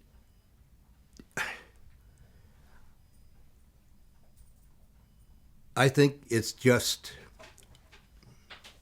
an effort to make zoos feel good that they're trying to maintain elephants. I think it's a losing battle. I think that the elephant collections in this country they're short on females. They're absolutely short on females that are young enough to produce young. They've lost a lot of offspring. The only zoos that are doing any kind of major breeding, you can count on one hand, if less. I mean, hell, Ringling Brothers is the only major facility that's doing any major breeding of elephants right now, and producing them in a large number. But I don't know what they're going to do with those elephants if they keep breeding them successfully. I think if they're really serious about saving elephants for in this country, they ought to tell every zoo in the country that's got elephants that they're going to have to send them to a single facility where they can be managed and possibly bred, and they've got the space that they can handle a large number of elephants, especially elephants that are naturally in the wild very, very social. They're keeping them in 2s and 3s or 4s. They're mostly aged. Most of them aren't going to produce. They're dangerous. I mean, more keepers have been killed in zoos by elephants than any other species of captive animal. I think that's true. It's a real dilemma, and I always talk to my friends that have been in the zoo business, and I've said, and I've done this consistently. I said, thank God that we came into this profession when we did, because it's gone as we knew it, and when it was functional, and it was doing a really good job of what it was being supposed to do. It got better support from AZA, I think, during that period of time. I just think that today there are so many issues, so many problems facing zoos. It's never going to change. It's only going to get worse. So, Bill, what issues would you like to see zoos address in the future? I would like them to start addressing where they're going to be in 20 or 30 years. I mean, and I don't think that's something that zoos in and of themselves need to talk about. I think the organization that represents zoos has to get the zoos together and start talking about where they're going to be in 20 years. What are the collections going to look like? What do we do? What do we do with our surplus animals? How do we handle the SSPs when they get shut down because there's no place to put the offspring of these animals that you claim are really important and need to be managed because you want to save the species? I mean, you're kind of talking out of both sides of your mouth when you say that, and start to address what's going on with the animal rights groups, and to start seriously looking at the issue of euthanasia of collection animals, because they are taking up valuable space and they're not putting back valuable assets, so to speak. And these are important questions, and unfortunately, a lot of the zoos don't want to deal with them, and AZA certainly doesn't want to deal with them. And the main reason is that there's, I think, a different mindset in a lot of the staff now that works in zoos, where you talk about euthanasia, it's no way. You talk to AZA now, no way. And animal rights groups are not going to go away, and it's easy to ignore a major issue because you don't want to deal with the animal rights groups. But the other thing is, AZA as an organization needs to, at some point, put together a war chest that allows them to counteract the charges that are being brought against them by the animal rights groups. They can come after AZA with impunity, and all AZA does is back down or not want to do anything that's going to cause a problem. If they had a large war chest put together with good lawyers, they could put together a good case for whatever the heck they want to do and fight it, these animal rights groups, at least to the point where they maybe get them to understand more about what they think zoos are going to have to do in the future, and that some of these issues are going to have to be addressed. And if they're going to fight them on them, then we'll take you to court. But I honestly can't see that happening. I honestly can't. But I think it's something that really needs to be discussed and considered. Because if they can't deal with the surplus issue, they're never going to be able to maintain long-term collections of anything. If they won't deal with the Texas game ranches, they won't deal with the private sector. What do they expect to do? Do you have any suggestions for those aspiring to make a difference in the zoo world?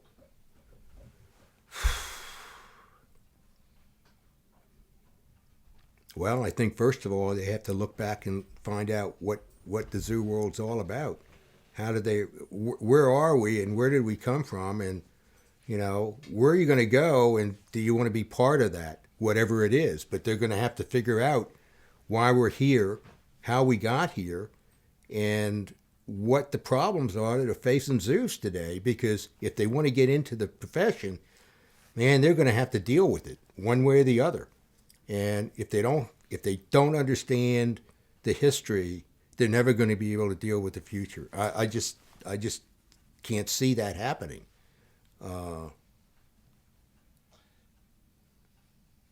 Does the curatorial staff have a function in fundraising for the zoo or aquarium?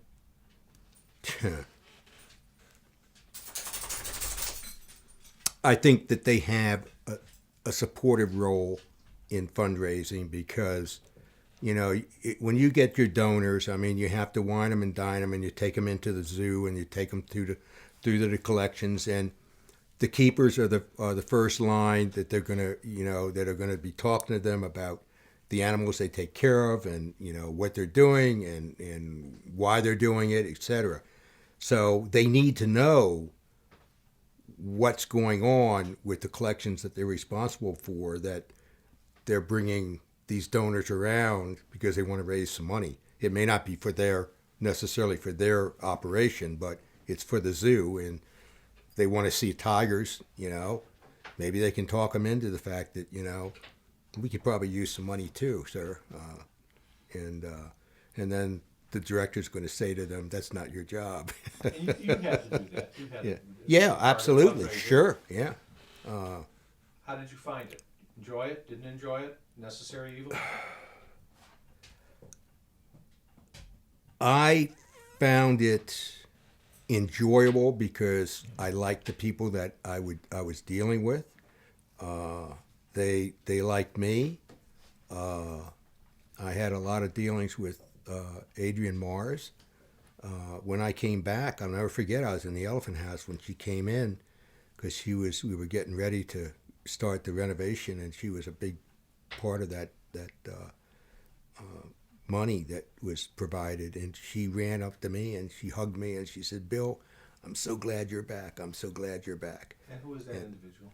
Adrienne Mars is Mars Candy.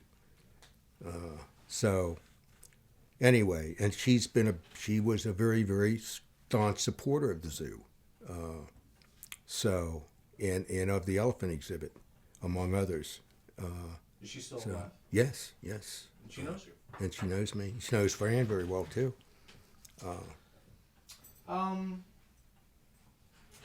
Many zoo personnel have, after retiring, continued to be active in the cause for animal welfare. Are you involved? How are you involved? Are you still involved in the zoo community? No. I did some consulting work after I retired, and we tried to set up a series of classes in Borneo for tourists, and that basically fell through because the company that I was working with went bankrupt. And I did consulting work in Hong Kong for the Hong Kong Zoo, but other than that, I basically, be honest, I hardly ever now go to zoos. I mean, it's just that I just can't get up the interest to go in, and Fran won't go in a zoo, period. So if I walk by, I mean, we were in Berlin. I wanted to really go in the Berlin Zoo just because I really liked it, and she wouldn't go in.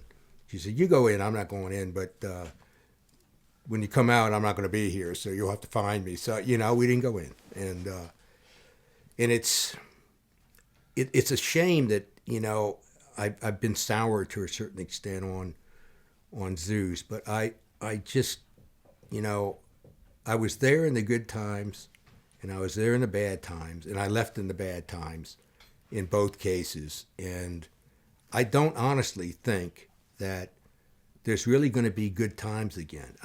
And that's just the way I feel, because I think there's so many things that need to be changed in how zoos are looked at and how zoos are run and where the money goes and what they're doing. And if they profess as a major part of their message that they're there to save animals for the future and that's their job, they're not doing a very good job of it. And especially with the rapid extinction of a lot of species out there, the money would be much better spent on trying to take care of international conservation efforts in these countries where they're really hurting. And because we talk about this when we go out. We go out once a week, every week, with Jim Murphy and Judith Block and Ed Bronikowski and my son. And he gets tired of listening to us. He's a detective in Washington, D.C., and he gets really tired of listening about zoo stories. But anyway, I always say, 20 years, there's not going to be a rhinoceros left, probably worldwide, but certainly in Africa. And I don't care how much protection they give. It's gotten so out of hand that the same thing's going to happen to the African elephant. And eventually it's going to happen to the Asian elephant. And until somebody starts to really take the issue of what's going on with these countries that are causing the demise of these species, it's not going to stop. It's only going to continue to get worse. But and do we still need zoos? Well, I don't think the zoos 20 years down the road are going to be the zoos that they are today. I think they're going to be like Busch Gardens or Disneyland, they're going to have a collection of animals, but it's going to be a theme park because they're either not going to have a collection or the collections are all going to be the same, because that's the only way they're going to maintain certain species is to make room so that all zoos can contribute space for 12 species, whatever they are. And maybe that doesn't make a lot of sense, but I just can't see these zoos trying to maintain large groups, breeding groups of animals where, San Diego doesn't want waterbuck, but San Antonio's breeding the heck out of waterbuck, but they can't find homes for them. So what do? It's not in our collection plan. We don't want waterbuck. So San Antonio, what do? They shut the program down. And once they shut the program down, that pretty well is the demise of that species. And when you look at these game ranches and hear the stories about there's more black buck in Texas than there is in India. I mean, that says something. I mean, and it's been like that for years and years and years. So they're doing something right down there. And if they have to hunt them, to cull the herds of excess males and older females that aren't productive anymore, so be it. I mean, nobody runs. Well, I shouldn't say this because you talk about the issue with hunting of deer in Washington area or something. I mean, these people get up in arms over the fact that they're culling deer. Oh, you can't. Oh, they're so cute. Well, yeah, they are, but they're destroying the undergrowth dramatically, and it's for the first time you can really see the understory in the parks in the Washington, Maryland, Virginia area. Before you could look into these parks and you couldn't see through the woods because there was so much undergrowth. The deer have totally, I mean totally eaten every single twig and leaf out of the understory. It takes away all the nesting for the wild birds. It's devastating, and the only people that really care is the people that own property where the deer eat about $3,000 worth of shrubbery every night. You know, when they come through, and you know they don't have a problem with they decide to cull the deer, but it's a tough job, and nobody knows what to do. And they try contraception, they try sterilizations. I mean, it's an expensive proposition, and even hunting. I mean, if I had to say, I'd open up deer season for 12 months, and just tell them to just go out and shoot everything. Well, getting back to the zoo as opposed to the Washington. But the zoos face the same problem. I mean, the zoos are. I mean, they're in a situation where they want to have a collection. They need to breed in order to keep the collection going, but they can't breed if they have no place to place the offspring. So the solution is they either get rid of the species and send it to somebody else that's going to have the same problem, or they just stop breeding them. And then they hope maybe down the road in 3 or 4 or 5 years that, oh, you know, now there's an interest in tree shrews, or now there's an interest in waterbuck. Maybe we should start breeding them again. All of a sudden they find, well, these animals haven't been bred 5 years. And it's tough to get them back into estrus. And in some cases, you can't get them back. They're done. It is a real problem, and I honestly, I don't have the solution because I'm not sure there is a solution. I have some ideas that, you know, they have to look at, but I don't think it's going to happen. Ideas for the deer or for the zoos? For the zoos. What are those ideas? Give me a couple. That they've got to, that we've already discussed. I mean, they've got to start looking at the long range plans and the reality of what's facing them. And now you mentioned that when you came to the zoo the second time and tried to move things along, you were involved in public relations and other things. How important is community support for the zoo, and can a zoo survive without the community support? Oh, I would say if you want to use the National Zoo as an example of that, I'd say that as much as we need the community support, and we would be crazy to lose it, that we'd survive without the community support because we're a major destination for tourists. And the zoo's always going to be on the tourist bus agenda to go see, and especially as we have pandas and whatever, they're going to come in. But these other zoos, these other municipal zoos, they lose community support, they're dead.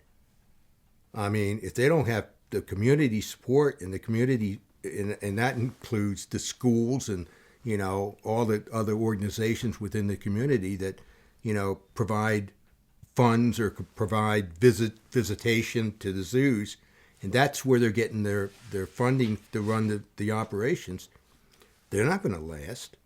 And you know, a lot of the solutions to these zoos that are starting to lose attendance, they raise their rates. And that's not good because, you know, when you're bringing a family of 4 or something in and you got to pay, I don't know how they do it in San Diego. I mean, it almost costs, I don't know what they're charging now at San Diego, but, you know, it costs you $200 to take a family of 4 into the San Diego Zoo, I think, unless you join the society. And if you join the society, that's community support. So if they don't want to spend the money to be part of the society, they're not going to go to the zoo. What do you know about the profession that you devoted so many years of your life to? That's, I'm not sure I can answer that because I'm not sure what. Well, what do you know about this profession? You've been in it for over 40 years. Well, I know it's a profession that was established many years BC in Egypt and and then over in Europe. I mean, people have always been interested in exotic looking animals. And exotic looking animals are usually wild animals for the most part. So, I mean, zoos have been in existence for eons, and it's it's a place where you can go and kind of immerse yourself in an environment where you're seeing animals that you could never see otherwise except on TV. And unless you go to Africa or South America or Southeast Asia or the Arctic or the Antarctic, you're never going to see the same animals that you can see in a captive environment, and hopefully with today's exhibits and everything in a fairly nice, realistic setting. That's what zoos are for. And before, when I started working in the zoo, there wasn't one message about conservation. None. All we had was signs saying, this is a elephant or whatever, and it comes from such and such. The conservation efforts in zoos didn't really start until, I think, probably the early 70s. And then it's grown from there. And now they're using the conservation effort as a means to justify their existence. Before, they didn't worry about justifying their existence. They were a zoo. People came in to see the animals. They had a good time. There wasn't any talk about, the demise of the elephants, or we couldn't get this in because they weren't available. They were available. The scary thing about it is it's only been 40 years, 50 years. Some of these animals we used to display in the zoos in D.C., for instance, they're gone. They are gone. They're extinct.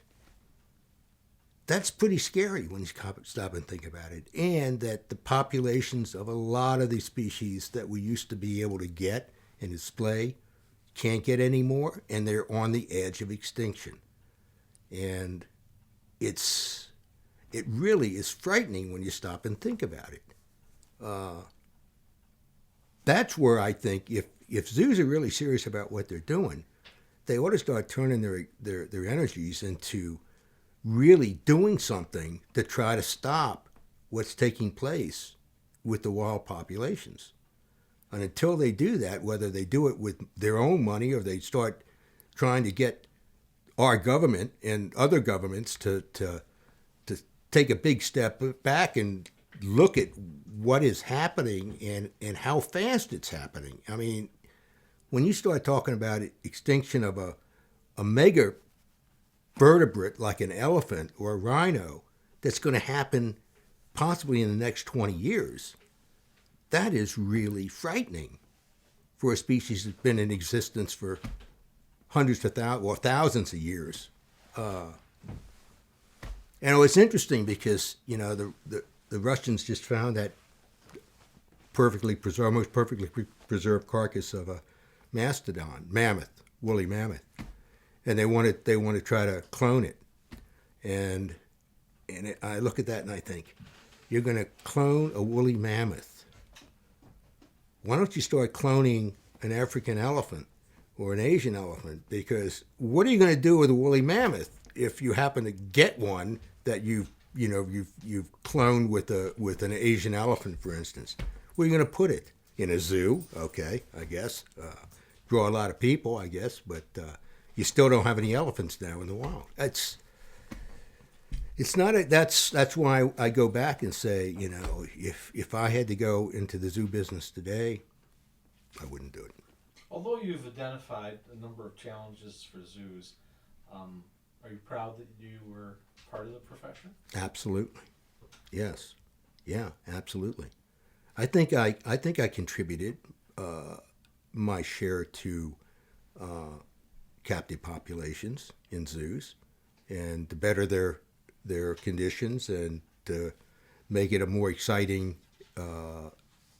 visit that they go to because of some of the exhibits that I was involved in designing and having built, because of some of the species that we brought in for people to look at, the papers that I've written.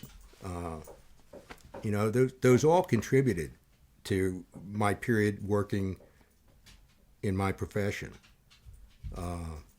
But it's not the same profession now.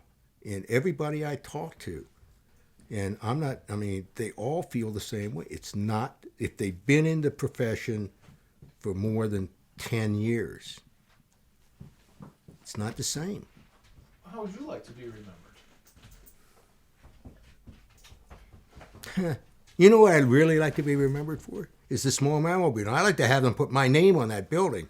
But, you know, because that was a labor of love for me. And I think, you know, it turned into a really, really nice facility. And I know Reed was very happy with it. And and everybody that goes in there is, so, yeah. But they were going to tear it down and turn it into an education facility. I don't think that's going to happen, but, you know, again, that's you know, somebody looks at that building and say, small mammals. I mean, who wants to look at small mammals? You know, they're just a bunch of little furry things, you know, and, you know, but we could turn this into a good educational building on conservation. That would really be great. That's where the mindset goes in a lot of these places. Let me take you back to 1992, kind of through 1996.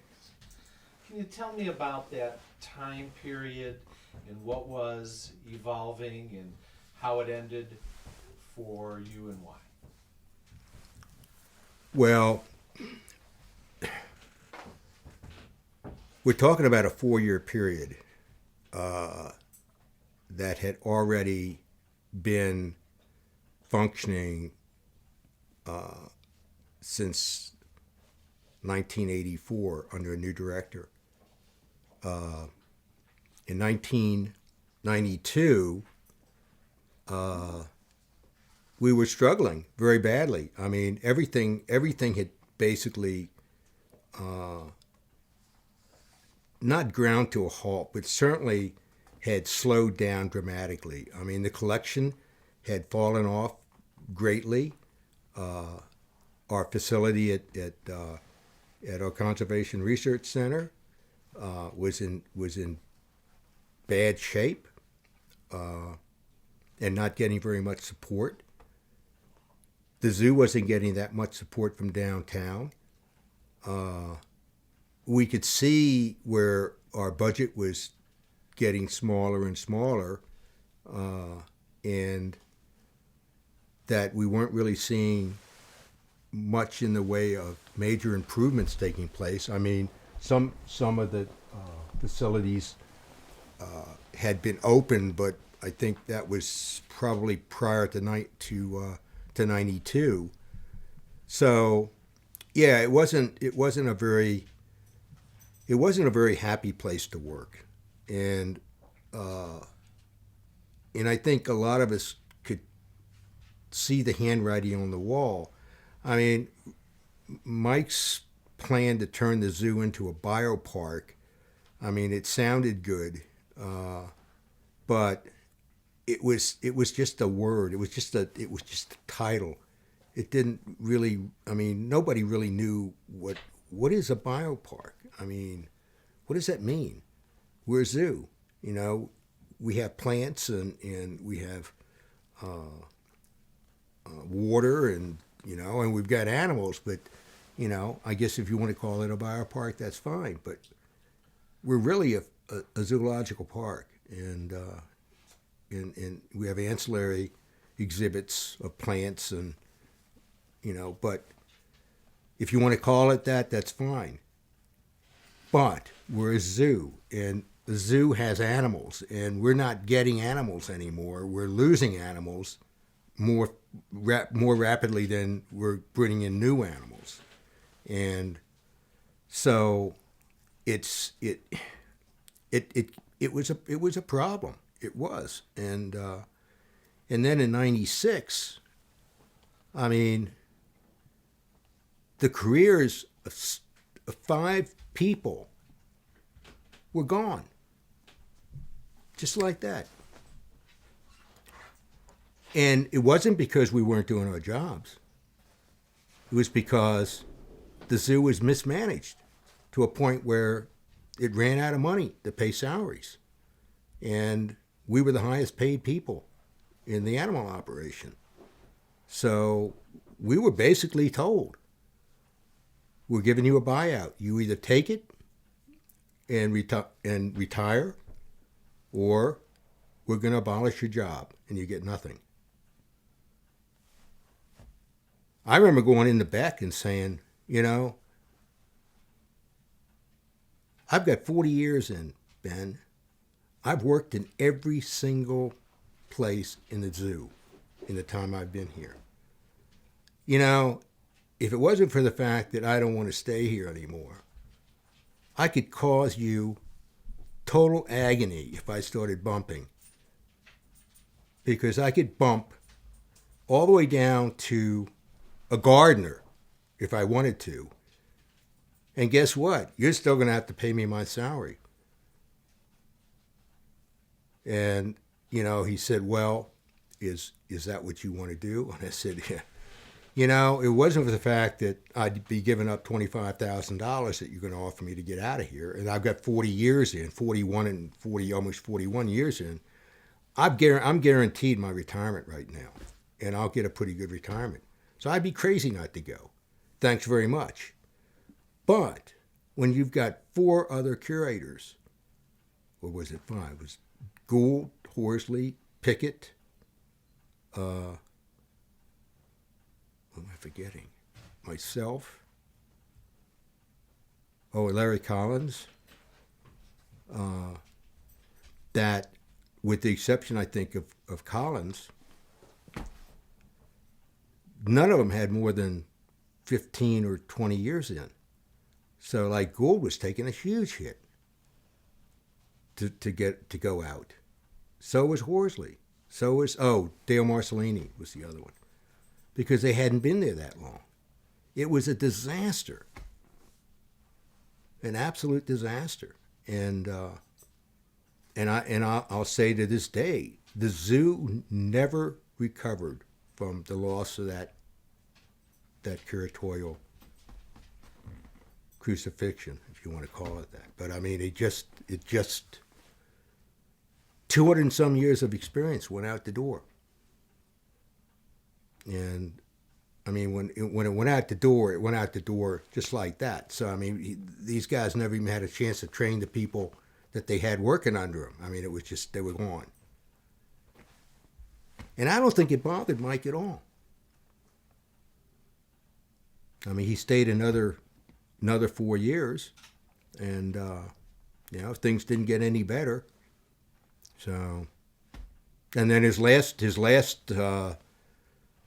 Boy, I tell you, I'm afraid if my friends see this tape, they're gonna kill me for saying this stuff. I know they are.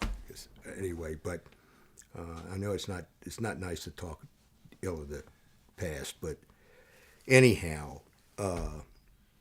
so you made a decision to leave. I made a decision to leave, and in as I said, in Mike's last decision when he left in 2000 was to get rid of Front Royal. I mean, it was just insanity to do that. And there was no reason for it. I mean, he was leaving.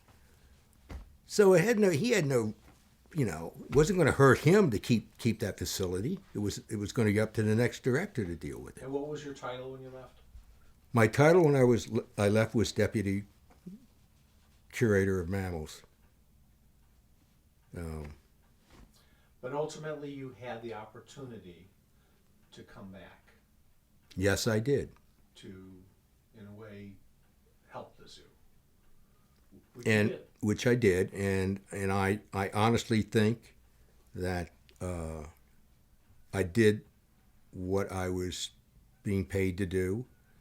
I honestly felt sorry that Lucy could not maintain the job that she held because the post would not let go. Because I think I said earlier that I think she would have turned out to be a pretty good director. I mean, if she'd stayed. But that didn't happen. And I just feel bad. What I do feel badly about is that I was instrumental in hiring John Barry. And I thought he was going to be a really good director, and he was for the first couple of years. And then I don't know what was going on, but I think he started to look around for another job. I know he wanted to become Secretary of the Interior, and he was really pushing for that. And he had some kind of he had some crazy ideas. I remember toward the end, and we were sitting in the whole issue of animal deaths came up in a meeting, and John said, well, I've made a decision. We're going to report every death to the Washington Post weekly, every death that's occurred in the zoo weekly. And I said, well, what do you mean by every death? Are you talking about every animal that goes up to pathology to be posted? Yes. Well, that includes a fish. It includes a frog. It includes, it could even include, a spider or something if it was, but when you report that, you're going to report numbers of deaths, not what the numbers represented. So the Post is going to be putting in the paper every week, the zoo lost 25 animals this week, when in fact, they really didn't lose anything except, 15 fish and a couple of tadpoles. I said, you can't do that, John. And, and I was adamant about it. I mean, I almost did the desk hit, but, he finally backed off. But I was in a really unique position in that I didn't need the job. And I could say a lot of things that normally somebody wouldn't say that needed to keep the job. And, I did it with Spellman that time with the giraffe. I did it with John a couple of times.